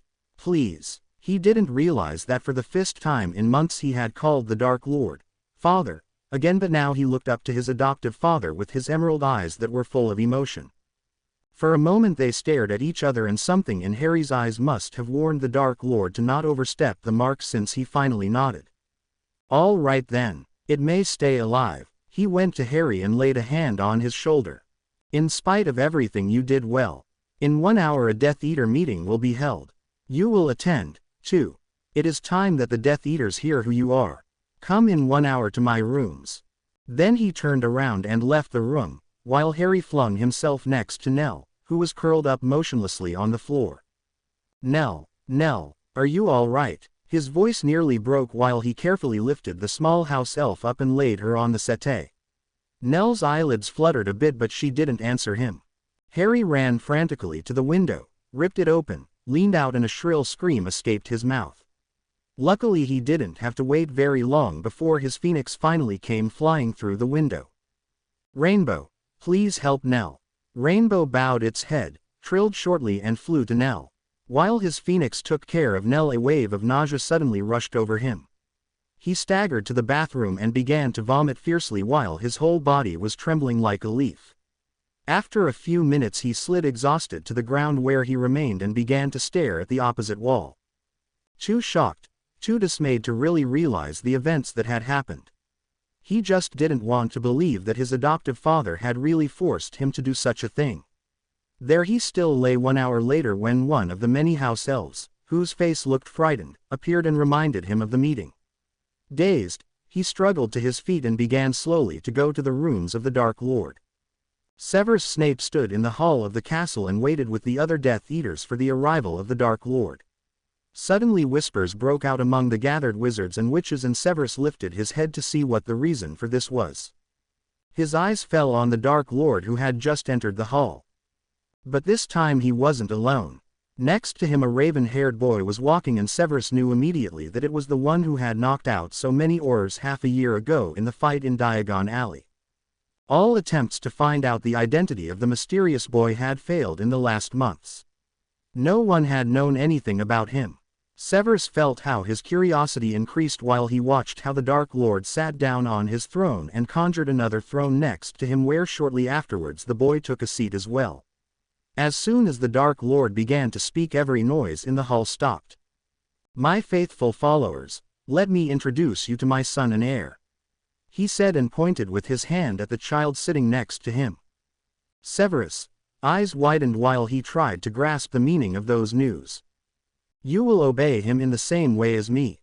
You will protect him with your life and show him the same loyalty as me," the Dark Lord continued. Severus noticed that Lucius Malfoy's and Bellatrix Lestrange's faces didn't wear the surprise and the shock like the other Death Eaters did, and he realized that they had known it and that they had lied to him as he had tried to ask them carefully about the boy's identity months ago. He looked at the young lord, who seemed to be not very interested in the happenings. His head was hanging down and he stared on the ground. Severus still couldn't believe it, while he wondered why no one had ever thought of the possibility of the boy being Voldemort's son. Now, of course, everything made sense. Even why the Dark Lord had been so worried and had appeared personally in the fight was now understandable. Suddenly the boy lifted his head, as if he had somehow felt Severus' gaze on him. Their eyes met and he looked into strangely lifeless emerald eyes. Then the boy stared again to the ground. In the meantime Severus shook his head. For a moment the child had really reminded him of James Potter, his archenemy from Hogwarts, and of Lily Evans. He could have sworn that the boy had her eyes. But that couldn't be. That was completely out of question.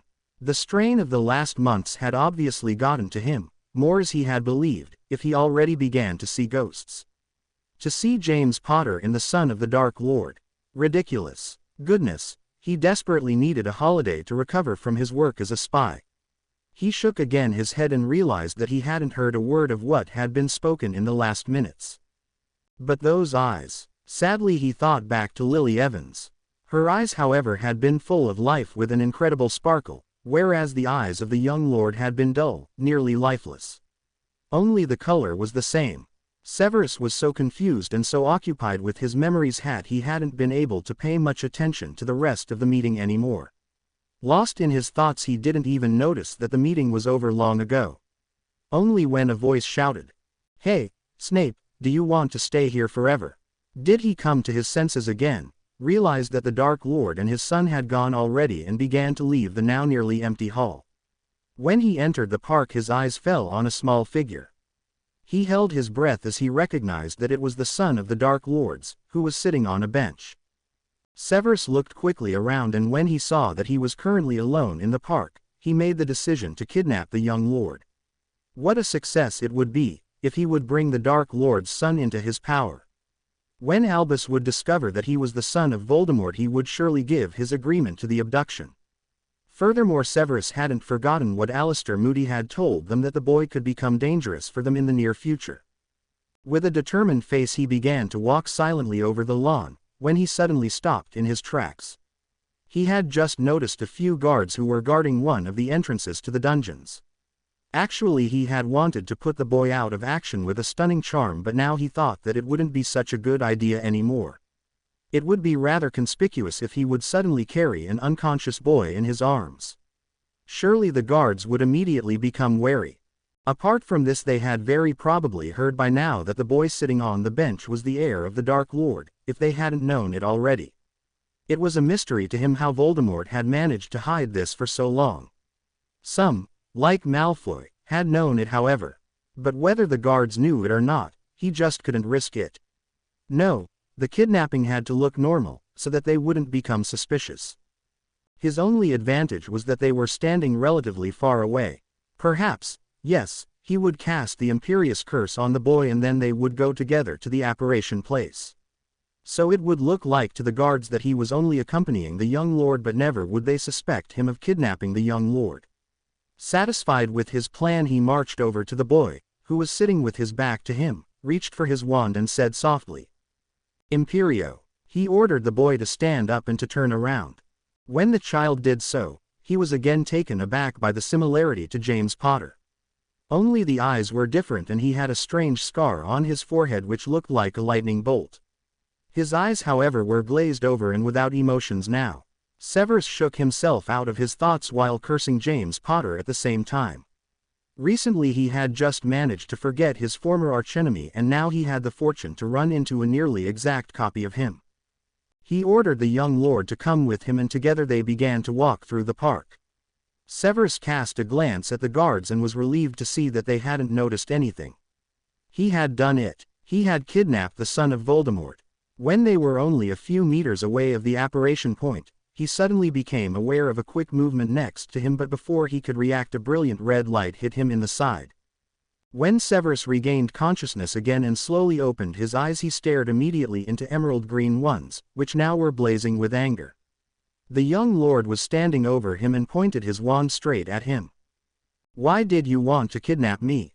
Stay where you are, or I will curse you."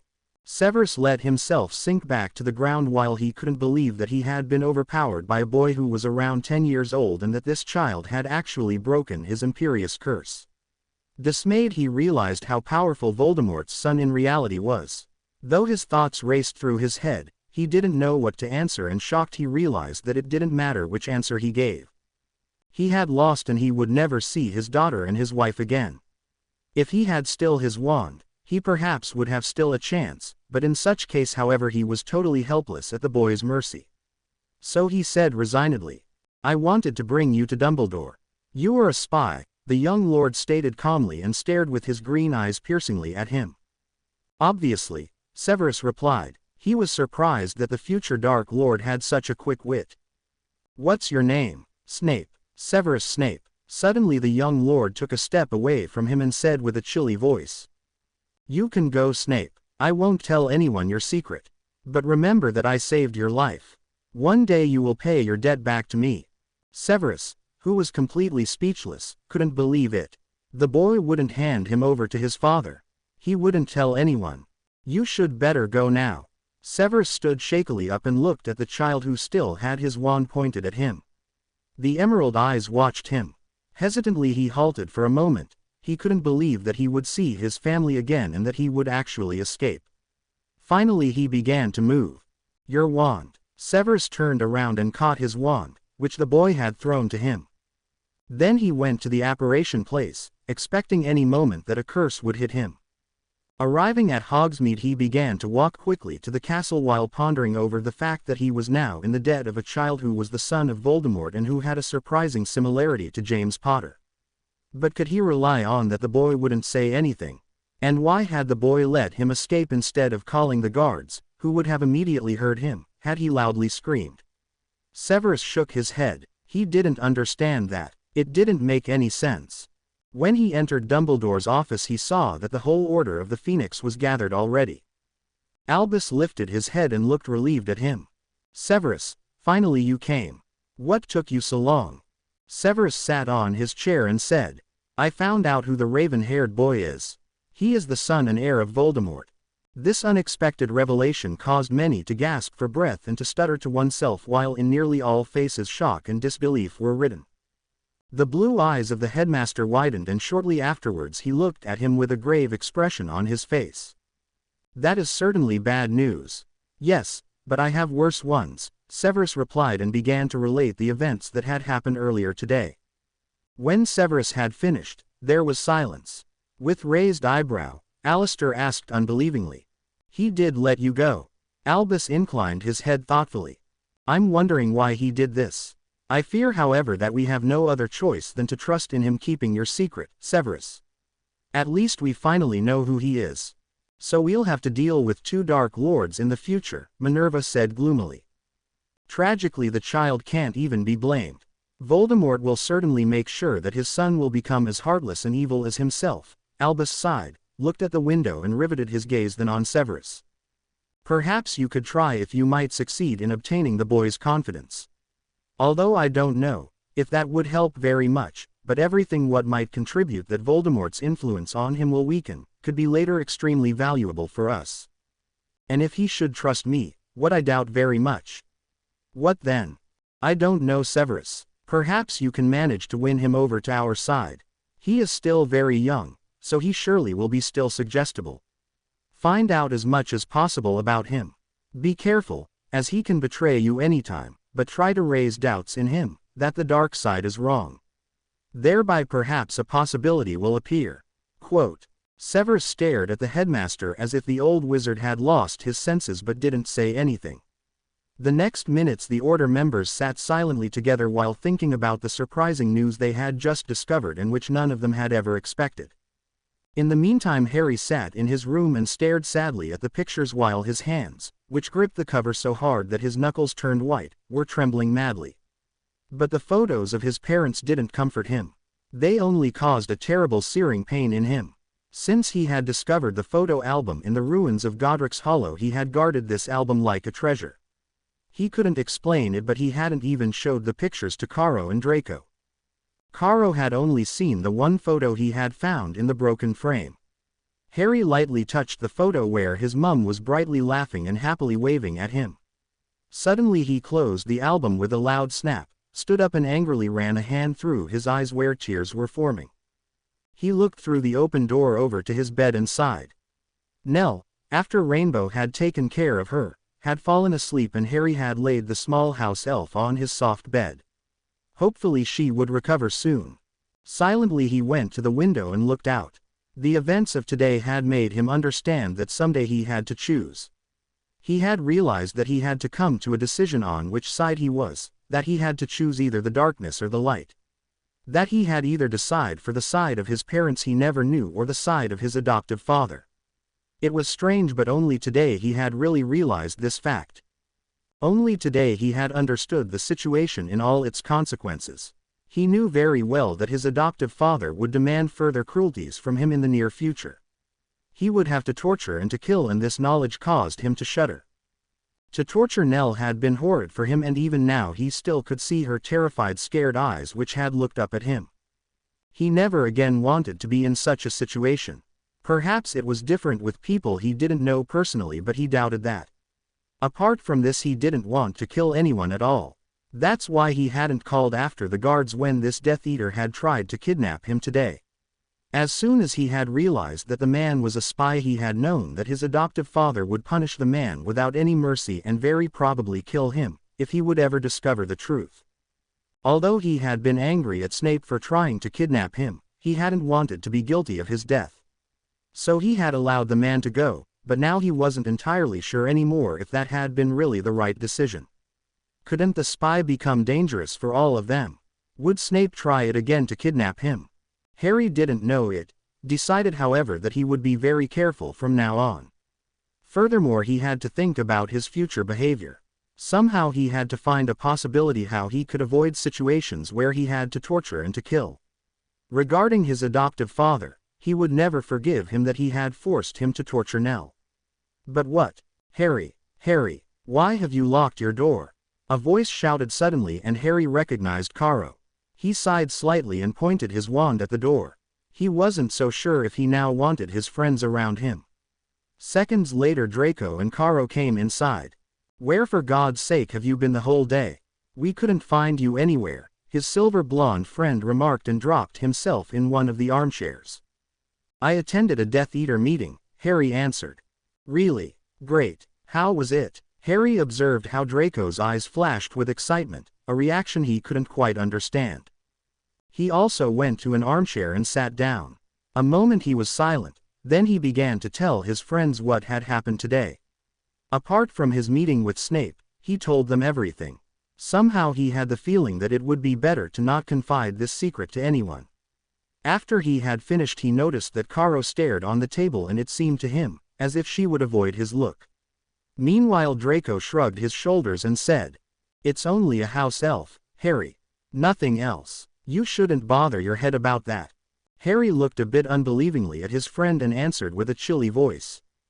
For you, Nell may be only a house elf. But not for me. Quote. But that isn't right. You are the heir of the Dark Lord. You can't be friendly to worthless creatures. That's just impossible. And regarding your worries that we'll have to kill someday, they're totally baseless. They'll be anyway only worthless mudbloods. Quote. Harry stared at Draco, as if he would see him for the first time, and said quietly. I'm not sure if I'm the heir of the Dark Lord. What the hell is the meaning of this? Draco wanted angrily to know. He isn't my real father, and my parents fought against the dark side. Quote. Although his friends had known this, of course, it was however the first time where he had really said it aloud. Suddenly Draco's features distorted with anger and he began to shout. So what? Your parents didn't know it better. But you should know it. You after all had the proper education. Or do you now want to betray us and become a worthless Potter? Harry's eyes narrowed dangerously, confused and hurt, as he had never believed that his friend would ever offend him like that. He shouted back. You've absolutely no right to speak about my parents like that. And you know nothing. Do you really want to torture and kill? Are you so desperate of becoming a Death Eater? Quote. Yes, we would only kill worthless mudbloods anyway. Quote. Shut up. They aren't worthless. Of course they are. They are as worthless as your damned parents were. A crashing noise interrupted the quarrel.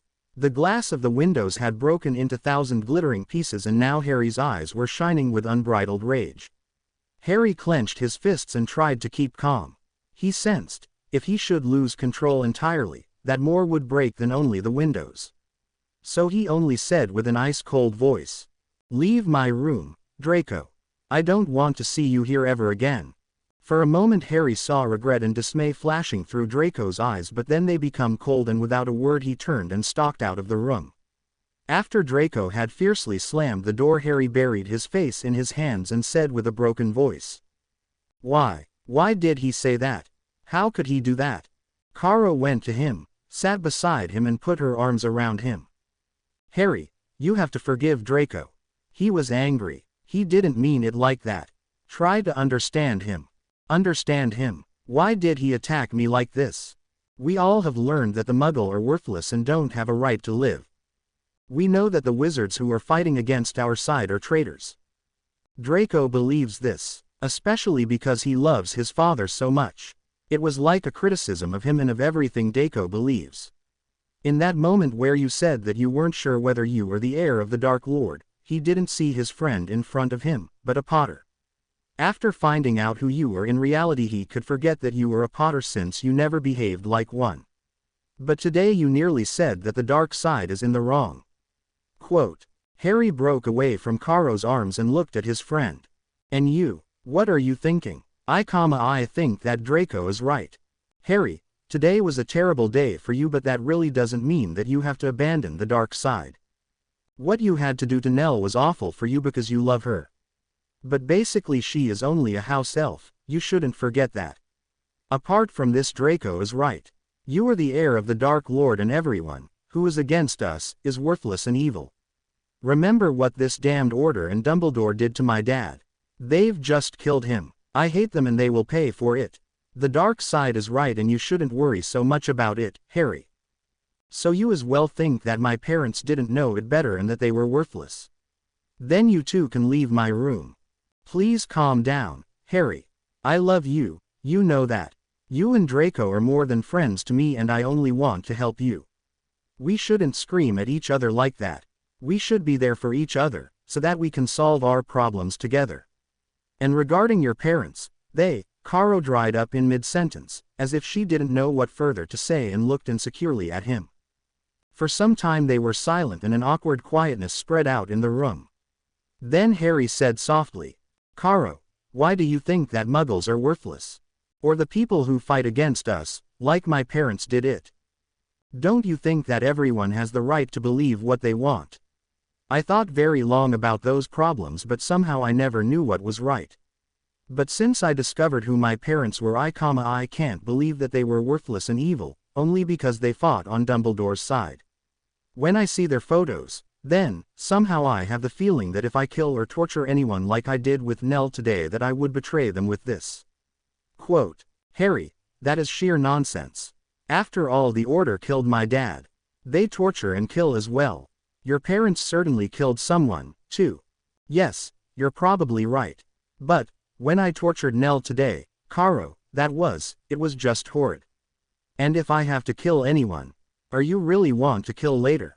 Caro hesitated, and without really noticing she drew invisible curls on the table. I don't know, Harry. I've never thought about it before. You know that Draco's parents practically brought me up and they always taught us that there is only a right and an evil side. You know it yourself. You after all had the same education as we. If I think of the murderers of my dad, then I would kill those without any regret. I hate them more than anything else on the world. I would take revenge. But if you had to kill innocents, for example children, would you do it then? Only because they are the children of Muggles? Or would you kill Nell? Would you hurt her, if you had to? Only because she is a house elf? The Order had killed your father, yes, but what were the Death Eaters and your father doing to the Muggle family? Who the devil started that war? The dark or the light side? But we've to decide someday, Caro.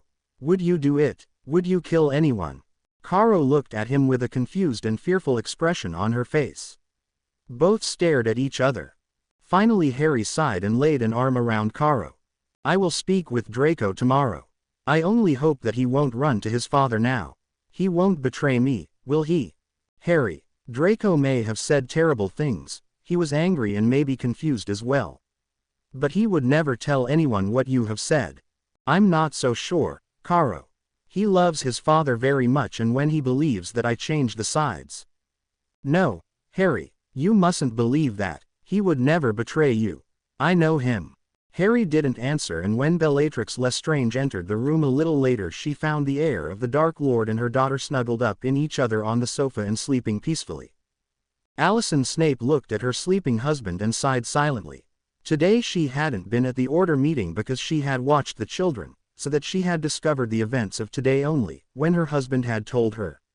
She had been shocked but at the same time unbelievingly grateful that Voldemort's young heir had saved Severus' life. Despite all difficulties and quarrels in the past, she loved her husband still more than anything else. But today they had felt so close again as they hadn't for weeks. Sometimes realizing how very nearly they had lost each other forever only caused their love to increase more. She snuggled in her pillow and wondered what the young lord might demand from Severus in the future. In such moments she wished that she could read in the future, but unfortunately she couldn't. Early in the morning, Draco Malfoy was walking slowly through the dark corridors. After turning left and stepping to approximately the middle of the broad hallway, he suddenly stopped dead in his tracks and his eyes riveted on the door in front of him. But he made not the slightest move to open the door. He sighed and pondered again what he should say. He hadn't been able to sleep very well last night. The memory of the violent quarrel he had had with Harry yesterday hadn't given him much rest. After leaving Harry's room, he had stormed down the hall to search for his father. Finally he had found him standing on one of the staircases that lead to the dungeons, absorbed in a conversation with Avery. His father had been a bit suspicious when noticing his flushed face, but Draco had just said that he had been running too fast downstairs and had told him that Harry had got a headache, so that he and Caro had to go earlier than usual. Luckily his father had believed him. At home he had gone to his room and had thought about his argument with Harry, while wondering about the fact that Caro hadn't said anything at all. It wasn't like her to keep silent. First he had been absolutely furious, then he had felt betrayed, and finally disappointed and sad. He couldn't understand his best friend. He still couldn't, but he had realized that he hadn't had the right to make that one comment about Harry's parents. Suddenly he asked himself how he would have reacted if he had been in Harry's place. Wouldn't he have defended his parents in the same way, indifferent to the fact that they had been on the wrong side? The silver blonde boy shook his head slightly. He didn't know for sure, but it might be possible. He reached out with his hand, however he let it quickly drop again. He still hadn't the faintest idea of what to say. Silently cursing when nothing useful occurred to him, he only knew that he wanted Harry to be his friend again. Then, angry at himself for being such a coward, he raised his hand once more, but all of a sudden the door was ripped open and Harry fell literally into his arms. Draco, what are you doing here? I just wanted to go to your house. Harry, I only wanted to apologize. Never mind, Draco, come in. I wanted to apologize as well. I shouldn't have screamed like that and said that I never wanted to see you here again. I didn't mean it. No, Harry, you had every right to be so angry. It was my fault and… Draco, it's okay. Forget it. Draco felt an immense wave of relief rush over him. He hadn't thought that it would be so easy. When stepping inside he suddenly stopped, surprised. Caro, what on earth are you doing here? Hi, Draco. You see, after you left, Harry and I talked a bit yesterday and so we fell asleep on the settee. And since nobody woke us up, I am still here. Nell just brought us breakfast. Do you want to eat as well? Draco nodded because he was rather hungry. He had been too nervous earlier to swallow anything at all. Harry and Draco sat down next to Caro and Harry called Nell to ask her to bring another cover for Draco. Thanks to Rainbow's magic, the little house elf had entirely recovered, and when Harry had discovered that Nell was fine this morning, it had taken a load off his mind. You really are famished, aren't you, Draco? Caro remarked, amused, watching how he stuffed himself rather hurriedly with a roll. Harry looked at his friend and suddenly felt ashamed that he had doubted Draco yesterday and that he had really thought he could betray him. Incredibly glad that they had reconciled with each other, he also reached cheerfully for a roll and fetched Diamond out of his sleeve. The little snake hissed something and began to meander trough the various things which were standing on the table. Harry hissed back. Draco shuddered slightly and for a moment he stopped chewing. Although he had often heard those conversations between Harry and his snake before, he found it eerie every time anew to listen to those strange noises. Meanwhile Diamond had arrived at Caro's plate and there she began to eat the jam which had fallen off a roll. Caro stared at the little reptile and asked stunned, "Since when did snakes eat jam?" The dark-haired girl, although she still didn't like snakes very much, had become used to Diamond over all the years since she knew Harry and wasn't scared of Harry's pet anymore. She doesn't like every jam, only raspberry jam. That is practically her favorite food. If you had breakfast more often with me, you would know that, Harry explained and, seeing Draco's and Caro's faces, he began to laugh. A little later his friends joined in while Diamond wasn't bothered in the slightest by this and continued to nibble on her jam. All three were happy and relieved that they were reconciled with each other again, but no one of them could forget the quarrel entirely.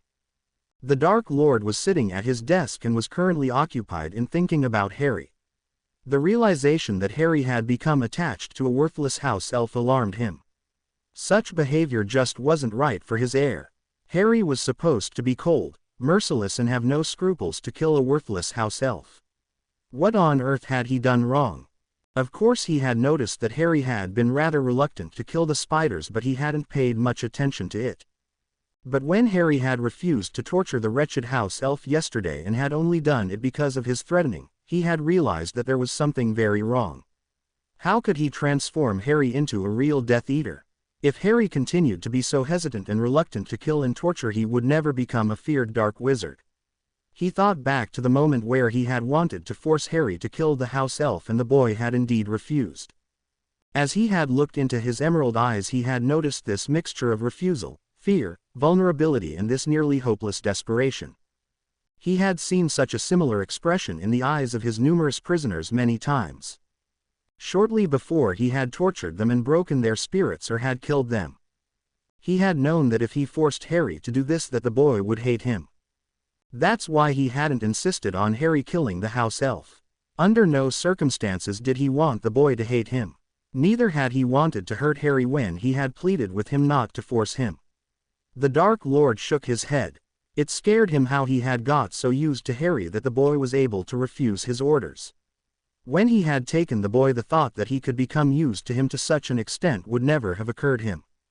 At least he could be proud that Harry had tried to ignore his fear and that he was so magically powerful and talented. If you excluded his reluctance to torture and to kill, everything would be absolutely perfect. But how could he teach Harry to enjoy using the unforgivable curses? He didn't know how, and suddenly he realized that he actually knew nothing important about Harry. He didn't even have the faintest idea what hobbies the boy had. Regretfully he saw that he had always been a teacher if he had spent time with Harry. He had always tried to teach him magic and parcel magic or had told him about the wizard world and their enemies. Never had they spoken, however, about personal topics, apart from this one time when Harry had come to him and had asked about his mother. Till this day he didn't know why Harry had been so suddenly interested to find out the identity of his mother. A tapping noise against the window interrupted his thoughts. It was an owl with a letter which informed him that some of his Death Eaters he had sent to France years ago would return to Great Britain this afternoon to make a report. Harry of course would attend again. Perhaps his friends should as well. Yes, why not? After all, Lucius' son and Bellatrix's daughter had to learn as well how to rule. One day they would be on Harry's side and help him to reign over the world. The Dark Lord bent thoughtfully his head. Perhaps there was still a way to make the unforgivable curses sound appealing to Harry. It couldn't do any harm, if he would try it this way. In the meantime, Albus Dumbledore was thinking about the same boy as his archenemy Voldemort. He regretted it that Severus hadn't managed to kidnap the boy. On the other hand, he wondered if it wasn't better, however, that the kidnapping had failed. Otherwise they would have to keep the boy prisoner here, and that surely wouldn't have helped that he joined their side. Albus suddenly realized that he didn't even know the name of the child. It was a bit strange for him to think so much about someone whom he had never ever seen in his life.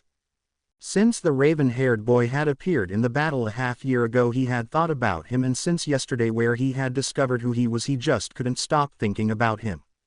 Somehow he had the certain feeling that this child would bring the turning point in this terrible war. That he would decide whether the darkness or the light would be victorious. Albus Dumbledore sighed. In the moment the future looked rather desolately and hopelessly. He doubted that a child of darkness would ever change to the light side. The only hope was now that Severus would manage to influence the boy and to eventually draw him to the right side. Albus shook his head. Who would have thought that Tom would become a father? He couldn't imagine that Tom had ever played with his son. The imagination how Riddle romped around on the ground with a baby was absolutely ridiculous. He wondered if his former student was even capable to have any feelings for his son. That he had appeared in the battle then looked very much as if that was the case. If that was really true, then Tom had made indeed a progress and had shown for the first time human features, if he actually really had any feelings left for his son. He wondered who the mother of the child was. Certainly a faithful Death Eater. Looking at the window, Albus sighed. He absolutely didn't like it that how it looked currently. A 10-year-old child would decide about the future of the world. He knew, however, that he couldn't do anything against it. He wasn't powerful enough to defeat Tom, and his former student wasn't strong enough to defeat him. So that for years there was a stalemate. Wistfully and sad he remembered James and Lily Potter. If those two had been still alive, then threesome they maybe could have managed it to defeat Voldemort. All of a sudden the sorrow overwhelmed him, which for years seized him over and over again. Why on earth hadn't he been able to prevent that? Why hadn't he managed to protect Lily and James and little Harry? Again he saw himself standing in front of the destroyed house and looking horrified at the ruins. He laid his arms on the desk and buried his head therein as the sadness and the feeling of guilt crashed down on him. Harry frowned and stared at the open book which lay in front of him. Somehow he just couldn't concentrate today. After they had eaten breakfast they had gone to their classroom where Bellatrix Lestrange had awaited them already and had immediately inundated them with tasks. Shortly afterwards she had left the room. For some time past it happened more and more that Bella or Draco's parents let them alone after giving them tasks. Harry looked up and mumbled, "I've had enough of learning." "Do you think I haven't, Harry? Wouldn't it be great if we could play Quidditch now? The weather is currently so beautiful," Caro said and looked longingly out of the window. "We haven't played Quidditch since eternities," Draco remarked sourly. "The only thing we do is learning. Or we get entangled in some fight," Harry added.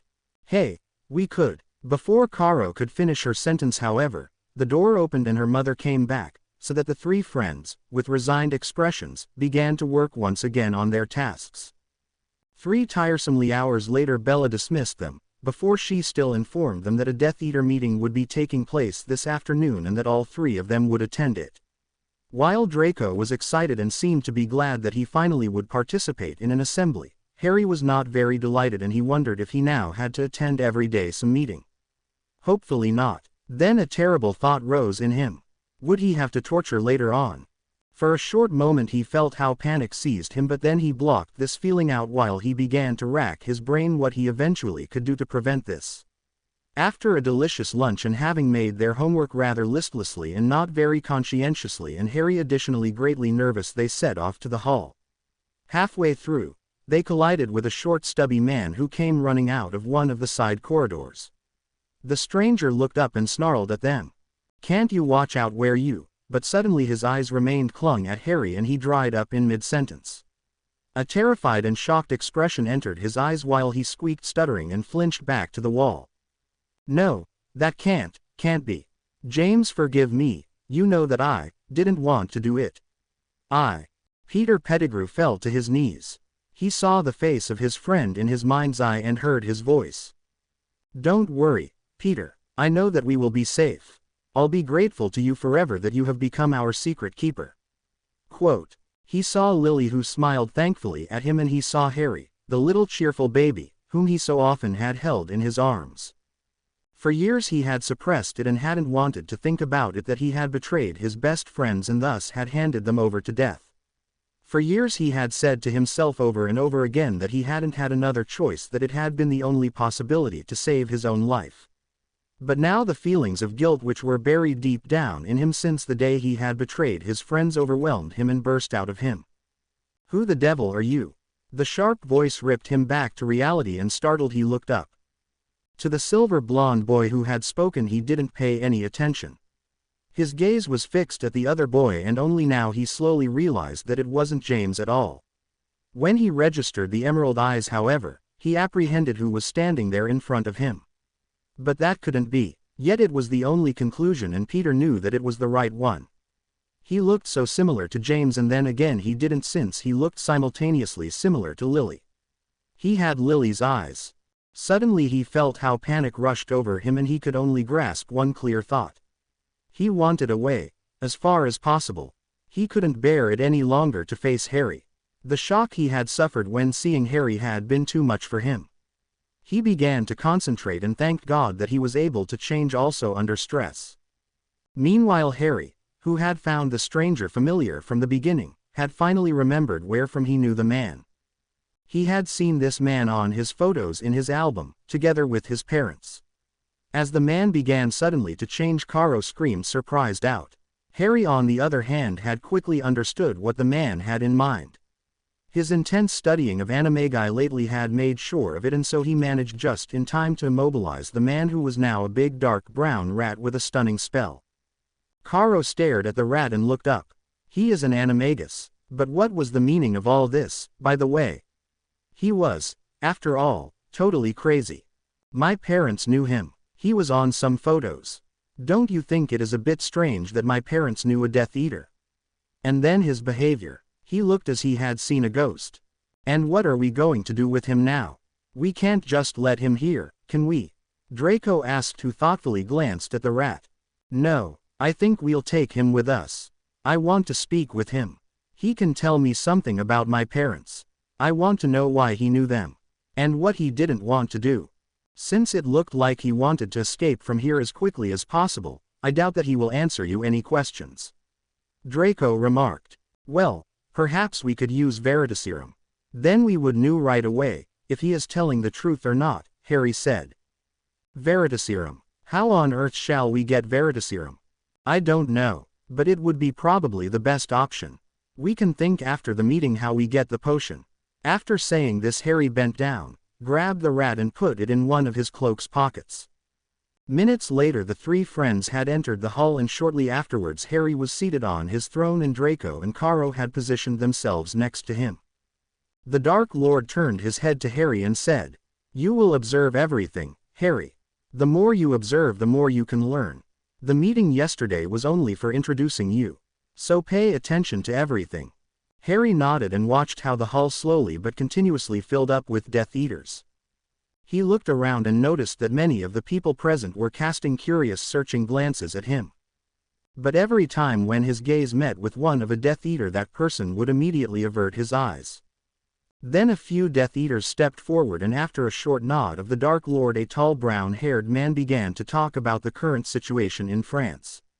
The man spoke very fast and with a strange accent, so that Harry had difficulties to understand everything. But he found out that the resistance groups which Voldemort had believed destroyed had formed again, and that it hadn't succeeded to defeat them. "You haven't managed it, and why not?" the Dark Lord asked in an ice-cold tone. "I don't know, my lord. You should know. You should always know the reason for your failure." Voldemort raised his wand and cast the Cruciatus curse on the man. The pitiably man fell to the ground and started to writhe in pain. Harry began to feel terribly, and he knew with sudden insight that he hated it and that it scared him, and he realized that he didn't want to watch how people were tortured and killed. That he didn't know this man personally didn't change anything. Harry's hands grasped tightly around the armrest while praying forcefully that his adoptive father wouldn't demand from him to torture this man. Although he had promised himself yesterday that he would think about a method how he could avoid such situations, and had already pondered extensively about it earlier, he now realized that there was nothing what he could do. If his adoptive father would demand that from him, he couldn't just refuse in front of all those Death Eaters. He remembered very well how often the Dark Lord had told him that he never was allowed to show any weakness in front of his followers. To refuse when he was alone with his adoptive father could just about be overlooked, but if he would do it here in public, the Dark Lord would certainly not let him get away with it. The screaming Death Eater reminded him suddenly of the man who had sold him his wand and whose death had caused him countless nightmares when he had been younger. He still didn't know the reason why his adoptive father had murdered him, but he knew that the old man had done nothing except for refusing to answer his adoptive father for the first time. Perhaps this as well had been the reason for the murder. Then his thoughts wandered to Mr. Fortescue while he tried convulsively not to hear the screams. He wondered if the ice cream seller was still alive. He hoped it, although very probably no one would buy his delicious ice any longer now. Meanwhile, the Dark Lord had finally lifted the curse. So, perhaps now we can think what there is to do to destroy this resistance group. First, the Dark Lord stopped and his eyes wandered over the gathered people in front of him. Where is Pettigrew? When I remember correctly, I sent him to you to France years ago, didn't I? He asked and eyed the commander of the French Death Eaters, who in the meantime had got up from the ground. Yes, my lord, and he returned with us, but I don't know where he is currently. The man stuttered hesitantly and his voice trembled as he would expect at every moment another curse. Then it is a bit strange that he didn't come, isn't it? Perhaps you should send someone to search after him. As stupid as he is, it can surely easily happen that he gets lost in the castle. It would be a real shame if he would go missing where he had been so valuable in the past after all. Harry noticed how the gaze of his adoptive father shortly grazed him, and he realized that the rat in his pocket had to be this Pettigrew, and his curiosity what this man had to do with his parents rose in boundless spaces. But why had been standing nothing in the newspaper then? And why had he been so valuable? Harry sighed and wished he would know the answer. The rest of the meeting dealt with finding tactically strategies which should enable the defeat of this French resistance group. Although Harry tried to listen attentively, he didn't quite understand very much, and rather quickly he lost any interest. Finally the meeting was over and the Death Eaters, after bowing to the Dark Lord, began to leave the hall. Harry sighed, tremendously relieved that he hadn't been asked to torture this man and that otherwise nothing bad had happened more. Only now he realized that he had been totally tense. He stood up and wanted to go as well, since he wanted to leave the hall as soon as possible, but was restrained by his adoptive father. Harry, I would like to speak with you briefly. Draco, Carolina, you can stay also. This is likewise concerning you.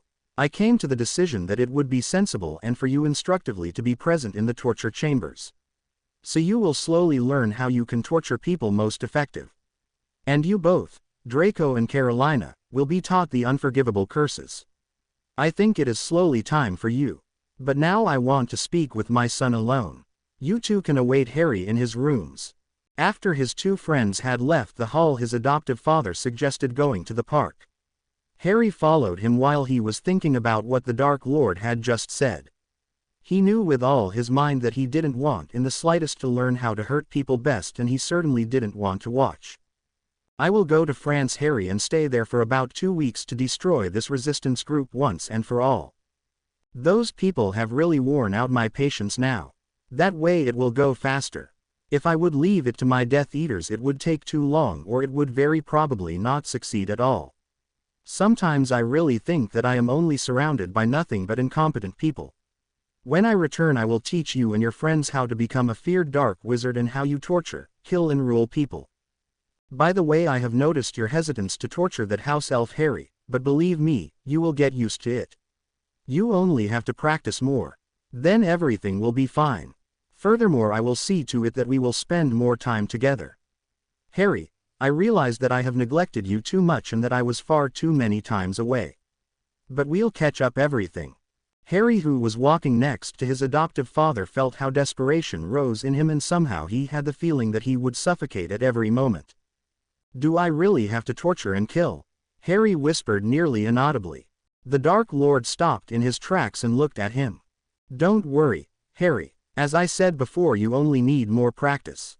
And then, in 4 or 5 years, when I have taught you everything what you need to know, you will help me to rule over the whole world. Next we will destroy everyone who only dares to resist us. Unfortunately, there are still too many groups of misguided people who believe that it would be better to fight me. Even here in Great Britain, and here is the most powerful and worst resistance group with that old fool Dumbledore as leader. But when you are old enough and have developed all your powers, we will be invincible, and then we will conquer Hogwarts and level it to the ground, and we will kill everyone who has dared to seek refuge in Hogwarts." Harry heard the rejoicing in the voice of his adoptive father and shuddered. To imagine which role he should play in this plan made him very uncomfortable, and he knew that absolute nothing in the world would ever bring him to enjoy it to torture Nell or any other living being, even if he would watch 1,000 torture sessions. "My lord, forgive me for the interruption, but we finally managed to make the prisoners talk." Although Harry hadn't the faintest idea of what the Death Eater was speaking, who stared at him with a strange expression in his eyes, his adoptive father obviously understood immediately. "Yes, I'm coming, Zabini. Harry, we will continue our talk when I return. I will come later to you to say goodbye." Harry could only nod while the Dark Lord turned around and, in the company of Zabini who had disturbed them, walked back to the castle. A moment Harry stood there totally motionless, but then he set off to go back to the castle as well, while his thoughts began to race through his head. He sauntered to one of the benches which were standing in the park and sat down. His eyes riveted on the enormous castle which towered in front of him. His home. Suddenly he felt completely left alone in the world, and a deep desperation came over him. He felt trapped between a future he didn't really want and a past he couldn't remember. He wondered what his parents would have said, if they would have been able to see him now as the heir of Voldemort. Harry sighed and asked himself why he had such an aversion against torture that alone the imagination was enough to scare him off, to say nothing of killing. He didn't know if he would be ever able to kill anyone. Again the picture of the wand seller sneaked into his thoughts. He hadn't had a nightmare of him anymore about 3 years.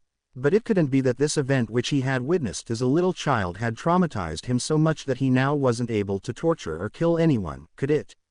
Even with the spiders he had felt terrible and had hated it with his entire mind.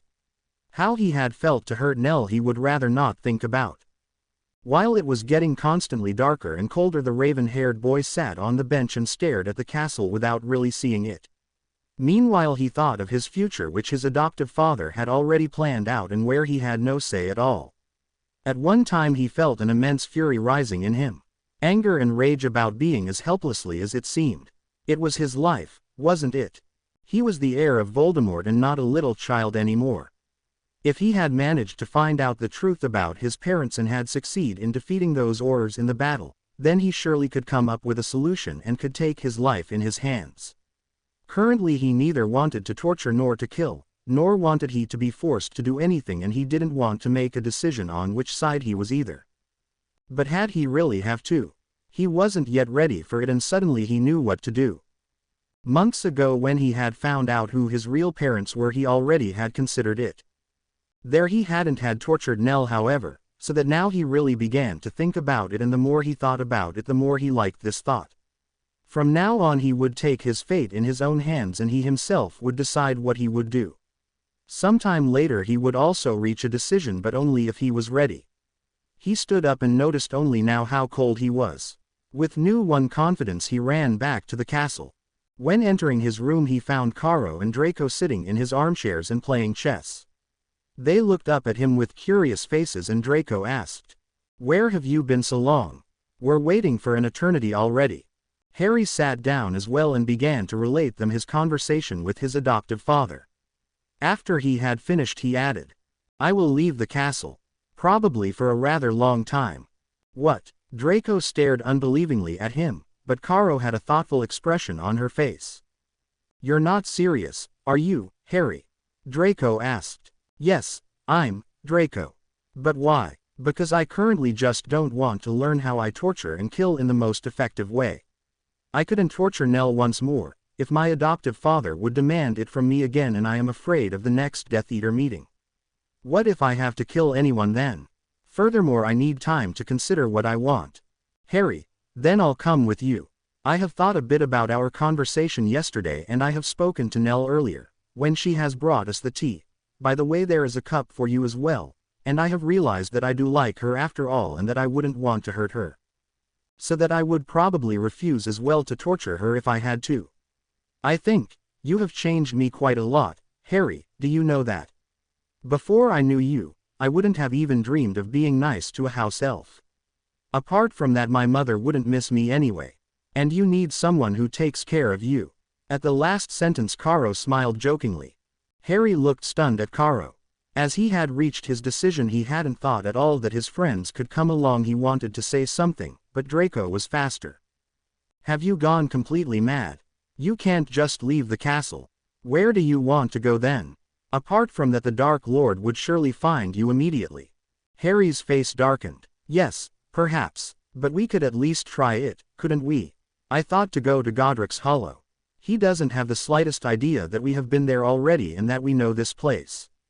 So I don't really think that anyone will find us there." "Godric's Hollow? But that is a completely ruin, Harry," Caro exclaimed. "I know, but we could try to build it up again. We are wizards after all. So we should actually manage this. First we could take everything with us, and the only problem later on would be getting the food. We could teach us ourselves, and we could finally decide what we want to do for ourselves, and we could play Quidditch whenever we liked." Caro nodded slightly. "It could work. You really want to go away?" Draco asked while looking shocked from Harry to Caro. Harry stared at his silver blonde friend and sighed. "Yes, Draco, I think so. I can't. I don't want such a future. Not now anyway. Perhaps I will change my opinion yet. But what is really counting is that I want to decide it alone. I don't want to be forced to torture or to kill if I don't want it. Besides, I think that it is wrong that the Death Eaters kill innocents and children who can't defend themselves. If I had to do this in the future, I couldn't do that, Draco. Even if it is true that Muggles and Muggleborns, in contrary to us, are inferior, it wouldn't necessarily mean that we have to kill all, would it? My mother was as well a Muggleborn. Does that now mean that you're better than I because your parents are both purebloods? Draco, would you really kill if you hadn't any concrete reason for it? Only just for fun?" Draco felt how fury rose in him, but he kept silent since he didn't exactly want to endanger their reconciliation and yet again start a fight. Harry, who was watching him, added, "Don't think of what you've learned for once or what your father had told you. Would you kill, for example, a child only because it is a Muggle?" "Yes, I think so," he finally said hesitantly while for the first time in his life he began to think about those questions. That Muggles were inferior, thereof he was still firmly convinced, but on the other hand Harry also had right. It really wasn't absolute necessary to kill little children. It was very difficult for him to admit this since his father had always told him the exact opposite. He still remembered it well that his father, as he had been younger, had brought him a toy once and had told him that he had murdered a Muggle family. His father had given him the toy as a kind of trophy, and only now years later he asked himself if that had been really necessary to kill this strange child who would have been the same age as him now if it had survived then. Confused, Draco shook his head. He didn't want to have such thoughts, and he didn't want to think about that either. "So you are on the light side now?" Draco asked quietly. Caro lifted one eyebrow and shook forcefully her head. "Good heavens, Draco, of course not. Therefore I find dark magic much too interesting. Besides, I will take revenge on the murderers of my dad. They will pay for what they did to my dad, even if it was Dumbledore in person. One day I will find out who it was, and then I will take revenge." Harry meanwhile kept silent while hoping that his friends wouldn't ask him on which side he was, since he wouldn't have been able to answer. Instead he looked at Draco. "Draco, please come with us." But even before he said this, he knew that it was in vain. No, I could never leave my parents," Draco said faintly. "Would you come otherwise with us if it weren't for your parents?" "I don't now. Are you still would like to become a Death Eater?" Harry asked. "I guess." "Why?" Draco looked at Harry and opened his mouth, only to shut it again a moment later. A confused expression crept into his eyes. He had taken it always for granted that he would become a Death Eater one day. He had never thought about whether he wanted it or about the why. "I don't know. It is the right thing to do. To achieve power. Do you know that that doesn't exactly sound very convincing? But if it is for power, there is no must for you to become a Death Eater, Draco. Power we could achieve also without my adoptive father." "How so?" "Besides, Harry, you don't know yet if it will work at all." "What? if the Dark Lord catches you and brings you back? Harry shrugged with his shoulders and said, more confident than he felt. It would be an adventure in any case, however, Draco. Moreover, think how often we could play Quidditch. Come with us, Draco, Caro added as well. Draco shook tentatively his head. A while they were silent and everyone was lost in his own thoughts. Finally Harry sat up to reach for a biscuit and suddenly he felt a strange weight in his pocket. At once he remembered the rat, which he had totally forgotten. He grabbed in his pocket, pulled the animal out and laid it on the table. Well, what shall we do with him then? Caro asked. We'll take him with us. Somehow we'll have to get Veritserum. Is it really so difficult to brew? Harry stood up and went to a bookshelf, where after some searching, he fetched a big large book. He turned the pages nearly to the end and began to read. Good gracious, we would need a month to make it. Besides, it will be probably really rather difficult. Harry sighed disappointed. It certainly looked like they would have to find another way to get the potion. He sat down again and buried himself in the book while Caro and Draco continued their game of chess. For the rest of the evening neither of them spoke about Harry's and Caro's plan to leave the castle. April 1990. Harry sighed while staring at the many luggage which was standing all over his room. It seemed that he had packed everything in what had been standing here. He looked around to see if he had forgotten something, but when seeing that he obviously had indeed thought of everything, he slightly waved his hand and the countless things began to shrink. After he had started to learn wand-less magic, he would always perform magic without a wand whenever it was possible, and he was utterly fascinated that this worked as well as with a wand. Of course, so far he could only do minor spells, but he was determined to master more difficult and powerful charms and curses soon. As now everything was stowed away, he began to stare nervously at the door. Caro and he had agreed to leave very early in the morning so that it would take a while for anyone to notice their disappearance. While waiting, Harry rocked impatiently up and down and wondered if it was really such a good idea to leave the castle. As he had made his decision almost 2 weeks ago, he and his friends had begun to carefully plan and to think thoroughly about everything. They had searched for useful spells and curses, had pondered what they would definitely need, and had counted their pocket money. Nevertheless, he still had only a rather vague imagination how their new life would be, and his uneasy, worried feeling had somehow increased as his eyes had been riveted on the door, as he assumed, already endless minutes. Then he finally heard a soft tapping and Caro stepped in. Did everything go right? Harry asked. Yes, luckily my mother didn't notice anything. I've used the silencing charm. As a precaution, it wouldn't have been so terrific if she would have heard me, Caro said, and clutching onto her broom she took a deep breath. So, then we'll be leaving soon, I suppose? Harry nodded. Yes. They cast a quick glance at each other and turned their attention to the door.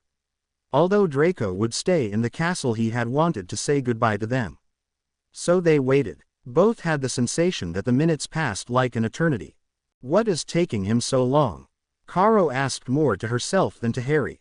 No idea, but he should have been here long ago. Hopefully nothing has happened, Harry nervously responded.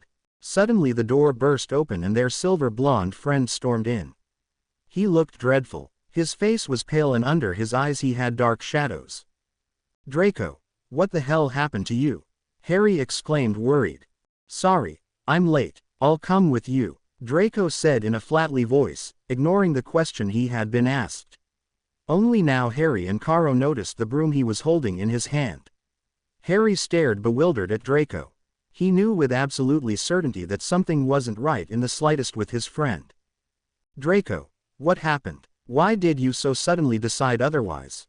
I come with you, okay. But don't ask me anything. I don't want to talk about this, he replied harshly. Harry looked into the pained gray eyes while wondering what on earth had caused Draco's state. Since he didn't want to press Draco into telling, he nodded reluctantly, but he promised himself that he would find out what had startled Draco so much. Furthermore, there wasn't time anyway to lead a discussion now, so that everything had to wait until they had reached their destination. The faster they got away off this place the better. Then come, let's leave. Nell, Harry shouted, and seconds later the small house elf appeared, who was carrying some packages which contained, as Harry assumed, a delicious variety of food. He took them from Nell and picked her up. They went to the window and after charming themselves invisible they mounted their brooms. Moments later they flew out into the clear, cold air. In front of them they could make out the beginning of the sunrise. It promised to become a beautiful sunny day. Harry couldn't help as to smile happily. Finally he was flying again. Since the fight in Diagon Alley last September he hadn't flown anymore. As the icy wind was blowing against his face he just felt wonderful and his worries disappeared as well. He rose higher and higher while flying curves and loops. He felt Nell's tiny hands grasping his waist tighter. The angry frightened hissing of Diamond caused him however to slow down again. So he flew lower and looked out for his friends. Although invisible every one of them had charmed their wand in such a way that it was spreading a dim blue light, so that they couldn't lose each other or crash together, like it had nearly happened on their former trips. He spotted them and flew next to one of his friends. Since it seemed that no one of them was willing to speak they made their way in silence while Harry was thinking about what happening could have occurred that Draco had changed his decision to stay in the castle. All of a sudden Harry could see the ruins of Godric's Hollow under him and he felt how the excitement and the uneasy feelings returned to him. Shortly afterwards the three friends landed carefully in the knee-high grass. After charming themselves visible again, Caro looked at them and asked, "And now, I think, it would be best to take care first of the wards, wouldn't it?" Harry nodded and fetched something out of his pockets. As he had amplified it Draco and Caro could see that it were some sheets of lineated paper. That would be probably really the best since the current ones are very weak and partially totally destroyed. Here I've written down some spells we could use. Quote. Draco took his wand and said vigorously, "Let's get going then. Let's begin to make out of this place a secure spot." While saying his friends what charms they should perform Harry felt how fear rose in him. Wouldn't it been better to stay at the castle? How would they survive? Wouldn't they find them here? Then he shook fiercely his head. Whatever difficulties would appear, he would think about them, when they would occur and together they would master them all right. For now it was first important to surround Godric's Hollow with protection charms and curses, so that they would be safe here. Charlotte Black, who was currently occupied with making breakfast and simultaneously correcting the homework of her students, shook enervated her head as her quill fell to the ground and rolled under the table. As she had finally found it and had just turned back to the essays, she was interrupted by a giggling happy voice. "Mummy." She spun around and smiled at her son who would soon have his second birthday and who momentarily was trying to knock over his high chair by flinging himself back and forth. She went to Jamie, bent down and keyed him on his soft hair while wondering if she would ever see Jamie's daddy again. 2 days had already passed since she had got a message of Sirius and now she was waiting with terrible impatience which she nearly couldn't bear for a new letter which would tell her that her husband was still alive. While embracing her little son she felt tears forming in her eyes. Since she had discovered that her aunt and uncle had been killed, it happened often that she wasn't able to hold back her tears. Nearly 2 weeks ago the Dark Lord had gone to France, together with thousands of his Death Eaters to defeat the resistance which had been led by her uncle. He and her aunt had been among the first ones who had been killed. She still couldn't believe it that those two people who had taken her and her sister in after their parents had been murdered, who had raised them and had given them all the love they had possessed, were now dead. They had given them a home, after their world had caved in overnight, and yet she would never see them again. Charlotte remembered the little house in France where they had lived, the small garden with the old oak, on which she and Emily had always climbed as children to play there or to hide. She thought back at her last visit 2 years ago, as she had been expecting Jamie.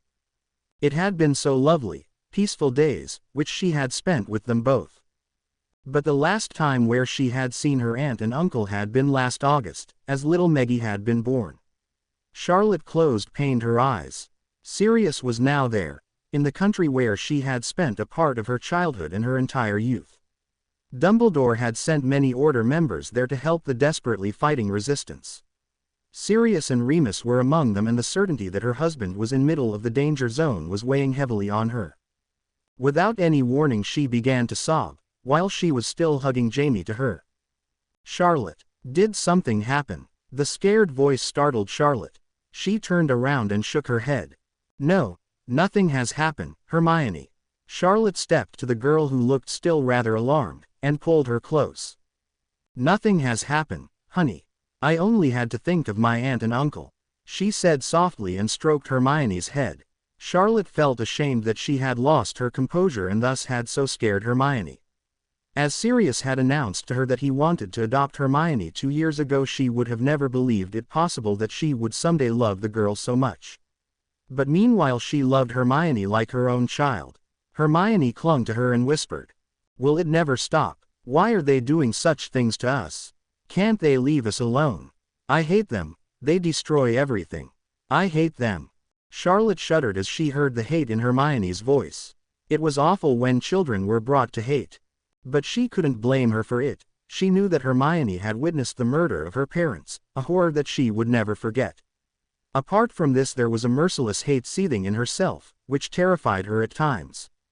"I don't know, Hermione, I don't know," she said sadly while desperation rose in her. Lately she increasingly had the feeling that she couldn't take it any longer. The war destroyed them more and more, every day a bit further. Ceaseless, and she couldn't do the slightest thing against it. Then she straightened up. It wouldn't be of use for anyone, if she let herself go. She had to be strong, for her husband, Jamie, and for Hermione, who needed her, and Sirius, for her sister and all the others who meant something to her. She had to be strong, but sometimes this was more than she could handle. "Mummy, hungry," Jamie cooed all of a sudden, and thus reminded his mother of the still half-finished breakfast. Hermione smiled, stepped to Jamie and picked him up. "Do you know that if you'll continue to grow so fast, you will soon be too heavy for me to carry you?" she said while swinging the baby through the air. Jamie reached for her with his tiny hands and began to laugh while his eyes seemed to beam. After they had eaten breakfast, Hermione said goodbye to Jamie and Charlotte, fetched her wand and began to run through the castle. Since she was already a bit late for the lessons, she had to hurry. When finally reaching the right classroom, she knocked and went in. She wasn't surprised that everyone was present already. "Sorry that I am late, Bill," she said, struggling for breath. "It's all right, Hermione," Bill Weasley answered in a good mood and smiled at her. She grinned back and took her seat next to Ron. A half-year ago the adults had out of the sky decided that the younger children who weren't yet 11 should be taught as well in defense against the dark arts. Hermione didn't know what the reason for this had been. The adults had only said that it would be necessary that they could also defend themselves. Since then a 7th year would teach them every day for 1 or 2 hours, and Hermione had therefore got infinitely proud her first wand. As they didn't receive any marks, the lessons were great fun, but nevertheless they learned a lot. As soon as she had recovered her breath, she raised her head, begun to listen attentively what Bill had planned for today's lessons. Meanwhile Bella stared astonished at the empty room which extended itself in front of her. Where for God's sake were the children? As Carolina hadn't appeared at breakfast today, and since she also hadn't found her daughter in her room, which strangely had been blank, she had cursing begun to search for her daughter. But when seeing now that the room of the young lord was in the exact same condition as of her daughter, and that here as well were no sign of any furniture, slowly a suspicion was rising in her. But that couldn't be, could it? Bellatrix spun angrily around and collided with Lucius Malfoy. "Bella, have you seen Draco? He didn't show up for breakfast today." "No, but I saw neither the young lord nor my daughter today. They have disappeared, and apparently they have run away." "Run away? Such a nonsense, Bellatrix. Probably they are in the park and play Quidditch." Quote, "If they are in the park, Lucius, then how do you want to explain that all the stuff in Harry's and Carolina's rooms has vanished into thin air?" she asked in a sarcastically sweet voice. Lucius' eyes widened surprised. He pushed past her and looked in the room. "No, that can't be true. Draco would never run away," he answered with deep conviction. Bella raised unbelievingly an eyebrow. "So, wouldn't he? And where on earth then are they, if they didn't run away?" "Draco would never do such a thing, Bella. After the fight in Diagon Alley I led a serious discussion with him and he promised me not to do such a foolish thing again. They have to be somewhere in the castle. It would be the best, if we would search the castle from top to bottom." Quote. Bella turned her eyes heavenwards and replied snappily, "Please, do that, but you'll see that I am right." Quote. Lucius cast a venomous glance at her and apparated. After Bella had waited a quarter hour and had pondered, where the children could have gone to and what they should do now. She began to look for Lucius and found him finally in Draco's room, where he was standing rooted to the spot and staring at the mess in front of him.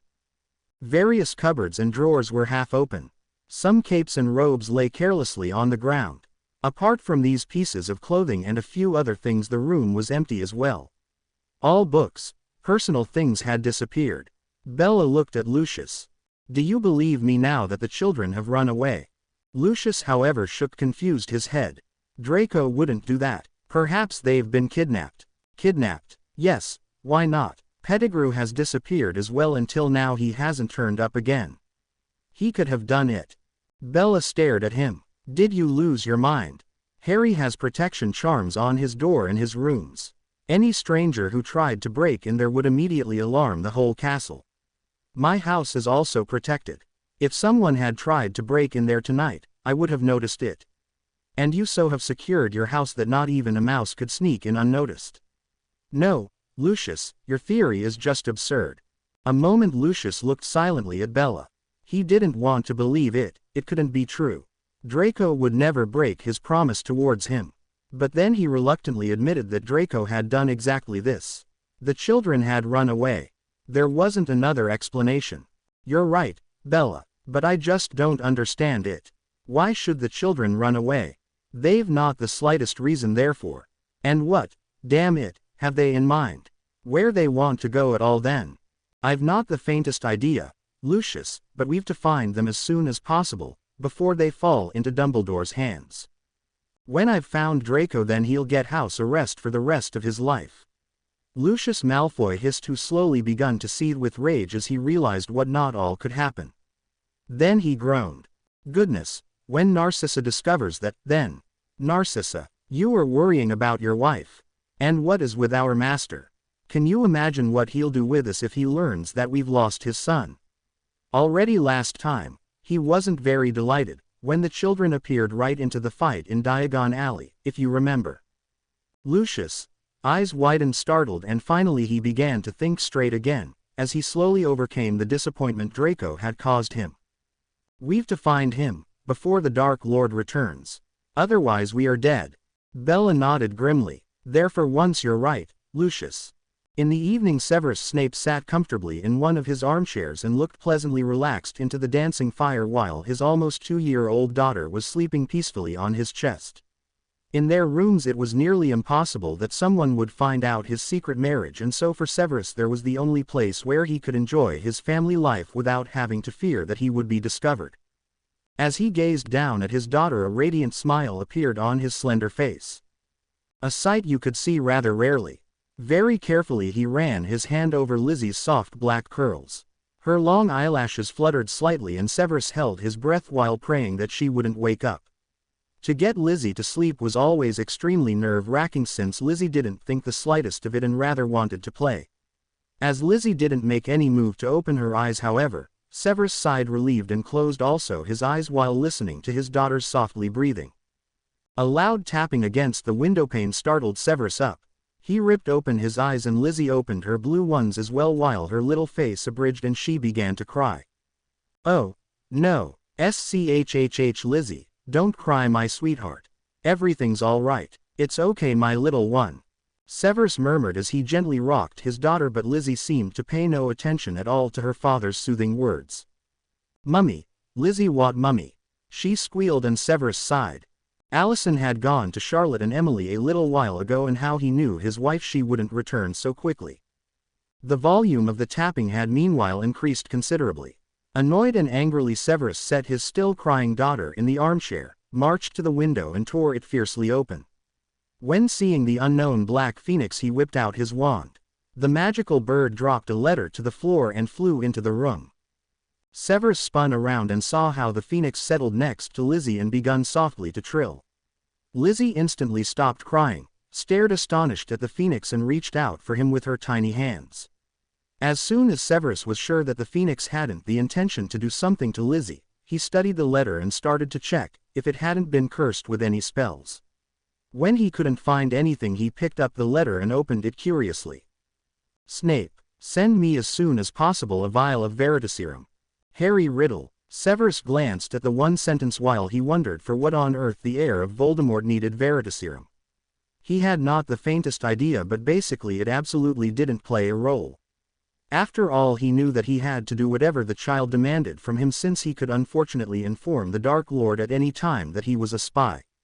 So Severus turned around, went to his daughter who, with a bright smile on her tiny face, still was occupied to stroke the black shimmering feathers of the phoenix.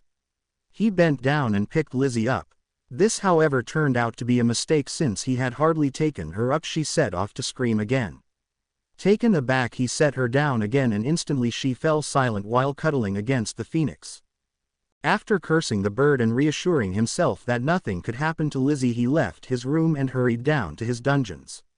There he searched in the many shelves for the potion, and at a fast pace he set off to return, where to his relief he found everything as he had left it. The phoenix trilled shortly, and seconds later he flew with the vial out into the night. Amazingly, Lizzie didn't begin to cry though, but raised her little hand and began to wave. Severus closed the window and made himself and Lizzie comfortable in the armchair again. But now Lizzie looked up at him with her bright blue eyes, which reminded him so much of Allison, expectantly and wide awake, and had presumably not the slightest intention to fall asleep once again. Severus sighed. This would be once more a long evening. Harry leaned against the window and stared out into the darkness. The faint light of the moon had dipped the garden in eerie shadows which seemed to dance in the wind. He felt totally exhausted, but that was hardly astonishing, since they had worked the whole day. They had set up the wards and had built up Godric's Hollow again. Although they still had to take care of a vast amount of things and to look after the garden, they had managed, however, to change the ruins into a comfortable little house. As Harry turned around and gazed at the living room, he felt pride. Caro was lying on the settee and had apparently fallen asleep.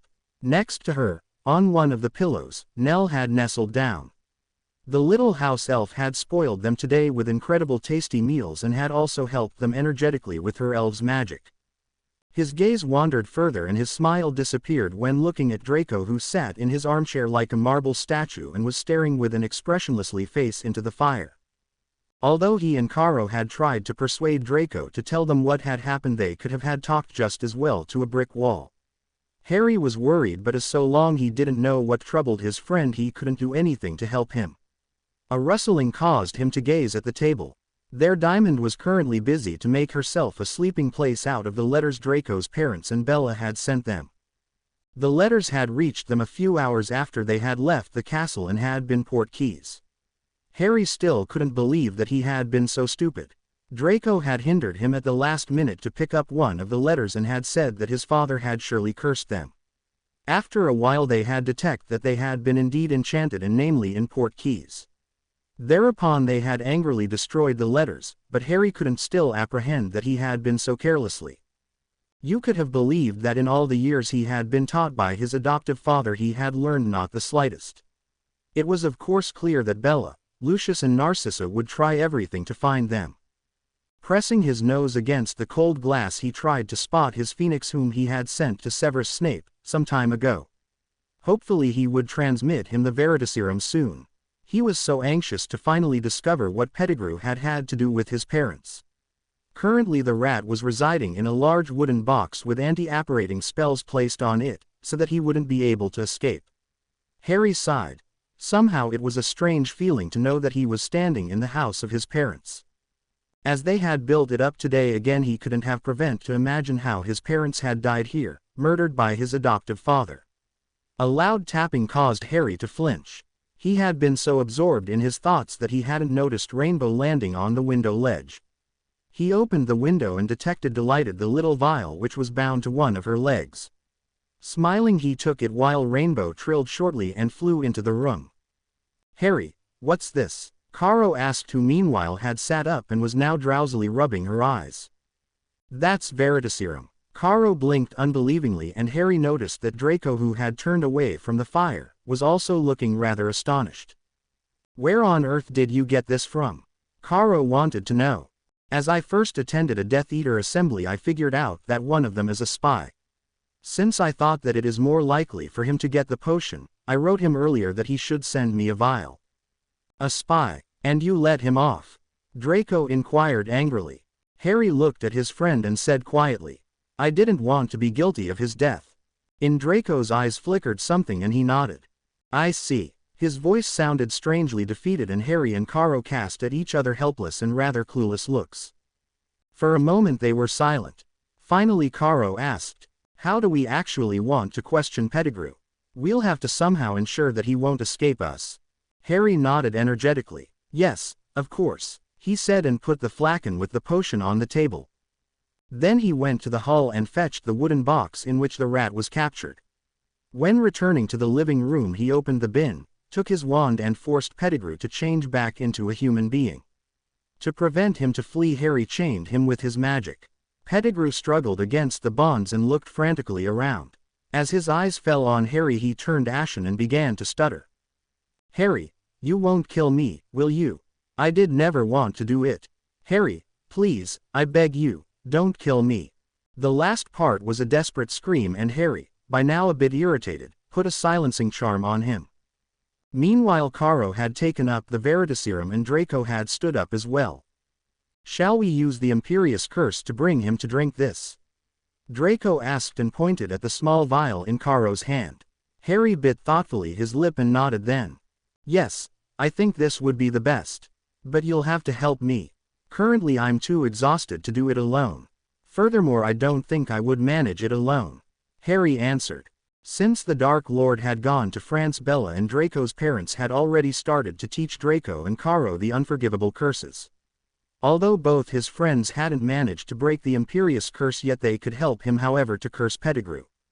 Harry pointed his wand at the animagus, nodded to his friends, counted loudly to 3 and then they shouted together.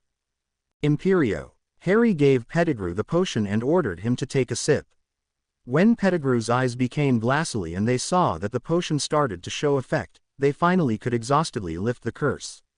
Harry noticed that his hand trembled and knew that he had magically overexerted himself today.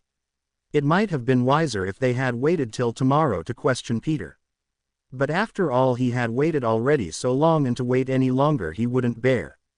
So he let himself fall on a chair. Excited he begun to ask question after question and he learned more about his parents than he had ever dreamed. He discovered that his dad had also been an animagus, that he together with his best friends Sirius Black, Remus Lupin and unfortunately Peter Pettigrew had wandered often over the grounds of Hogwarts and that they had invented and carried out countless pranks during their school days. He learned that they had been called the Marauders. His mother however had always tried to stop the 4 friends. She had played the piano and had loved to read books while sitting next to the Hogwarts lake in the soft grass. He learned that he had a godmother and a godfather and countless other things, which meant so incredible much to him, told by a traitor as he now knew. Suddenly the glassy absently gaze disappeared and Peter's eyes became clear again. Obviously the potion had lost its effect. He blinked, raised abruptly his head and looked straight into Harry's eyes while tears were streaming down his face. "I am so sorry, Harry. I didn't want to do it. But I didn't have a choice." Quote. Harry stared wordlessly at the traitor his parents and when speaking his voice wavered a bit. "Why didn't you tell my parents that you were forced to be a spy by Voldemort before they made you their secret keeper? You could have gone into hiding together with my parents. If you had told surely the Order of the Phoenix would have found a solution." Peter opened his mouth but closed it a moment later. Apparently he didn't know what to say. He lowered his gaze to the floor and whispered nearly inaudible, "I was so scared that he would find out." Harry didn't need to ask whom Pettigrew meant with he. "What'll you do with him, Harry?" Caro threw in, while eyeing Peter disdainfully. While staring at the broken man Harry realized that he felt pity for him. Although Peter had betrayed his parents he knew very well that another had murdered them, and namely his adoptive father. Confused Harry shook his head. "I don't know. I think he could stay here. He could run errands for us," he said yawning and noticed only now how incredibly tired and worn out he was. Peter lifted jerkily his head and looked dazed and hopefully at him. "You won't kill me, Harry." "No, Peter, but don't you dare to betray us and to tell Voldemort where we are. Otherwise I could still change my mind." Peter flinched, looked around and seemed to register his surroundings for the first time. His eyes widened. "That can't be true. Where We. In Godric's Hollow. We ran away and have almost built it up again. My adoptive father has not the faintest idea that I know Godric's Hollow. Here he won't find us. Adoptive father. Yes, the Dark Lord has raised me. He has raised Harry. He'll find you. Believe me, you can't hide from him. That's impossible. Harry swallowed. If you don't tell him, he won't figure it out. Peter looked at him and in his eyes a strange expression appeared. I won't betray you, Harry. Not once again, he said softly. But the Dark Lord has ways and means, which you can't even imagine. Believe me, he'll find you. What a lot of rubbish. No one will find us here. And you won't betray us. Draco screamed, who pointed with a trembling hand his wand at Pettigrew. Avada Ked. Draco. No. Horrified and frightened, Caro and Harry grabbed Draco's arms. Draco. What the hell was all this about? What's wrong with you? Harry, who sensed how his friend was quivering, had suddenly enough of Draco's strange behavior which he had displayed all day. Resolutely he took him by his arm and led him to the settee. Draco. Now tell us finally what has happened this morning. We're your friends, you can trust us, you know that. Draco slumped down and mumbled. They killed them. They just killed them. Caro, who had sat down next to Draco's other side, hugged him comfortingly and asked quietly. Who killed whom? When Draco didn't answer, she whispered. Tell us, please, we only want to help you. Yesterday I couldn't sleep. I had always to think about you wanting to leave the castle. Sometime I got thirsty, so I stood up and went to the kitchen to fetch me something. On my way back I noticed my dad. He stood in front of the fireplace and via flow powder he went to the dungeons. And goodness, I don't even know why, but I followed him. I think I was just curious. Draco said bitterly and broke off. In Harry rose a dreadful thought, and for a moment he closed his eyes. He could imagine what would come next. He had heard the terrible screams, which were echoing from the dungeons, often enough. He had to force himself to ask. What happened there? They didn't see me, but I could observe everything. There were a woman and a little girl. My dad. They tortured them, and the girl, Caro, she looked similar to you. She held a teddy bear in her arms, like the one you had always in the past. They just killed them. Draco sobbed while Caro hugged him close to her. Oh, Draco. After they had calmed down Draco to a degree, they said goodnight to each other, left Pettigrew, guarded by Diamond, Rainbow and Nell, behind in the living room, and went silently to their own rooms. As Harry was creeping in his bed a while later and dropping his head on the soft pillow, he sighed relieved. He felt as he was hurting everywhere. His head ached terribly. It had been just too much what had happened today. The flight, the need to perform so many charms at once, the stories Peter had told them, the awful things Draco had witnessed. But he noticed very quickly that he absolutely couldn't come to rest. Images of his parents spun around his head. He remembered the frightened face of his mum that he had seen as the Dementor had come close to him. He saw his dad sneaking over the grounds of Hogwarts with his friends, his mum sitting near the lake and reading a book. Sometime he threw the blanket aside, jumped off the bed and ran to the window that he ripped open. He was so hot. As the cold air caused him to shiver, he closed it again, turned around and looked for his photo album. Back in bed he slowly leafed through it. Now he recognized as well a few other persons, and for the first time he paid real attention to the other people who were portrayed there. So far he had registered them only marginally. He looked at Sirius Black, his godfather, at Remus Lupin, and the woman who was holding him as he had been a baby must be his godmother, Minerva McGonagall, as he presumed. As he continued to turn the pages over, his gaze fell on one of his favorite photos. His parents stood next to each other and his mum was holding him. He stared at the beaming faces of his parents and suddenly he began to cry. The stories Peter had told him had brought his parents close to him and had made him realize unmistakably what he had lost. So he cried for that what could have been when his parents hadn't been killed on that one Halloween so many years. It took long before Harry finally sobbed himself into a restless sleep. To be continued. I hope you enjoyed this story. Also remember to subscribe and like this video. See you in the next video.